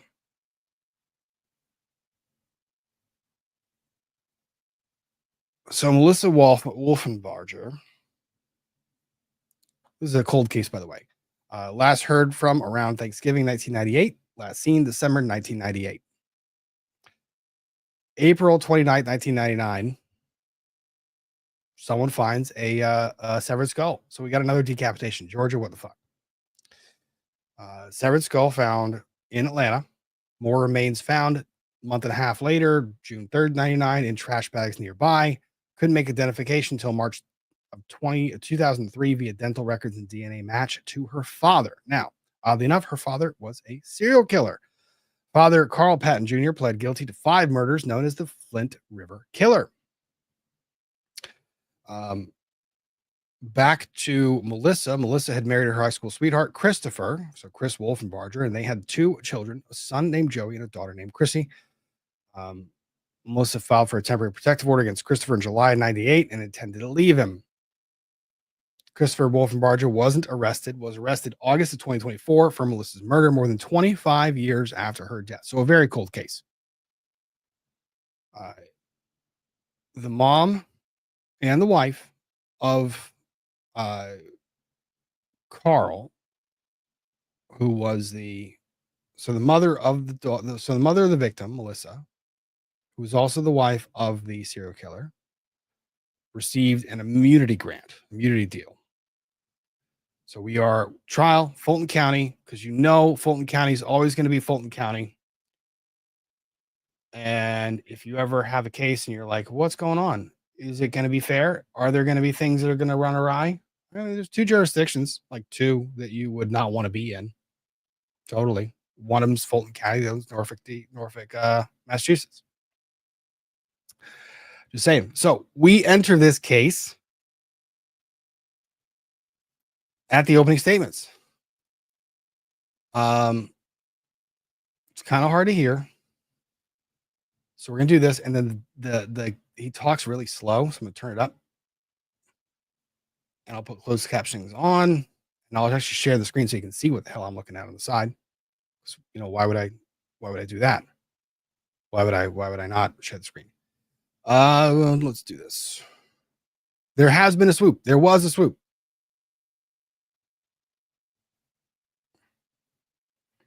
Oh, no. Emily Hart, 345. If I skipped through all the questions where there was, I do not specifically recall, or I don't remember, all the testimony in this case would have been summarized in about 20 minutes. Nobody remembers anything. And they get their memory refreshed improperly via a recording from a statement that was made like last week. So we shall re-swoop. We shall re-swoop. There is a re-swoop.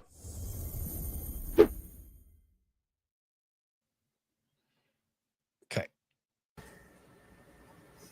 Not talk to her sister for a period of time. But she would always keep in touch with her mother. Most importantly, she never let a holiday go by without calling or visiting. Warning, the prosecutor has just a low tone voice. Can't really, Like, and tonight so much. I think there were photos shown during this. I can't remember if they actually went and showed anything graphic during the openings, but it's a little bit of a trigger warning. Just don't be surprised if you see something like it. I don't think they showed something too graphic, but let's do that. In November of 1998, Melissa had the intent to visit her mother. We're at 1.5 speed. And they spoke. One of the things that Melissa was really looking forward to was getting a photograph of her pawpaw, her grandfather, the father of Carl Patton, Melissa's grandfather. And that is the. Also, yes, my avatar is still the baby Ian Runkle.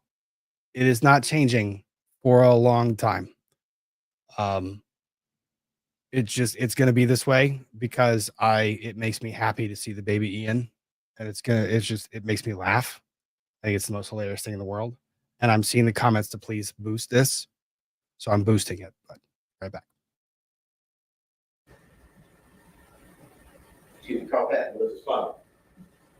And that is the husband of Norma Patton. She wanted that photo. And Norma Patton expected that at some point between Thanksgiving, even though she didn't get an opportunity to go visit her mom, that she would get that photograph.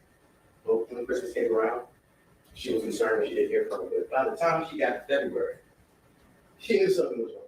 Melissa never would let that much time go without talking to her mom, not especially during that period of time, not on her birthday.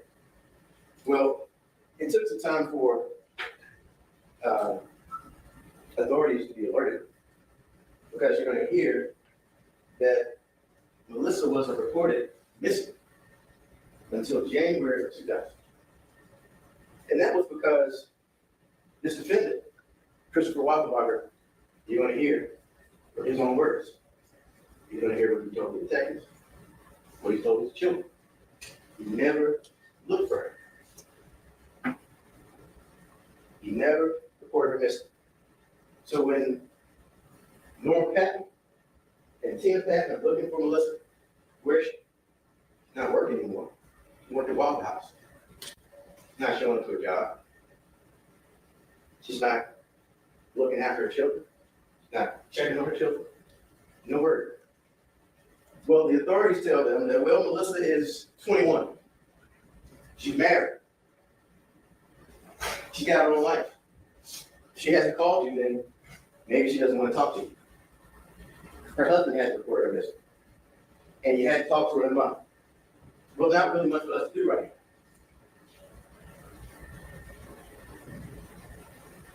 But eventually,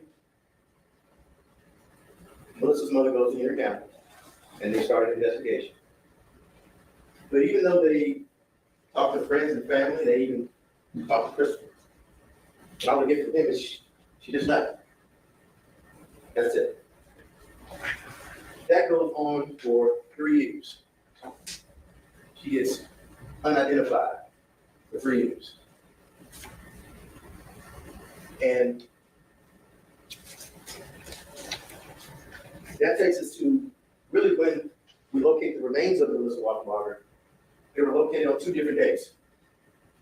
April 29th, June 3rd, 1999. Now, April 29th, George McKeitry is driving on the area, heard questions about Avon Avenue. That location is the location of Action Glass Company. You're going to hear that is the location where Christopher Wolfenbarger works. Glass Company has a manufacturing plant. They have industrial equipment at this location. That's where he works. Although they had no reason to think that was anything significant at the time, because on April 29th, 1999, all they knew was that there was a head in the roadway, partially, fully, pretty much fully decomposed. And Mr. McKeitry, George McKeitry, is driving on in that area on Avon Avenue, and he sees something that he thinks is kind of odd. So he stops and looks at it, goes and gets his dog and comes back. And he can see what clearly is a human head. Now, something that he can tell you he couldn't believe with his own eyes what he couldn't believe. Well, that begins the discovery and really the process of trying to identify that skull. That's those same detectives, the lead detective at that time, Bill Kelly. You're going to hear from the Fulton County medical examiners, investigators, Tina Miller. They're all out there at the location on Avon Avenue here in 1999. Collect evidence and photographs, some of which you'll see. Ultimately, they start looking for information on who this could belong to. Then you find the extremities on June 3rd, 1999. As these extremities are found, everything but the torso, so everything but the midsection of Melissa Wolfenbarger is located. Femurs, and you'll hear from the detectives, you'll hear from medical examiners. When the skull was found, they had a portion of the spine attached to the skull, and it appeared as though it had been severed or removed with some type of circular saw. The extremities were examined. Did he say surgical saw?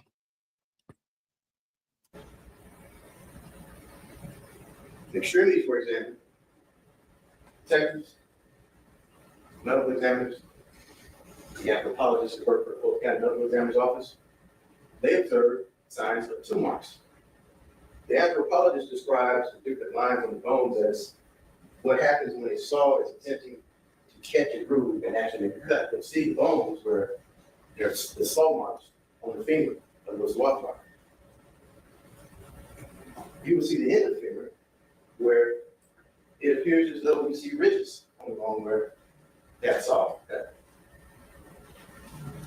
But even on June 3rd of 1999, they didn't have these cases connected. They were found about 50, 60 feet from each other in that same area. They didn't have a basis to connect to, so they were in the medical examiner's office as two separate case files. Skull found on Avon Avenue. So we're getting the picture there. Let's fast forward to what the evidence they have against him. You're going to hear Thomas Dixon tell you that when Christopher left, he peeled out. Oh, no. Rob changed Rob's pick. You know, I didn't realize, like, yes, someone, the Karen AI also created a photograph, just a picture of what baby Rob would look like.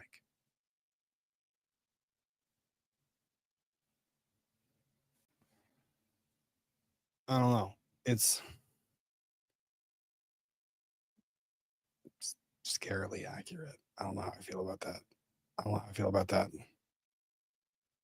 Anyways, moving on. Reciprocating saw, I think, was what they're saying, a sawzall, which is not a circular saw at all. It was Volkswagen. And that was the last time he saw us. He'll tell you that she never came back to work at Waffle House. She never called, she never texted. And that is the evidence to show that that's consistent with what you'll hear from her mother and sister regarding the last time anyone saw her.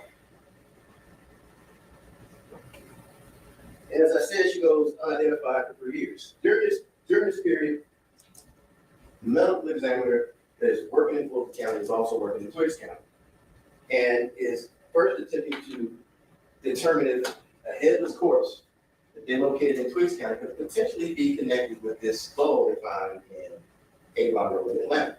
That was one thing they were looking into. There were several missing persons in and around the state of Georgia that they were attempting to get dental records for and prepare. There were tooth extractions that were done during this period, but all in the attempts to find the identity of the person who that skull belonged to. There were attempts to conduct reconstruction. And what further confused it is the anthropologist plots skull dimensions on a scale, and you get a range. Sometimes those ranges overlap. So at some point, they'll tell you that her skull looked like it had been run over, damaged. And she, at some point, the anthropologist thought she could have skull male. All this was going on during this period from 1999, April, when they located the skull, June, when they located the extremities. All this is happening during this period, trying to find out who these remains belong to. someone that knows Atlanta,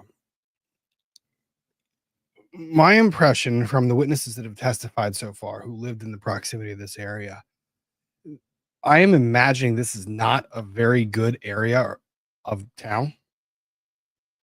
That hypothetically speaking, people kind of go missing or unheard of or just kind of disappear from communication, whether the reason is legitimate, not legitimate, for any number of reasons.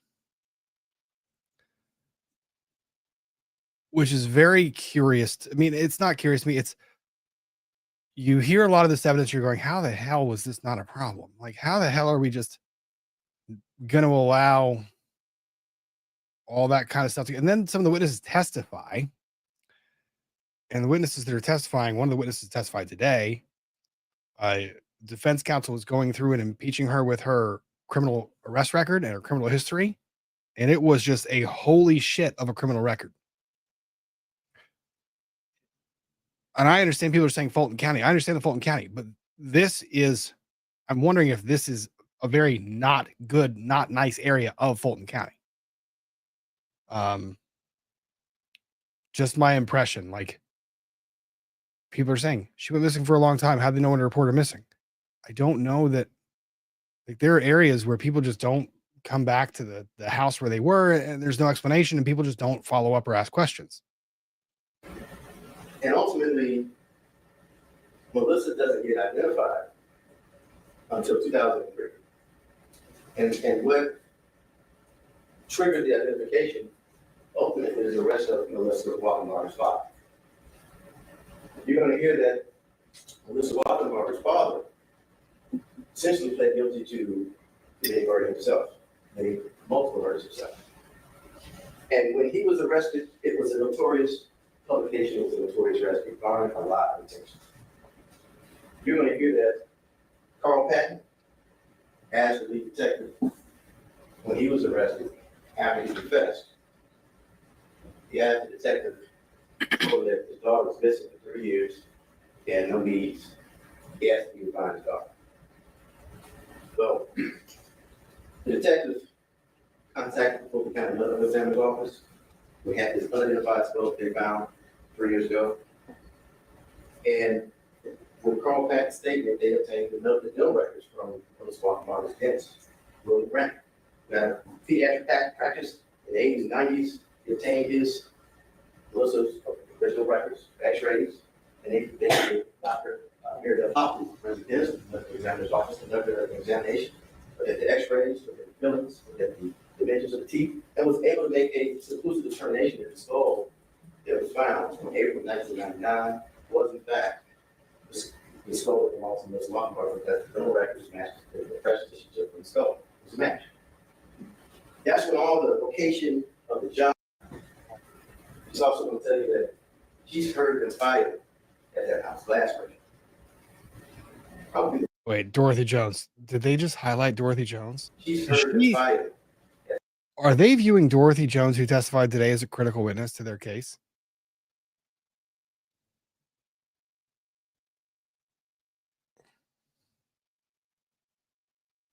Are they really? Oh, no. She didn't know shit. She's also going to tell you that she's heard them fired at that house last week. Probably the most disturbing thing she's going to tell you is that she saw him every day for about a 10-year period. And just one day, Melissa was gone, never saw her again, and Chris was gone. And she says, "Now we're gone, but just kind of left all this stuff." It's in. They're relying on it. No. You're going to hear about the signs of trauma. There will be some photographs, as you'll see, solely for the purpose of illustrating the two marks with the chemical device that was used to disconnect the limbs of Melissa Wolfenbarger. And most importantly, you'll hear this defendant's own statement. During that 1999 period, he told the officers that he was fired because the owners thought he stole a saw. He admits to borrowing it. He admits to using it to cut the top off his car. He never got the saw back. And you'll hear from the anthropologists, the detectives, the medical examiner, that there are signs that Melissa Wolfenbarger's remains have been solved.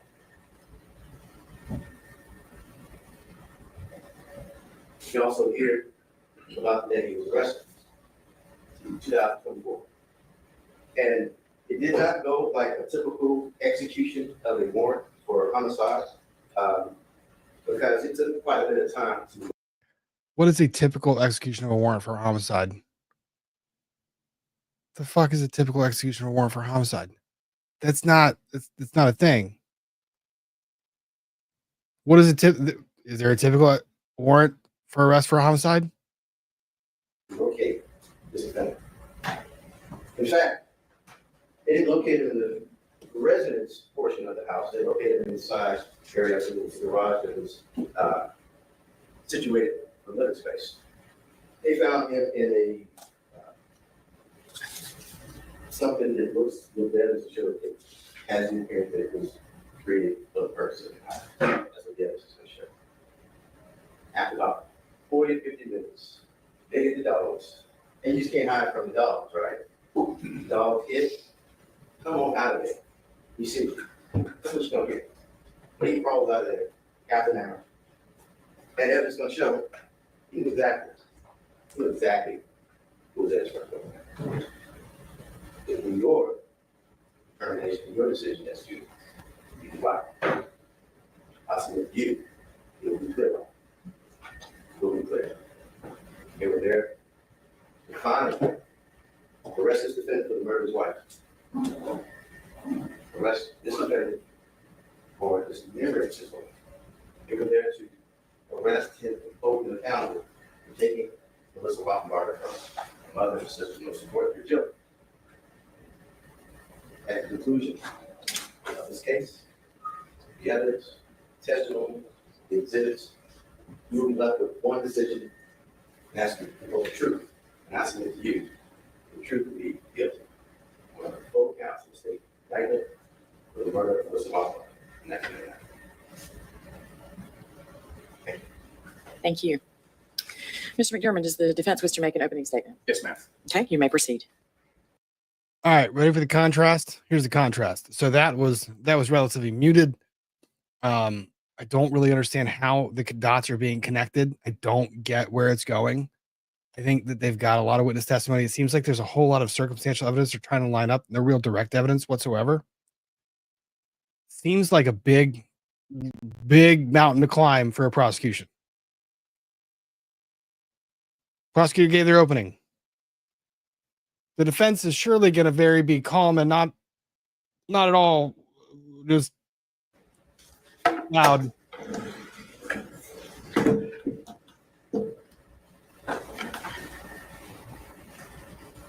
We can all agree that Melissa Wolfenbarger did suffer a tragic death.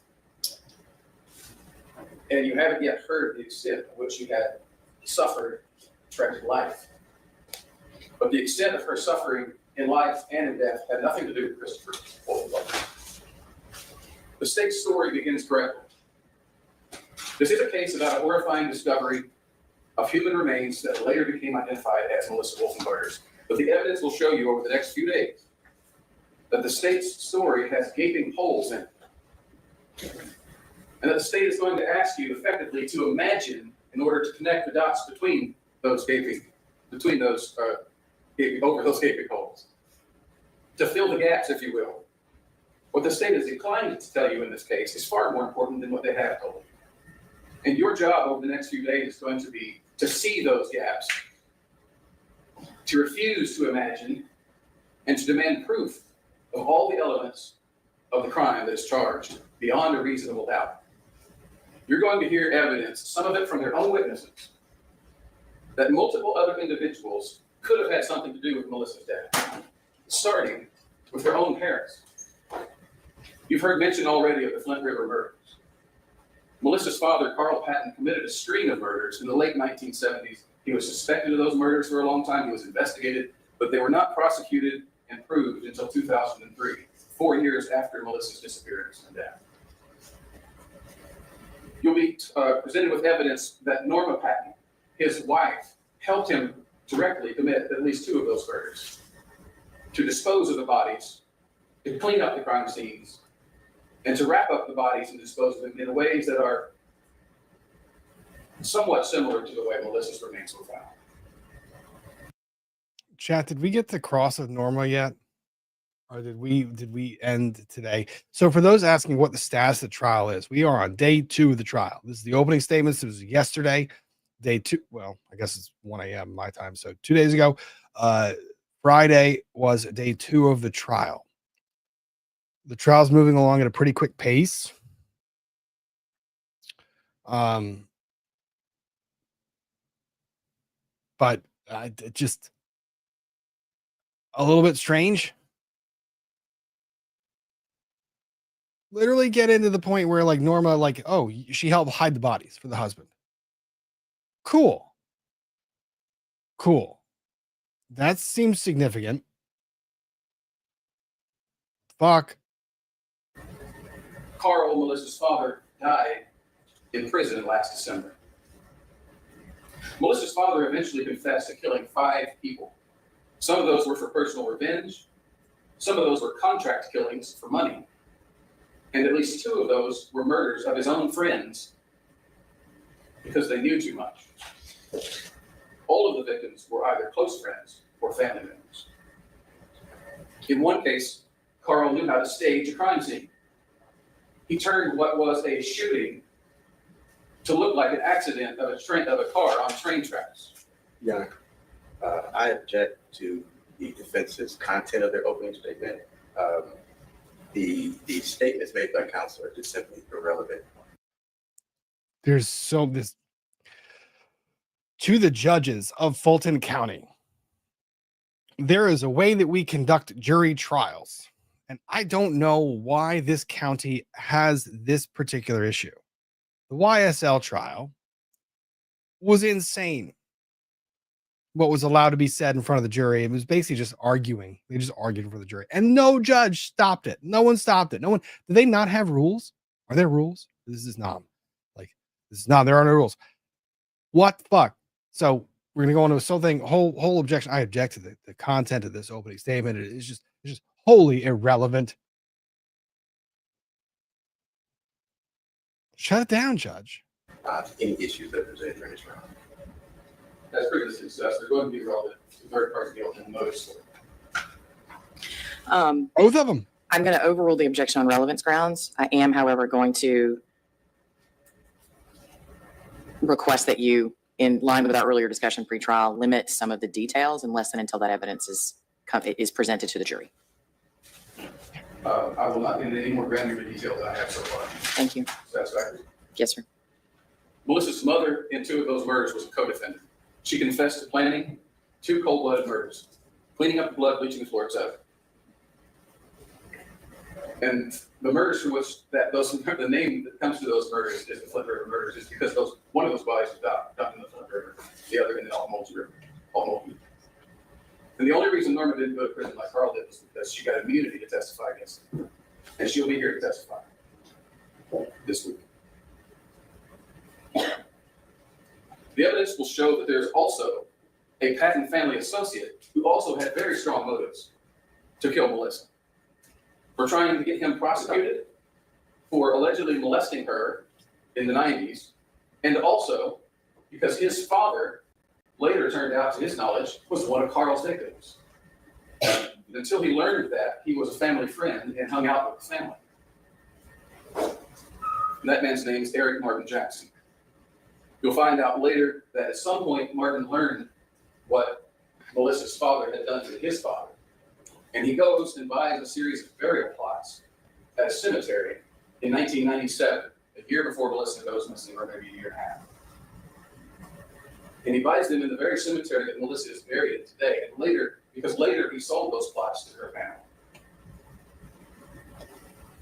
And there are others I'll touch on in just a minute. We expect Norma Patton to come here and testify that she had a loving relationship with Melissa, that Melissa loved her, communicated with her, stayed in touch with her, tried to get away from Christopher's control every chance she could get, so she could come back to Norma's home and see her. But the evidence is going to show that Melissa was actually abused by her mother in her own home for many years and started running away frequently. Her mother locked her in a room all day, every day, from roughly ages 7 to 12. The evidence will show that their home was so foul and dirty that Melissa acquired a foul smell in her clothes and hair that made the other kids at school bully her and tease her. You'll hear evidence from Melissa's next door neighbor and childhood friend that she will detail the abuse that she endured in that house. Moreover, at some point before Melissa ran away, her sister Tina had a pregnancy in that house, delivered the baby in the house secretly, and tried to dispose of it secretly in a clothes hamper in the house. 13-year-old Melissa discovered that baby's corpse. She eventually told school officials, who later called police, and it was at that point that Melissa began running away from her home regularly. Christopher, in fact, first met Melissa because she ran. Okay. Did we get the impression that this is a lot more complex of a story than we ever thought it might be? Yeah, exactly. That was my exact where my brain was. It was during the entire defense opening statement, the entire defense opening. I was going, wait, what the fuck? Like this prosecutor, you might want to get ahead of some of those facts. Like you might want to just kind of just get ahead of those facts and maybe cushion the blow so defense counsel doesn't get the opportunity to go in there and just drop the bomb like that. That was wild. So after the opening statements, we take a little bit of a recess and then we get into witness numero uno. Witness number one. We took a little break, didn't we? Yeah, we took a break, took a break. Come back.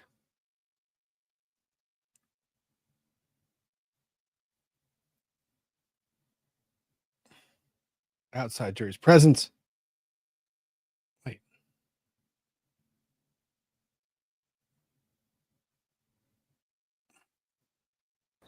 She thought it was like a. No. That's when law enforcement gets that information around 2015, 2017. Wait. And that's why we will ask you. Sorry, I'm getting my time. It was after the lunch break.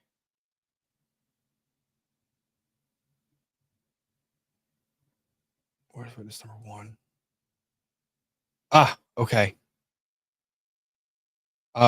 This dude literally won like most likable witness.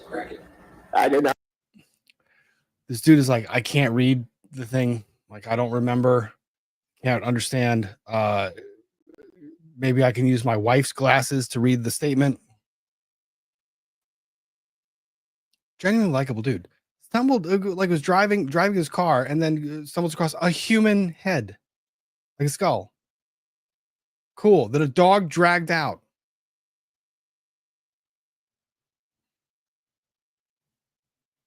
Like how?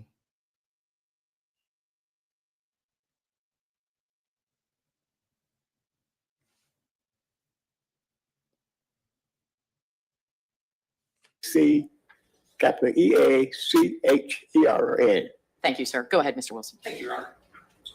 And do you remember in April, at the end of April of 1999, an unusual thing you found on Avon Avenue? Yes, I went for a walk that morning to the bank, and on my way back, I came up Avon Avenue, and And what did you see? I saw a head, a human head that was laying in the street. So I walked up to it, and I looked down at it, and I saw it was a head. How did you know it was a head? Well, through my training in mortuary science and direction, I recognize human heads. Human head? Yeah. What did you do? I took a stick and I moved it out of the street to the curb of the road. Why'd you do that? So it would be intact. I didn't want another vehicle to come and crack it up. So I moved it to the corner. Could you repeat the last part where you said crack it? I did not want a vehicle to come and run over their head and deform it. Because I saw it belonged to somebody. What did you use to move it? I broke off a stick. He said a stick. And I took the stick and I tried to pushed it over to the curb. Did you see anything else unusual on that day? Also, does this make you think about like what when you come across a head in the middle of the roadway, just remember when you come across the head in the middle of the roadway that you're at some point in time after you get over the initial shock of, oh my God, it's a human head in the roadway. Just keep in mind, you're going to have to answer questions about what did you do with the human head? Oh, you moved it out of the roadway. With what tool did you move it out of the roadway? A stick. How'd you know it was a human head?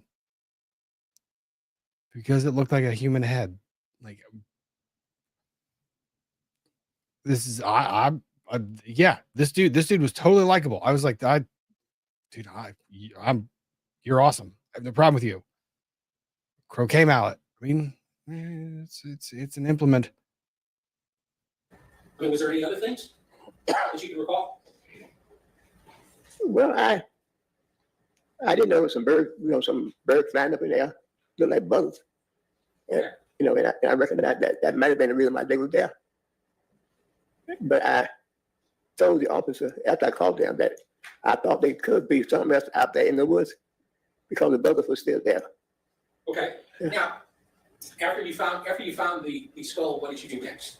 I went home. I got my daughter because she was in criminal justice. Yes. And I wanted her to see the head. Okay. Yeah. And did your daughter come with you? She did. And what did you do next? Called the police. Okay. Called 911. And after you called 911, how long did it take? Do you remember how long it took the police to get there? That regulation said right now. It wasn't long. But right now I can't never recall how long it was. Okay. But they did.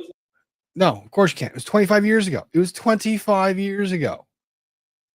Speaking of 25 years ago, how about the cop that would have been one of the first on the scene? I was permanently assigned to homicide. Were you post-certified? Yes. Are you still post-certified? No, I do not keep my mandated. Okay. And when did you leave the city of Atlanta? I retired in 2000 from the city of Atlanta, went to the Douglas County Sheriff's Office, worked there, started in the jail, worked patrol. I went to CID. From CID, I made sergeant. I was a night shift sergeant for a patrol shift. And then I went to the fugitive unit, the warrant unit in plain clothes. And then from there, I made lieutenant and was over to transport and civil division. Now, did you receive any specialized training in investigations? Yes, I mean, I've been as far as California on missing persons, violent crime network training. I've been to Valencia College 3 or 4 times on advanced sex crimes, advanced homicide, crimes, and like that. Now, during 1999 and around April, could you describe what you were in homicide division at that time? Yes, sir.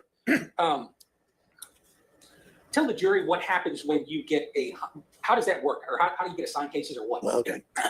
You were on a rotation system where you were up on call. And if anybody called for a homicide unit, you would answer and go wherever they asked you to go. You didn't go by yourself. Half the time, the whole unit would go. You were just the lead, and they would do other jobs needed at the scene. And when you say lead, what does that mean to you? You were up on call, and the case was going to get assigned to you. And when you're lead, what kind of things do you focus on? Well, you get to the scene, try to focus on directing the identification people to do fingerprints some places. Sometimes you don't. Take pictures and stuff like that. You may ask like the officer, the first responding officer, if there's a witness at the scene or something, you get the officer to take himself and the witness to the homicide office where they could give statements. And let me draw your attention specifically to April 29th, 1999. I assume you were on call that day. Yes. And did you receive a call regarding a unexplained, what kind of call did you receive that day? The way it works is Zone 3 Unit 2304, which meant he was a day shift unit working 304's B, came over with detective radio and called for a homicide unit. Each zone, and Atlanta still has 6 zones, they all have their own radio frequency. Detective division had their own frequency, and they would just switch their radio over to the detective frequency and call for a homicide unit. So it was your turn? It was my turn. And where were you told you needed to report to? He told me to come to the intersection of Avon and Hartford Way, Southwest in Atlanta. And what did you do? I got in the car with the lieutenant, and investigator Tina Miller also rode with the lieutenant, Tony Biello, and we rode to that location. And Why did Investigator Miller accompany you? Again, on a homicide, you need as many people as you can out there. We didn't know what we had other than a unit calling for us, and we could always use help. Yeah, so she went along? Yeah. Okay. And when you got to that location, what did you observe? When I rolled up, there was a decomposing head in the road standing upright. There's an old black plastic bag to the side, and there's an old mangy, like a stray dog with matted hair and all, kind of nasty, running around out there. Okay. And where was it? Do you recall where that's? You know, just normal day. I just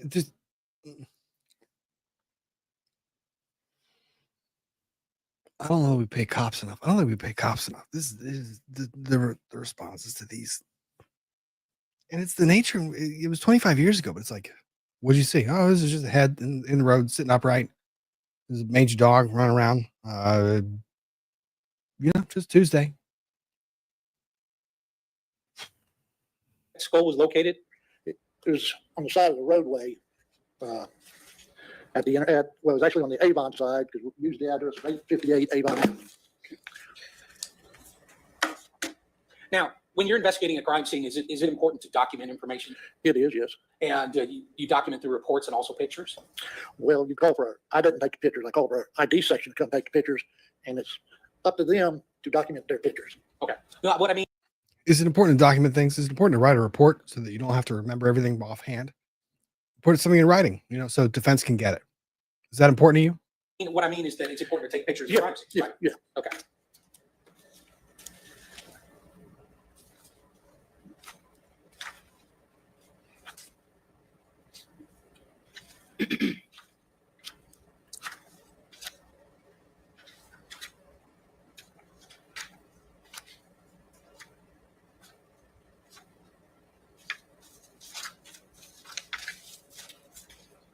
Can I approach a witness, Your Honor? Yes. I'm going to show you what's been marked as State's Exhibit 3 through State's Exhibit 20. Would you please look at those and tell the jury what those are?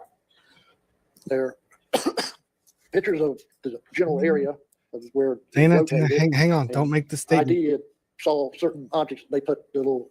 Not just yet. It would be premature. Up at, and it's, Could you look through those, please? Yeah. Thank you.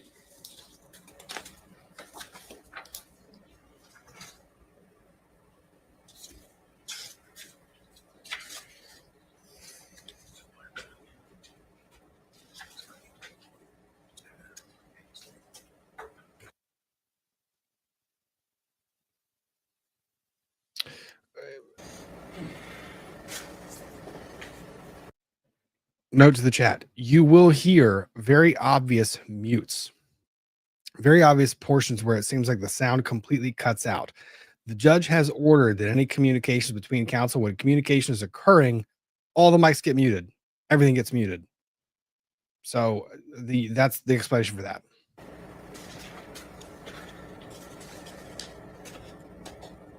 Okay. Yes. All right, at this time, I'd ask to admit States 3 through Exhibit 20, which are photos of the scene. No objection. Okay, Mr. Samuel, thank you. Exhibits 3 through 20 are admitted.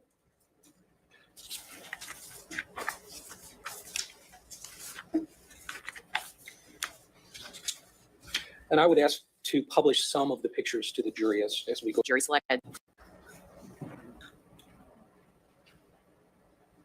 Admitted. See if we can get something more important. That day, no. So at this point, all you had was a skull and some plastic bags, pretty much. Yeah. Did anything? Did you find anything else? And on a different day? On a different day, yes. That's. Were you called back out to the scene? Yes, went back out there with the medical examiner's office. They had gotten in some cadaver dogs from Cobb County. These people who owned the dogs were not associated with law enforcement in any way. They were just citizens who trained their dogs to become cadaver dogs and would help agencies as they needed it. And they came back out there, and that's when we started finding hands, feet, and other body parts. They were also in a black plastic bag, like I described earlier, and they were always double wrapped. There was always 2 bags per body part. That trying to make sense with me there. And I don't know, I don't know if you said, do you recall what date you went out to the scene? The first, it was April 29th, and then this was June 3rd. So that's approximately what? A month and a half later. Month and a half later? To get it set up. Now, Why did it take so long? Why did it take so long? April 29th to June 3rd. Like you find a skull. Maybe there are other body parts around here. I mean, resources being resources. Plus, you don't want to like, jump to the conclusion. It seems like it was a while. Is the president? You mentioned bleach earlier. You mentioned bleach earlier. Yes. Is that significant to collection of DNA?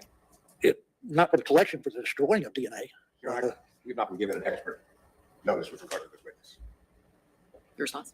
Well, Your Honor, I think that's not. I think it's something that a police officer can, based on police officers' evidence collection, could testify to as within their knowledge. Okay.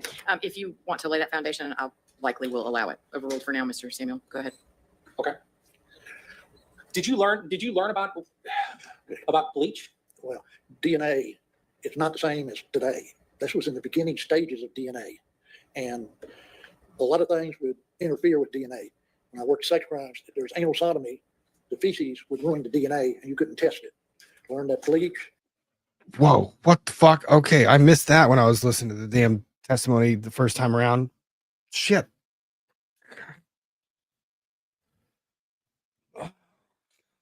This kid just really, that's the example. Like of all the examples, you couldn't go with like a solvent or like an alcohol or like something. You went straight to the when I was working sex crimes and there was an allegation of sodomy. We couldn't test DNA because the feces would ruin the DNA. What the fuck? So the jury is just going to get all the trauma. You just showed him a head in the roadway, talked about body parts being discovered. Like what? Wait, why'd you go straight there? What? A lot of examples, sir. There are a lot of examples you could have chosen. And Where did you training learn? classes I took? Okay. That would hurt DNA. Nowadays, they probably can do it even if there's bleach. Well, what did you learn about bleach at that time of the training? That it would interfere with the ability to do DNA evidence with what they had to test with at that time. Your Honor, at this time, I believe I laid the foundation based on his training.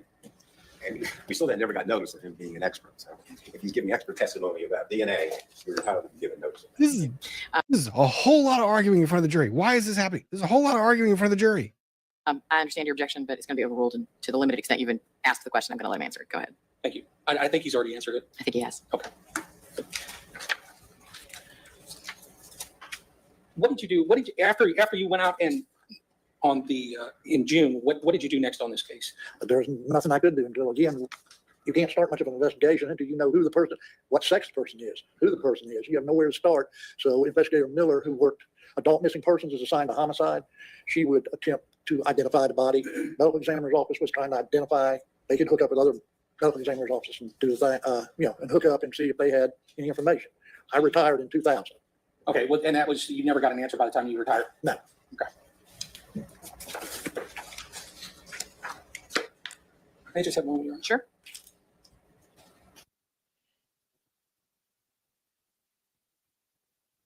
Cross-examination. Nothing further, Your Honor. Thank you. Mr. Samuel? Detective Kelly, my name is. It won't happen a second time. That's okay. It won't happen a third time.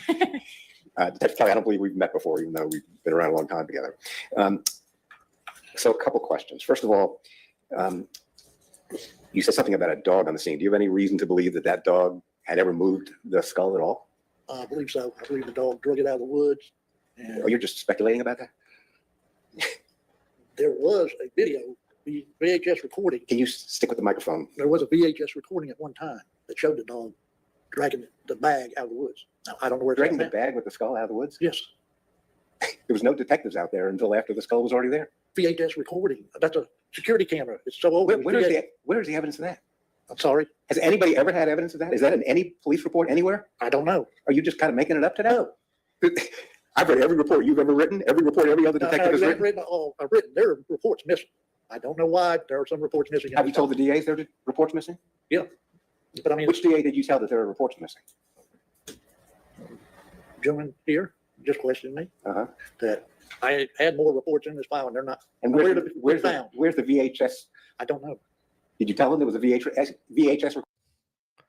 Two observations. One, what the fuck? Two, an honest cop. Like, and I feel like those, God bless the cop. I mean, honestly, I swear to you, he's not making excuses for it. He's not trying to justify around it. Absolutely not. He's literally just saying, there's reports missing from here. I don't have them. They're not in here. There was a VHS. I remember seeing the VHS. Now, the lawyer is understandably pissed off. I would be fuming if this was That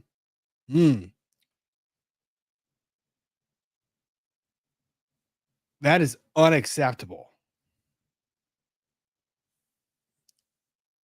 Oh, no. We're going to get to this. The 25-year-old case. We're going to get to the 25-year-old case argument. We're going to get there.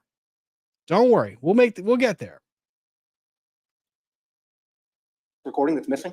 You told Yes, Mr. Wilson that? When did you tell him that? the other day when he called me. You told him the other day? Sir? You told him the other day? Yes. Is there a Told me reason? last week. Yeah, And what else did the recording show? just that. Did it show how the skull got there at all? Just what I described. A dog pulling it out of the woods. Where from what part of the woods?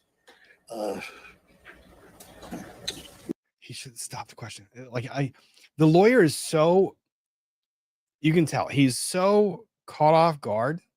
He's like, are you fucking kidding me right now? That he almost doesn't realize it. Stop asking questions. The second he got to an area where it was not provided in discovery, you stop. You say, Your Honor, I'd like to take up some issue outside the presence of the jury. Like the second that he makes the statement of, I told the prosecutor this last week, right there,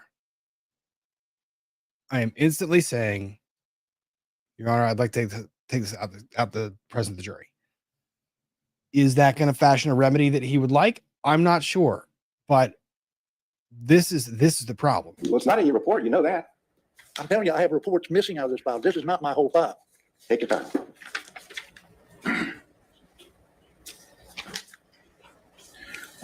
It's from a wooded area where we returned with the cadaver dogs. It was coming from that area where the other bodily parts were found in the woods. And what did the dog look like? Like it was a stray dog. The hair was all matted. Stop asking the questions at this point in time. If you don't know the answer to the question because you haven't read the report, if you don't know the answer to the question because you haven't seen the VHS, if you don't know the answer to the question because the witness statement isn't reduced to writing, stop asking the questions. Everything you ask is going to get a poisonous answer. You need to stop. Added and nasty looking. Was there any dog hair found on the skull? I don't know. Was there any testing done of the skull to show that a dog had moved it? I don't know how you do that because the black plastic bag, it was ripped open. The dog was toting the bag and it fell out. And you saw a video of that? Yes. What did you do with the video? It was put in evidence. I think we need to take a break and talk to the district attorney's office for a moment here. Okay. Ladies and gentlemen, I'm going to ask you to step out for just a few minutes. It's 2:21. I'll try and get you back in here as quick as we can. Thank you all. All right, for the jury.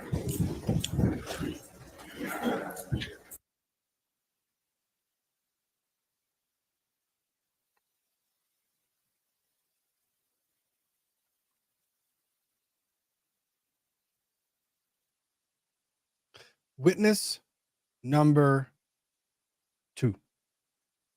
Moment, please. Yes, sir. Thank you. Don't wander far, okay?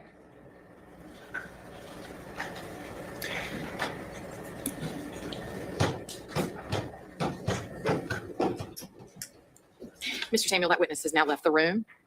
Well, I have a couple questions. I'd like to know, first of all, whether Mr. Wilson will either corroborate or dispute that he's been given information about video camera evidence that's lost, his reports that are lost, evidence that they knew that the dog had dragged the skull out of the woods into the road. There's no police report about it. And now it turns out his actual statements are missing, all of which apparently he told the DA's office, none of which even comes close to ever having been revealed to us, ever. Mr. Wilson? If I could respond to this, Judge, because I was talking directly with this witness on this issue. if Okay. you'll allow it. Well, sure. We're going to slow this down because I'm going to get really fucking pissed off. I'm going to get really mad really quickly at a lot of people. A lot. do have information about the comment about the dog from this witness. We were not able to locate the video. I didn't know there was a video of that description until I had that discussion with this witness. When was the discussion? Detectives, When was the Shepard, discussion? suspected that there was a dog or dogs in the area that may have carried the head out from the wooded area to the street where it was located. That's been his theory since the beginning of the case. Right, but inferring that from the presence of a dog that Mr. McEachern testified to is different than we recovered some sort of surveillance video that showed it, but then we lost it. Sure, and that was never intended to be introduced into evidence by the state.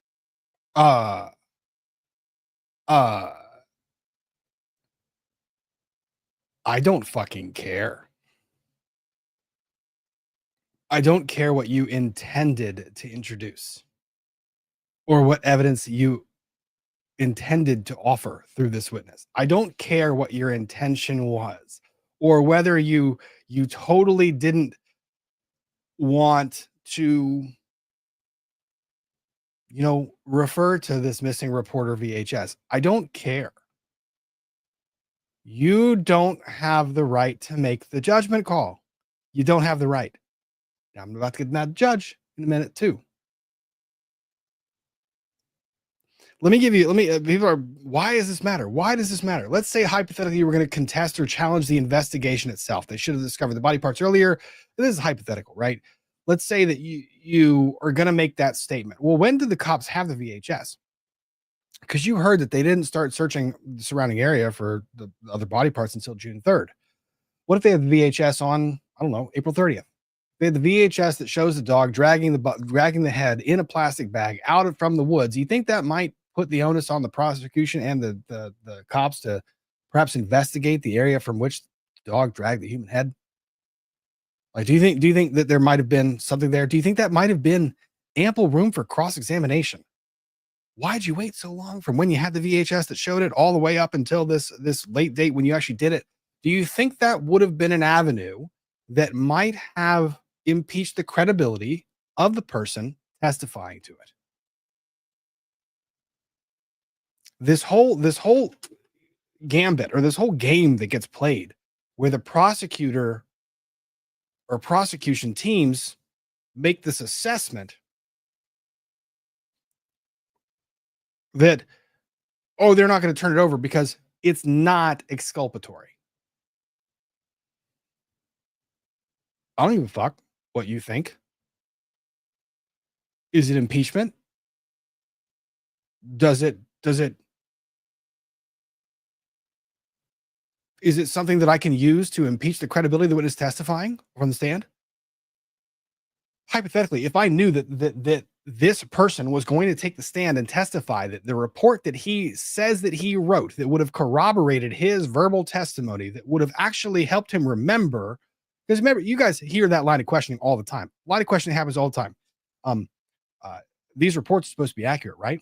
And you wrote this report contemporaneously to the time when this occurred, correct? And your memory back then when you wrote this report would be more accurate than it is today, correct? And you are supposed to write down everything that's of relevance that you saw that particular day, correct? Everything, which includes individuals that are in the area, the observations you made on scene, that's all supposed to be reduced to writing, right? Yes, both because you need to remember it, because when you ultimately testify in the trial in this matter, you need to be able to refresh your recollection on things you observed that day, and because you have to provide that information to the defense because they're entitled to see the information, right? It's important that those reports exist, correct? But you're now saying that magically this report that you said was very important because you just testified to the things that you're telling me were in that report. You're saying that report's not there. So how am I to take your word for it? Because I can't reference your statements right now. I can't reference the statements you're making right now to what you should have reduced to writing contemporaneously with your actual discovery and investigation. So I'm supposed to believe what you're saying right now, 25 years removed, about everything, the observations you made on the scene. And I'm not talking about the video. I'm not talking about the video right now. I'm talking about these missing reports, the magical missing statements. That he said, I'm looking at the file, and the file is missing reports. And here's the question. Is that ample room for cross-examination? Would I, in the face of that knowledge, be able to use that knowledge that I acquired prior to this witness taking the stand to impeach their credibility in front of the jury? The answer is unequivocally yes, I would. Does that then trigger an obligation under Brady for you to give me that material the second you get possession of it? Yes. Absolutely, it does. So I don't give a flying fuck whether you intended to elicit that testimony or whether you intended to refer to it. Honestly, it makes it worse. It makes it far worse to me that you completely dodged an area of your case that could have been viewed as a pitfall that I could have focused on as defense counsel. And you're like, no harm, no foul, because I didn't go near there, right? I think that's why it wasn't elicited during direct. We had a video cassette. We had several small mini cassettes. At the beginning, before the case was indicted, those were submitted to a company in DeKalb, and they were transferred over to a thumb drive, which was submitted in discovery. And they're labeled as such, converted VHS. It's in discovery. But that's the only VHS cassette that I received from APD Annex. The multiple times we've done it, I don't have a VHS cassette. Okay, hang on.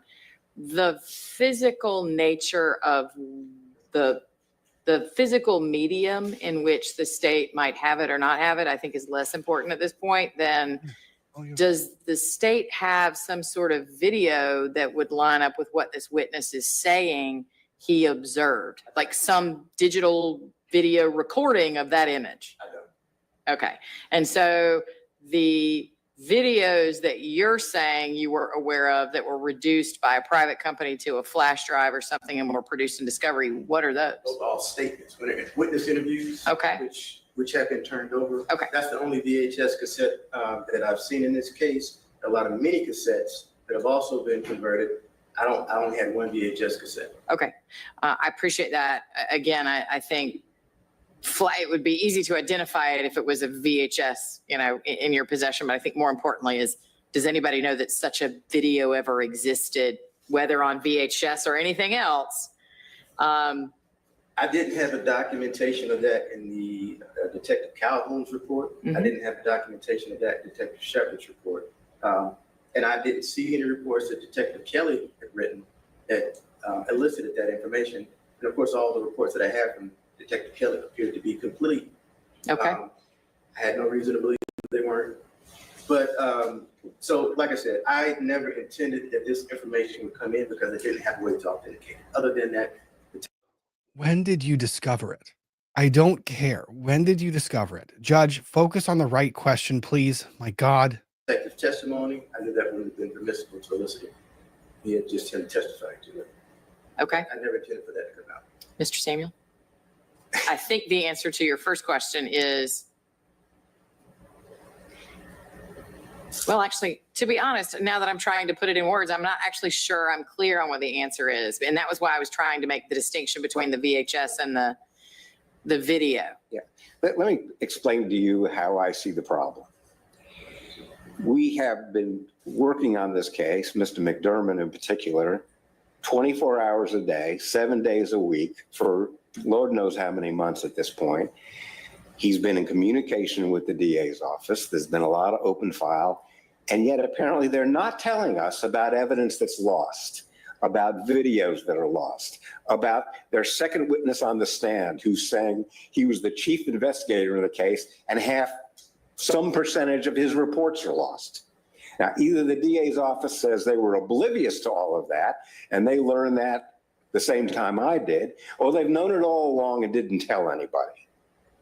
Meaning you, us, the destruction of evidence, the loss of evidence that may be important, the loss of police reports from witnesses.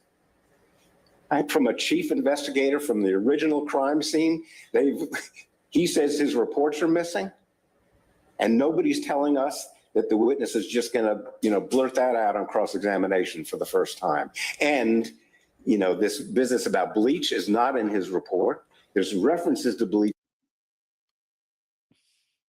Focus. Focus. Pound table. Focus. Disclosure. Not disclosed. Not disclosed. Oh, hey. I thought you said you were having a short stream today. I was, but I needed to cover this last part. I needed to cover this last 5 part. hours in. I know. Have you seen this? And this is the last part of this. Have you seen this little line of testimony? No. I have not. All right, let me catch you up. Second witness in the trial. Second witness in the trial is testifying, and in the course of cross-examination, the second witness in the trial looks at his reports and says, well, there's reports missing from here. This isn't the full file. And who is this witness? The investigator, the first detective on the scene. Oh shit. In a murder case. A murder case that's 25. It's 25 years old. And the investigator says, well, yeah, we had a VHS. We had a VHS that was from a security camera that caught a video of the dog dragging a plastic bag with the head. And wait, by the way, the video is nowhere to be found. So the entire case begins, human head found in road. Case goes cold for a period of time until the father of the human head is arrested for 5 murders. He was serial killer. Father goes away, and then they finally find out that this is the daughter of the father's serial killer. Case keeps going forever and ever and ever, and they finally make the arrest in 2024. So the original crime would have taken place, I think it was 98, 99. I take it the dad is who gets arrested on this? No, the husband. Dad's dad. Dad died in prison. So there's that's just like a random coincidence? There's a lot.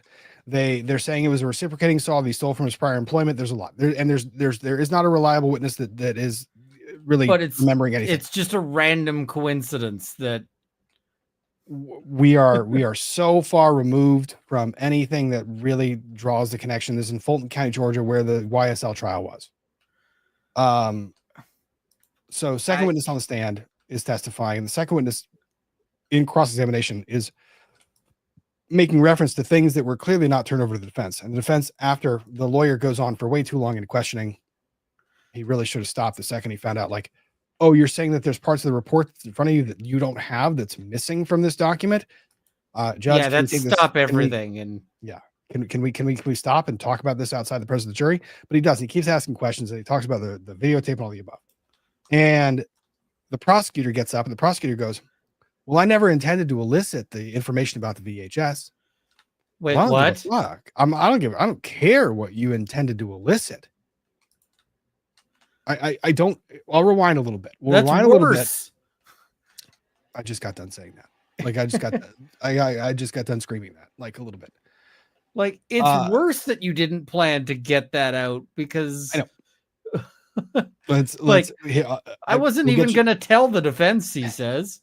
We'll get you caught up with the last 3 minutes or so. Motions argument. Okay. And you're going to get, there's a motion to throw the prosecutor into the sun. You're going to get mad at the judge in a minute too. And you might get mad. I'm mad at the judge now. You might get mad at defense counsel for not because I can tell you what I would do as a judge on this. Yeet. Yeah, I'd be like, prosecutor, you're done here. And well, but this is a murder. And it's like, yeah.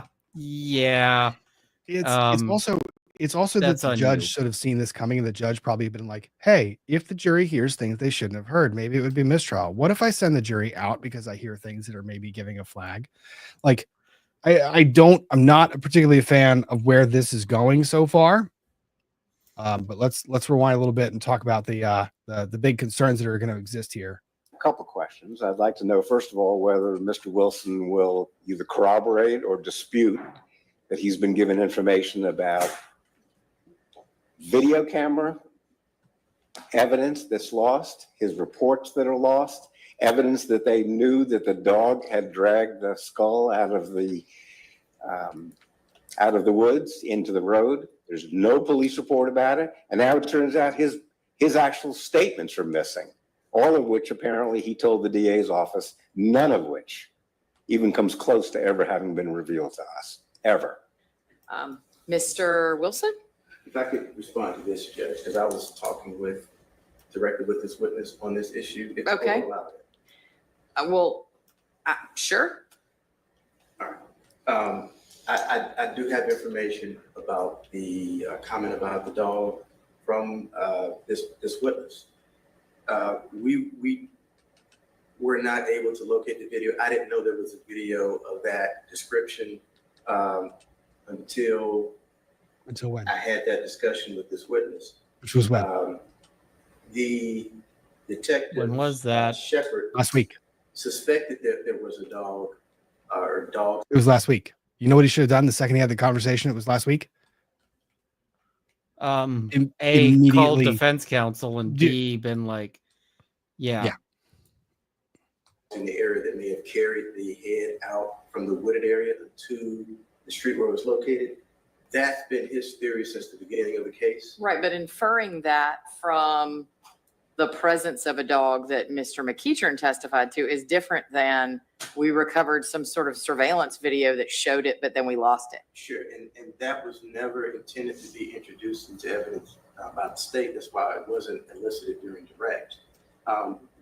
We had a video cassette. We had several small mini cassettes. At the beginning, before the case was indicted, those were submitted to a company in DeKalb, and they were transferred over to a thumb drive, which was submitted in discovery. And they're labeled as such, converted VHS. It's in discovery. But that's the only VHS cassette that I've received from APD Annex. The multiple times we've done it, I don't have a VHS cassette. Okay, hang on. The physical nature of the physical medium in which the state might have it or not have it, I think is less important at this point than does the the document? state have some sort of video that would line up with what this witness is saying he observed, like some digital video recording of that image? I don't. Okay, and so the videos that you're saying you were aware of that were reduced by a private company to a flash drive or something and were produced in discovery, what are those? Those are all statements. When it's witness interviews, Okay. which have been turned over. Okay. That's the only VHS cassette that I've seen in this case. A lot of mini cassettes that have also been converted. I only had one VHS cassette. Okay, I appreciate that. Again, I think it would be easy to identify it if it was a VHS, in your possession. But I think more importantly is, does anybody know that such a video ever existed, whether on VHS or anything else? Judge, how about this one? The cop who just testified to having the video and seeing the video, pretty fucking sure he knew it was in existence. And the second he knew it was in existence, it should have gone to the defense. And not just him, but his knowledge is imputed to the prosecution, which means everything that he knows, the prosecution knows, and it should go to the defense. And you know what happens when the attorney, whose obligation it is, immediately discovers, when he discovers, holy shit, I had a discussion with the cop, and the cop says there's a video that I don't have in my discovery file. It is the attorney's obligation in that moment to immediately notify the defense, because that is Brady material. Not that it's exculpatory, but that it's impeachment material. So we're focusing on the wrong inquiry. I mean, it may or may not be Brady, depending on how it was lost, but it's certainly relevant. What I was explaining to the chat earlier, I'm less concerned about the video. I'm less concerned about the video than I am about the fact that he looked at that file and said there are reports missing from this file. That part. I didn't have a documentation of that in the Detective Calhoun's report. I didn't have documentation of that in Detective Shepard's report. And I didn't see any reports that Detective Kelly had written that elicited that information. And of course, all the reports that I have from Detective Kelly appeared to be complete. Okay. I had no reason to believe they weren't. But so, like I said, I never intended that this information would come in because I didn't have a way to authenticate it. Other than that detective testimony, I knew that would have been permissible to elicit it. He had just testified to it. Okay, I never intended for that to come out. Mr. Samuel? I think the answer to your first question is, well, actually, to be honest, now that I'm trying to put it in words, I'm not actually sure I'm clear on what the answer is. And that was why I was trying to make the distinction between the VHS and the video. Yeah. Let me explain to you how I see the problem. We have been working on this case, Mr. McDermott in particular, 24 See hours what should a have day, happened there? 7 days a week for. Oh, please tell me you're about to say the exact same thing I said about 5 minutes ago. Please do it. He's like, let me explain to you how I see the problem. And then it should just be like screaming. Thank you. Thank you. Thank you. Thank you. Thank you. I feel vindicated because I that was what you said? I said your fist is hitting that podium so hard. You are like, I don't give a fuck. I want to know when he knew about it and why I didn't know about it in the immediate aftermath of him discovering it. Like, I don't care. It's not like I want you to see my problem. I'm pounding the table.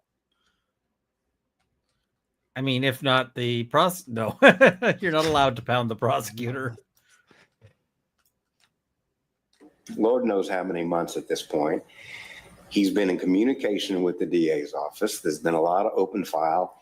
And yet apparently they're not telling us about evidence that's lost, about videos that are lost, about their second witness on the stand who's saying he was the chief investigator in the case and some percentage of his reports are lost. See, it's too much laughy, not enough yelly. Like, it's too much like, oh, this is ridiculous, and not enough, holy shit, make this stop. I mean, this is a good place for mocking, but you need to have a different tone of mocking. You need to have the like, this is so ridiculous. Yeah. That, and this is the place to be like, this is kind of the place to hint at, the appellate record and that kind of thing. Mistrial. It would be reversible error for someone not to turn over Brady material. And I'm making a record of that now. Like, that's the point. You're not talking to this judge. You're talking to the appellate court. I mean, my intro on this would be, I'd probably be saying, Judge, let me tell you what I'm thinking. And that is mistrial with prejudice. Yep. They had a document. They hid the document from defense counsel. He says he wasn't going to bring this into evidence. So his intention was clearly that I should never find out about this. Mm-hmm. Now I've found out about it mid-trial. We have a jury impaneled. The jury's heard this. We obviously cannot proceed. So we're in mistrial territory. The only question, Your Honor, is whether it's with prejudice or without. And this is clearly intentional. This is clearly egregious because he intended not to provide this, even knowing that I didn't have this. He just intended to bury it. Yeah. You're going to get so mad. Because that would have been mine too. And I would imagine this judge has kind of been like pushing back, like, well, I'm not going to. If the judge would have said, well, I'm not going to grant the mistrial. Great, judge. Let me make my record for the appellate court. Also, Judge, you've decided you're not granting the mistrial before you've heard my arguments. That also requires a mistrial. Yeah. Okay. Ready? It's gonna get worse. Now, either the DA's office says they were oblivious to all of that, and they learned that the same time I did, or they've known it all along and didn't tell anybody. Meaning you, us, the destruction of evidence, the loss of evidence that may be important, the loss of police reports from witnesses. From a chief investigator from the original crime scene, he says his reports are missing, and nobody's telling us that the witness is just going to, blurt that out on cross-examination for the first time. And, this business about bleach is not in his report. There's references to bleach in the report, but according to the crime lab that we interviewed, it had nothing to do with bleach in the bags. It was bleach that was done by the crime lab to clean the bones. And that's a matter for cross-examination. Well, but he's saying he's not a now matter he's of- saying I've got bleach in the bags. There's no report anywhere that says that. And again, that's a matter for cross-examination unless Now you can yell. What is wrong with this judge? Like, why is this judge okay with this? Gets better. Ready? Keep Better? Because none of this was good. No, it gets worse. I mean, it gets worse. It gets worse. there is some report that has not been provided to you. But I'm going to ask you to put a pin in that for a moment and revisit this with Mr. Fawcett or Mr. Wilson. I'm still not sure I understand the answer to the question, which is, before Detective Kelly took the stand, did the state have an understanding that he believed there were other reports that he had made that were missing, number one, and number two, that he believed there was a video showing what he's described about a dog with a bag in its mouth pulling it into the street, which was containing some body part or other? Two questions. What are the answers? Good questions. Those were my Did questions. you just say some body part or other? Yeah, it was. Yeah. It was the head. Those were the that's not questions. great either. I mean, those were the questions that I wanted defense counsel to pound the table and say. Like, the judge got there. The judge was like, "Hey, two questions. When did you learn that this detective was like, hey, there's something missing from this file?" Good question. Very good question. Answers to those two questions. Yes, I was provided that information last week when I spoke with him. Okay. And what efforts did you take to determine if such evidence did in fact ever exist and or was lost or in your possession? Well, I went back through the file to see if there were additional reports by Detective Kelly. So the reports from Detective Kelly, I sent him portions from the file that we turned over. I went through our additional discovery. I saw additional reports that were turned over. Similar reports to the first one. They were 1 or 2 pages, so not what he's discussing. But I wasn't able to locate any additional reports by Detective Kelly, and that's been through the several times that I've gone through the discovery. See, the thing is if the prosecutor isn't literally pissing himself, like, and I mean, like, literally, there should be a puddle under him right now, you then can hear neither the judge nor the defense counsel are yelling at him enough. You can hear a little bit of panic. He is a little panicked. He's kind of stuttering and mumbling a little bit, but he's not. No, I nearly mean, he as should be real glad he's wearing a dark suit today. That's And okay, so you were aware that Detective Kelly believed that there were other reports that were not in your file. That was last week, yes. Okay, but I understand you only became aware of it last week, but you did become aware of it at some point. That's correct. And what about the second question, which is, were you aware that Detective Kelly believed there was some sort of surveillance video that had been recorded at the time that reflected what he's described? Yeah, that's the same conversation. But Okay. Yes. And did you disclose, and I'm not implying here that you were obligated to. Oh, I am. I'm implying I am. I'm right there. No, I'm not. You judge. You literally just described Brady material. You just described it. Yeah, I'm not saying you were obligated to disclose it. Why not? Like, exactly. Like, Is why it a would you police not report? say that? Is it a fact that a police report that might, I don't know, conflict with the verbal testimony of the officer on the stand? Is it a fact that that's missing? No. That's Brady. That's Brady. Pretty squarely within the definition. So it's not inferring. I'm not inferring or implying. I'm directly telling you that was discoverable. Oh my God. I mean, I would be yelling you. It wouldn't be so much telling, I'd be yelling. My question, though, is, did you disclose to the defense at any time that Detective Kelly believed that there were reports that were missing, or that he believed there was a surveillance video that was missing? I did not have that discussion now. Okay. Mr. Samuel, I think I've gotten the answer to those questions.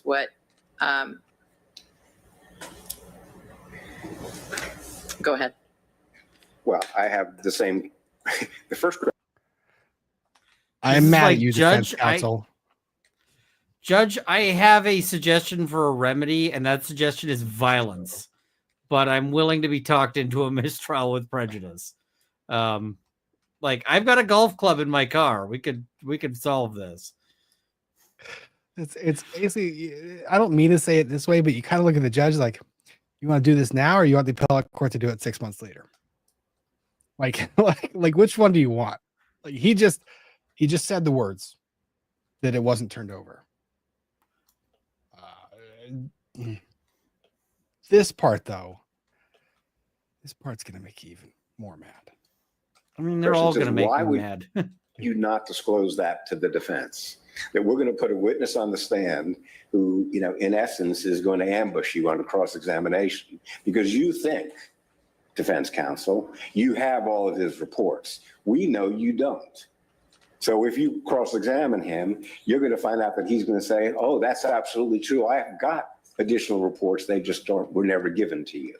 What obligation does he have to disclose to you? The prosecution has an obligation to report missing evidence, right? A VHS camera. He can't just say, you know, it's missing, so I'm just not going to bother asking questions about it on direct examination and let the defense attorneys walk into a trap where the witness can say, oh yeah, we got, what other videotapes are missing? Do they have a videotape of the crime being committed they haven't told us about that was lost? I mean, this is somewhat not the most important thing in the case, whether the skull was dragged out of the woods or wherever it came from. I'm just very concerned if by witness number 2, we're discovering that the prosecution knows there's missing evidence, missing surveillance cameras, missing police reports. They know that that's true, and they're not even telling us that. It's bad enough that they're missing, which is understandable after 20 years to some extent. It's not understandable why they wouldn't tell us. So It's way too conciliatory. Yeah, I mean, why are you giving them that? Why are you giving them that? There was the whole, I'm concerned that by witness number 2, this isn't the most important piece of evidence. Pound the damn table. Yeah, get mad, dude. Your client's entire existence is on the line. Fight. Get mad. Fight the judge. When the judge makes the statement, I mean, that would have been my very first statement of, Judge, it's not even a question. Like I noticed, Judge, that you made the statement to counsel that you weren't alluding to him having to turn this over or it being discoverable. I want to put that to bed now. You immediately fight. the question then, Mr. Samuel, is what relief would you have the court give you in light of the fact that it wasn't disclosed to you? Is that not something that you can with remedy prejudice on cross-examination and with this witness and argument? I have no idea what he's going to say because I have no idea what this witness is going to say that hasn't been disclosed to us. The whole point of discovery in a criminal case is you give us your witness statements. Now it turns out he knows a lot more about this case. I understand. Did they know? The But that wasn't my prosecution question. knows. My question was, what remedy would you have me fashion to address this issue if I agree Judge, with you? now is the time that for this is a problem? violence. Is it I go think- talk to the detective and figure out what he's going to say before you have to cross-examine him in front of the jury? I was actually. No, violence. Well, and realistically, the judge isn't going to grant the mistrial. It's not going to happen. But you make the motion anyways. You make the motion and then you give alternatives. You say mistrial. Oh, but if you're not going to do mistrial, strike the testimony. Give an instruction. Give me time. Give me a deposition. Let's do a voir dire. Put him on the stand right now. I want to know every detail that he thinks is missing, and I want to readdress sanctions after I have that voir dire. Give the judge a list of things you want.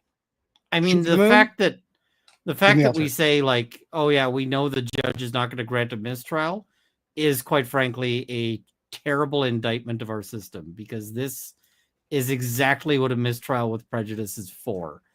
When the prosecution is saying, well, I knew this, I didn't tell defense counsel, and my solution was just that I was going to make sure that defense counsel didn't hear it. And that, I'm sorry that my plan didn't go through to completely, have defense counsel not know these things. But, It's not like it's not like the accused has any sort of right to a fair trial or anything. I just get to do what I want because it's a murder trial. And, like, let me give you an example. So a couple years back, now Justice Mann of Virginia Supreme Court, but Judge Mann, love the judge, almost got thrown in jail by him. Still, he referred all of his law clerks to me for cases, which it speaks a lot about relationships. But Judge Mann heard a case in circuit court in Fairfax County that went on. It was a trial for malicious wounding. And during the process of hearing that case, it came to light that there was a single piece of paper. It was jotted down by a cop, and the piece of paper had the name and a phone number for a witness.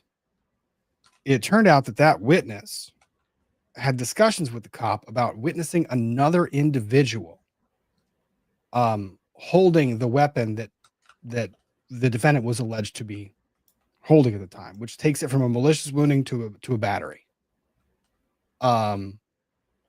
Big deal. And Judge Mann was like, what efforts did you make to get this statement reduced to writing? What efforts did you make to follow up with this witness when you realized that you had additional information? What other steps did you take to contact the witness and tell the defense counsel that this witness had this information, made this statement, and could be followed up with this contact information? And the cop and the DA were like, well, we gave them the contact information. And the judge was like, no, mistrial, gone. See you later, with prejudice. Yeet. It was like, we're not letting this happen. And that's the thing, is the remedy has to be yeet for, for some of this stuff to have any teeth. You have to. Because if you don't, they don't give a shit. They don't care. They will glance over it. They don't give a fuck. Well, and I mean, Canada is kind of a younger jurisdiction for having like a formal rights document. And one of the things is the question of like, and this was like debated, what should the remedy be for, for a violation of rights? Because they weren't really sure that they wanted exclusion of evidence to be on the table. And the thing is that it has to be. And the reason why it has to be is because otherwise what you get is police officers who are like, let's say that you, fined the officer for violating rights instead of throwing the case out. You'd have police unions paying the fines and the officers would be like, whatever. Let's say it was that they had to do like a week in jail. You'd see officers going, I am a hero because I did a week in jail to make sure that bad dude got, and they'd be violating rights all the time. So you really do need to, the only time it actually has any teeth is when they lose cases, because then that officer isn't the hero who got the bad dude. That officer is the guy who blew up the case and everybody else is mad at him. And, he's much more likely to get fired instead of getting basically punishment ice cream. And that's, judges, they're like, well, I don't want to, I don't want to throw out this case because it's a murder. Yeah. But that just means that if the case is serious enough, that that they have permission to do anything. And that is not how the system should work. That's correct. It still keeps going. It's I'm going to suggest that you tell the jury to disregard the witness's statement as of now. At some point later in the trial, if they want to bring him back after disclosing to us the statements he gave to them that's missing from what they gave to us, if there's something more than the VHS, something more about the bleach, something more about whatever I haven't, stumbled upon yet. When a witness talks to them, that's a witness statement also that hasn't been turned over to us. Not just the witness statement that's lost, but what they told What he told them last week is a witness statement that hasn't been disclosed to us. You can't interview a witness, find out relatively important information and say, I'm not going to put it in writing, so the defense attorney's never going to learn about it. Understand? Thank you, Mr. I would ask that Do the you witness understand, though? you tell the jury not to pay attention to what the witness has testified to, and we'll bring them back later in the trial if appropriate. Thank you, Mr. Sanders. After the prosecution does what it's supposed to do.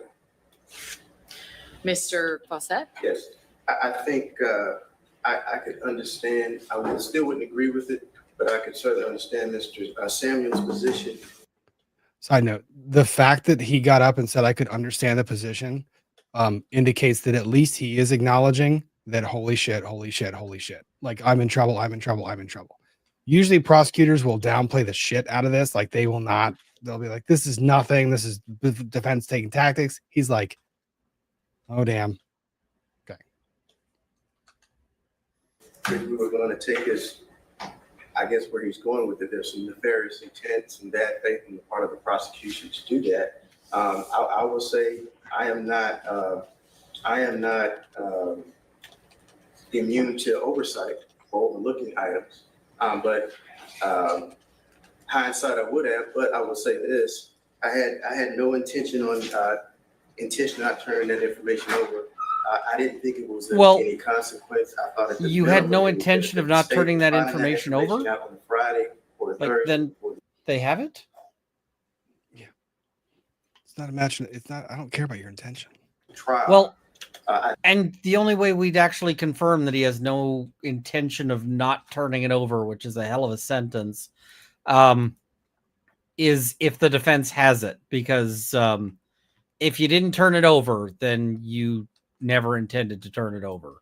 Like, you know, you got all the way to trial and you didn't turn it over. So, you know, we're long past oopsie poopsie on this one. Yeah. Like, I did think that was somewhat of an ambush.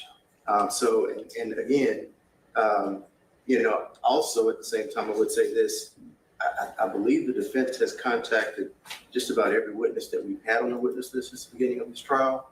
Detective Kelly's name has been in the discovery since the discovery. oh, it was the turned over. defense's They're job to agreed do on an the investigation to find this. Just wait. The judge buys it. And I know for a fact they've subpoenaed detectives from the patent investigation. And so if they had called the Detective Kelly, he would have been willing to speak with them. But to infer that there's some nefarious intent in the process of just simply preparing for trial and interviewing the witnesses, I think it's a bit much. At a minimum, at a maximum, I can understand the court we're going to instruct the jury to disregard the last statement, but to instruct the jury to disregard the entirety of his visual observations and testimony about that when he arrives at the scene, I think I don't believe there's any reason for the court to decide in that matter. Okay. I have a couple. Are all of his visual observations reduced to writing in the reports that he says he misses from this thing? No? Cool. Wonderful. Couple of questions. What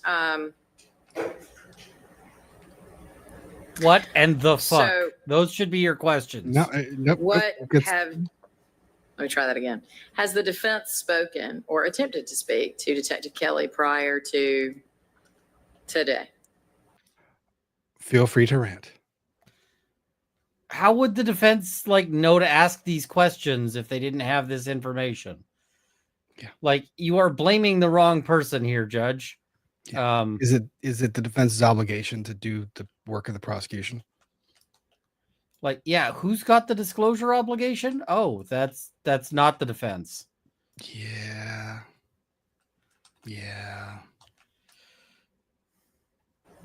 We Yeah, have not, Judge. Your Honor, and I'm looking for the state's witness list that was sent to us currently because I don't think we were ever given any contact information for him, and he's retired, so usually not kept by the police department. I pound the table. Yell. Scream. This defense lawyer is kind of having a nap at the wrong time. It's That the state provided does list Detective Kelly as Detective Dale Kelly, APD. Okay. So Don't care. I don't care that his contact info is there. I really don't give a shit. Doesn't actually answer my question. Have you, I is don't- your answer that you, Judge, because your question is stupid. It is a dumb question. It is a dumb question that conflates the obligations of the parties and their respective interests. You do not get to ask me that question because that question implies that I have any duty whatsoever to do any investigation into anything that they're going to say. I don't have an obligation. It does not get to shift the onus. The obligation exists with them. It begins with them. It ends with them. And this Don't defense lawyer flip needs this to like fucking wake script. up. This Like- is where you fight the judge. This is where you get back and you push those boundaries. And I don't care. Oh, if it this is the results in place being where you yell at scolded. the judge until either the judge starts yelling at the prosecution for you, or but yeah, I mean, you want to make it very clear that you were not agreeing with this judge on the record, and that like this is yelling time. Yeah, and the And thing is, here's the benefit to your client. Let's say the judge doubles down and says a completely, I don't know, improper interpretation of the law, kind of like the judge is inferred, but says it more directly because you elicited that by yelling at the judge, not yelling. Now your appeal is even better. Exactly. you haven't attempted to contact Detective Kelly because you weren't provided contact information and you weren't able to otherwise locate him because he's retired. And we didn't know we needed to. I don't care. If I could say, I'm not sure. Like what? Were we Yeah. supposed to psychically determine that he had a missing videotape? Yeah, no, 2010 Troy Boy. It's not the inference that it's exculpatory. I don't care if it's exculpatory or not. They Can got it to be turn over used- exculpatory and inculpatory evidence. Exactly. Because And they if have- this, and impeachment material. like if this is inculpatory, then the defense needs to know about it so they can prep for it before it lands in their lap. Right. And even if it is neither exculpatory nor inculpatory, if it can be used for impeachment of the individual testifying, for example, the report that's missing might conflict with the verbal statement, they have to turn it over. The fact that the report is missing itself, I get to question them and say, hey, it would have been really cool if you had a report that memorialized these observations that you're saying you remember from 25 years ago. You don't have that, do you? Yeah, I'm why- entitled to that. I mean, just the simple fact that there was a report and now there isn't a report is actually really damning, right? Because it's like, or, jury, there was a videotape. We don't get to see the videotape because they lost it. Why did they lose it? Right? Yeah. Did they ditch this because it was, harmful to their client, or to their case? Like, you're allowed to, you can make hay with missing evidence. Not us. I'm not implying that I'm blaming you. I'm asking what information did the defense have that they could have You are indeed exercised implying in that you're terms, blaming. right? I'm just trying to understand the scope of this. It'd be one thing, for example, if y'all had tried to contact the detective and he'd refused to speak with you. That's what I'm trying to figure out. No, it's exactly the same. Question. I'm not quite sure the consequence of it. If we trust the prosecution, that when they give us the reports, we have the reports.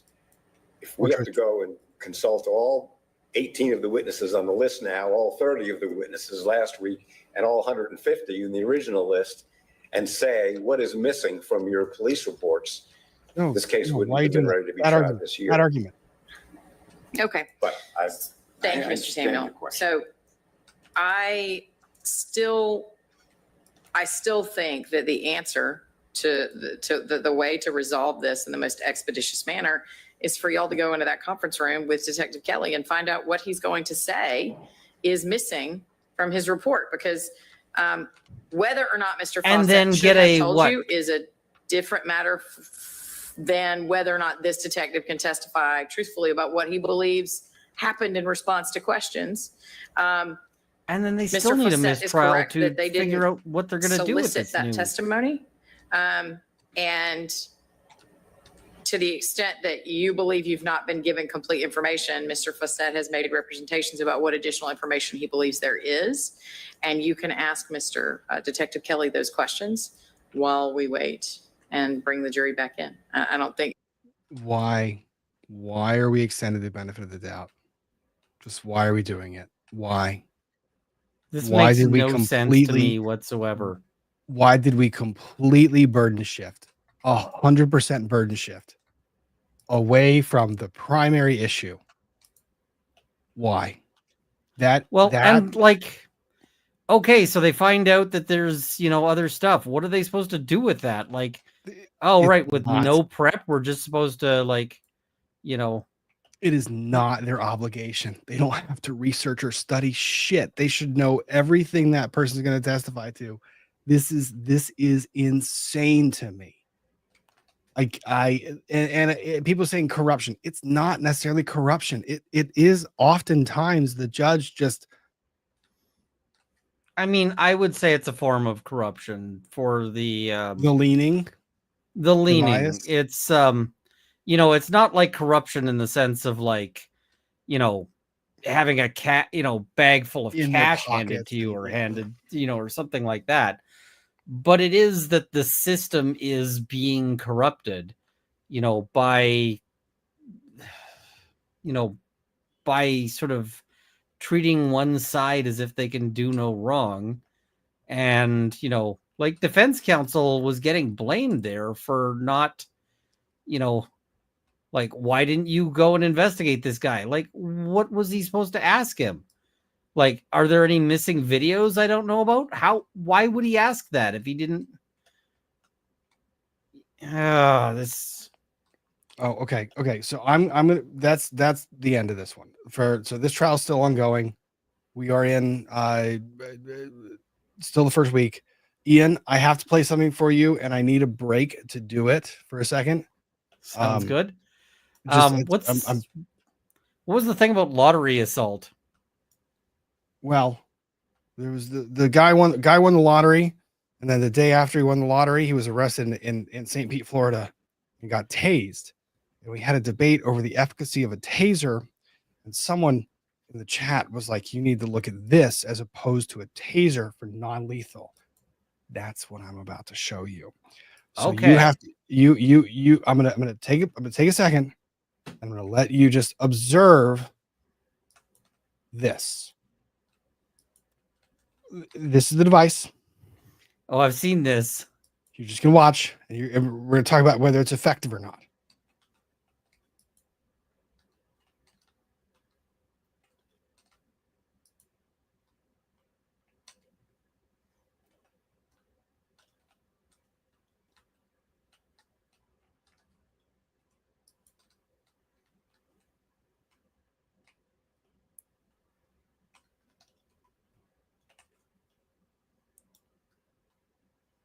So it's basically like a giant zap strap on a stick.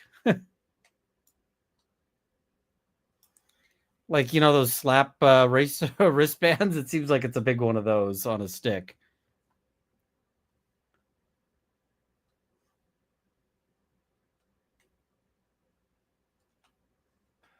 So we have taken to calling these tactical slap bracelets.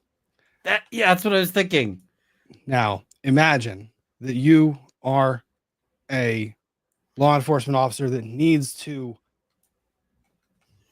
detain someone using non-lethal methods. My God, tasers are just they're terrible. So please. I think they do really great. I mean, it's just doing a bang up job of detaining this guy who is not moving and being very cooperative. Please, sir, allow me to drag you. Replay. Ready? We need the replay. Oh no, look at me. I am being dragged. My favorite though is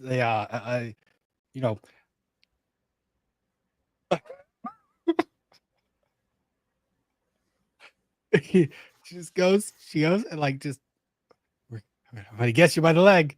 Look at this. Oh no, this one's the best. This one's the best. You have to detain a defendant who's fighting you. Please, sir, give me your other arm and watch me awkwardly try to tie this knot around both wrists. I'm stuck. I'm stuck. Wow, Can you could lift your totally arm? restrain that guy and like. I mean, I feel like these guys are really in the wrong market. That that this product could sell really well, but they're pitching it to the wrong people because they're pitching it to cops. We've already had the debate. We've already had the This entire. this should really go to like the BDSM community because you know, this is a guy with the level of fighting back he's doing. This is a guy who's got a safe word, right? Like you have to watch his reaction. He's like, "Oh no, look at me trying to get out of this thing. Oh, egads, I can't. Oh, the frustration." Yeah, I mean, he's just not fighting it very hard because he's into it. Yeah. Oh God. Like, oh look, it's a longer one. That we're just gonna. You, assailant, please stay as calm and collect. Look, I got your leg. I mean, what is this good for? This is good for like, you know, they can like guy who's not doing anything but standing there. This is good for attacking a guy at a bus. No, but Ian, they tested it. They tested it. What was it that they did? They did oh, that's right. So they did an emergency drill to test what would occur. You need to see the emergency drill. This is the emergency drill they did. Oh my gosh, we have to do a practical test and show how this is going to work in real time. Saitama Prefectural Police and East Japan Railway held an emergency drill at Saitama Shin. So criminal assailants clearly they walk casually out of trains holding the knife in front of them. Yeah, I all mean, the this time. guy looks totally like your average knife wielding, you know.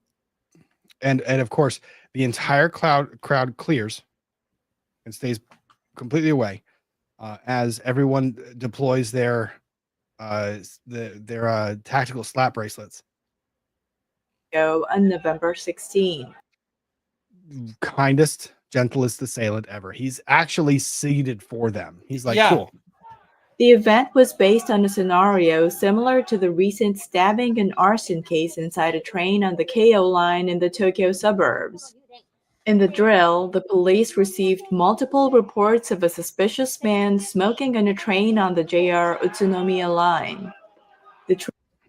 Watch as I push in one direction and don't possibly think of any alternative than me just leaning against this thing that you have me upright with. I would never, ever think of anything more aggressive than just to lean against this pole that's trying to restrain me. Train made an emergency stop at the station following reports that the man stabbed a female passenger. Look how effective Police that was. officers surrounded and subdued the suspect. The prefectural police plan to cooperate with railway operators to brace for any emergency. The train made an emergency stop. Yeah. So I value my life way too much to do anything this stupid. Wait, there was one. Let's see. I mean, the thing is, for a test like this, what you need to do is you need to get like an MMA fighter, and you need to like say, "Hey, there's 10 grand if you can stab one of our people." I mean, it's. Oh no! Here, this is how it is. This is how it gets utilized. Like here we go. This is the very best. We are going to absolutely demonstrate the efficacy of this as an alternative to stun guns and tasers. Oh, there's a bad man. Oh, I got his leg. Oh no, let's get him down. Oh, there he is. Oh yeah. Was he sleeping? Because he didn't even move. This is so dumb. I did joke with the chat though. I said like, "What police force?" And I said, I joked and I was like, "Oh come on, you got to be kidding me." I was like, Seattle police force, like, hold my beer. And they're gonna come out and announce like we have discontinued all tasers and we are now implementing this Police pick up your tactical slap bracelets by the end of the weekend. So that was the fun foray into the crazy. All right, I've been streaming for six hours, so I've got to catch up on super chats and get out of here. That thing is so stupid. Yeah. Very. The thing is if the person is not actually fighting back, you can take them out with like a piece of string. Yeah. If the person's not fighting back, I can kindly ask them to sit down and let me arrest them. But if they do fight back, then I'm in a lot of trouble. All right, swoop to super chats, and then I'm out of here. Shay B, not sure why YouTube changed my screen name. We have to figure this part out, the screen name stuff. B Liberal, happy Friday from this new mom of a 5-day-old. Congratulations, baby finally made it, and baby is enjoying their first live stream. Sorry, baby. We can be a little salty. A little bit. Katie Hewling, Ian, I need you to tell me how to survive leatherwork. I'm 1/3 into my first project and physically exhausted. So I'm not sure why you're physically exhausted, but there is some effort to it. Like if you're, if you're doing the tapping with the hammer, but you don't need to like really slam it. You can just, use the hammer and sort of gently tap it.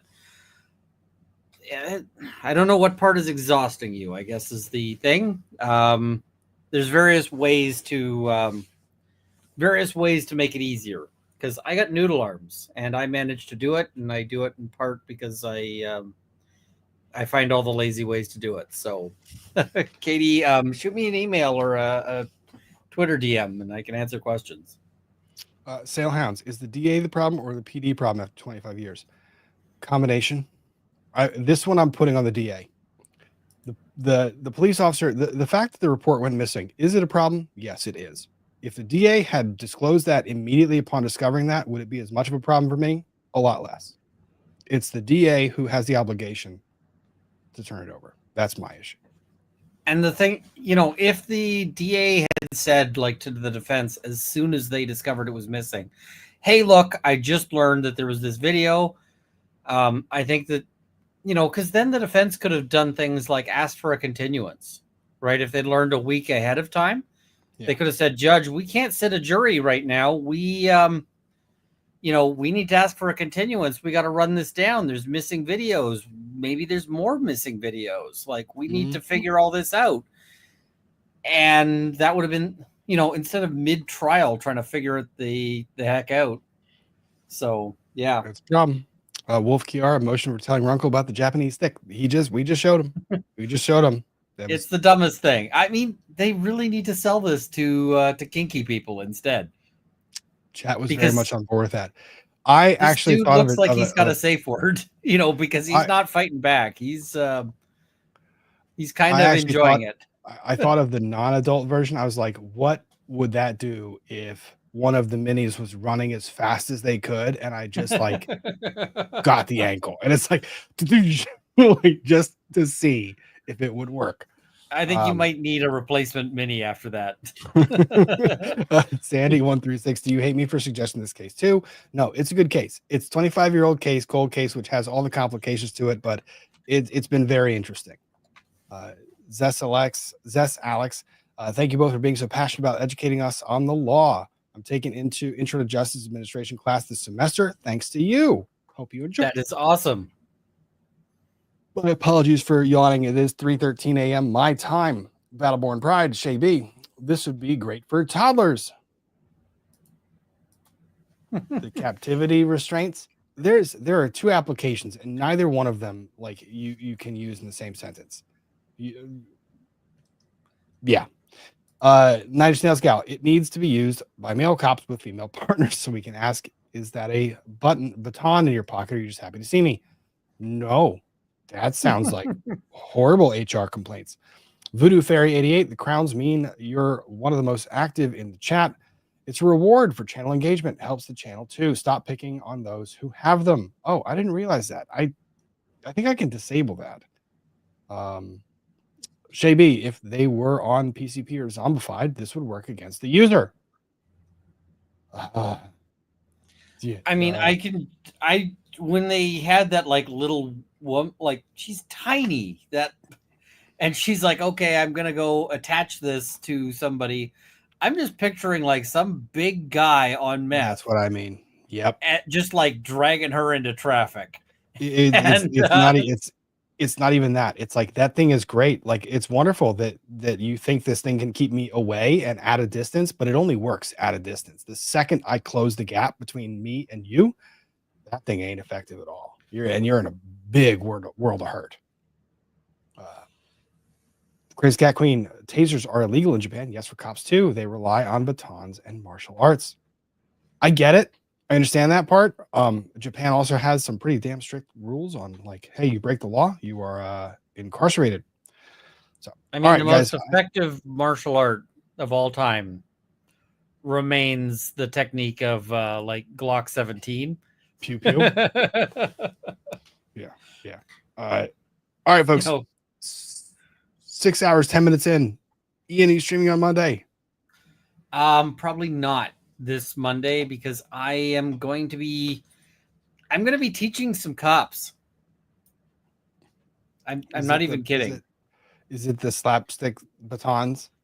No. I'm going to be teaching police officers law or like community peace officers. So it's going to be like, hey, here is the law and maybe don't violate people's rights. And so we say that as Jaded for Justice says 50 to 70 new crime scene photos get handed over during the next witness. It gets worse as trial continues. Yeah, teaching cops not to do that would be great. It'd be great. All right, folks. Well, I've got to bounce. It's like I said, 6 hours, 12 minutes. I'm exhausted. Celebrating the Mischief Manager's birthday this weekend. So I need to wake up and make breakfast and do all the things. So cheers to all of you. Thank you for being here. Ian, thanks for popping on a little bit late, but thanks for enjoying the chuckle with me and the passionate roars and yells. And then until next week, catch you guys next time. Have a great weekend. Get out there, go make something you feel better. And I'll see you in the next turn. So bye, guys.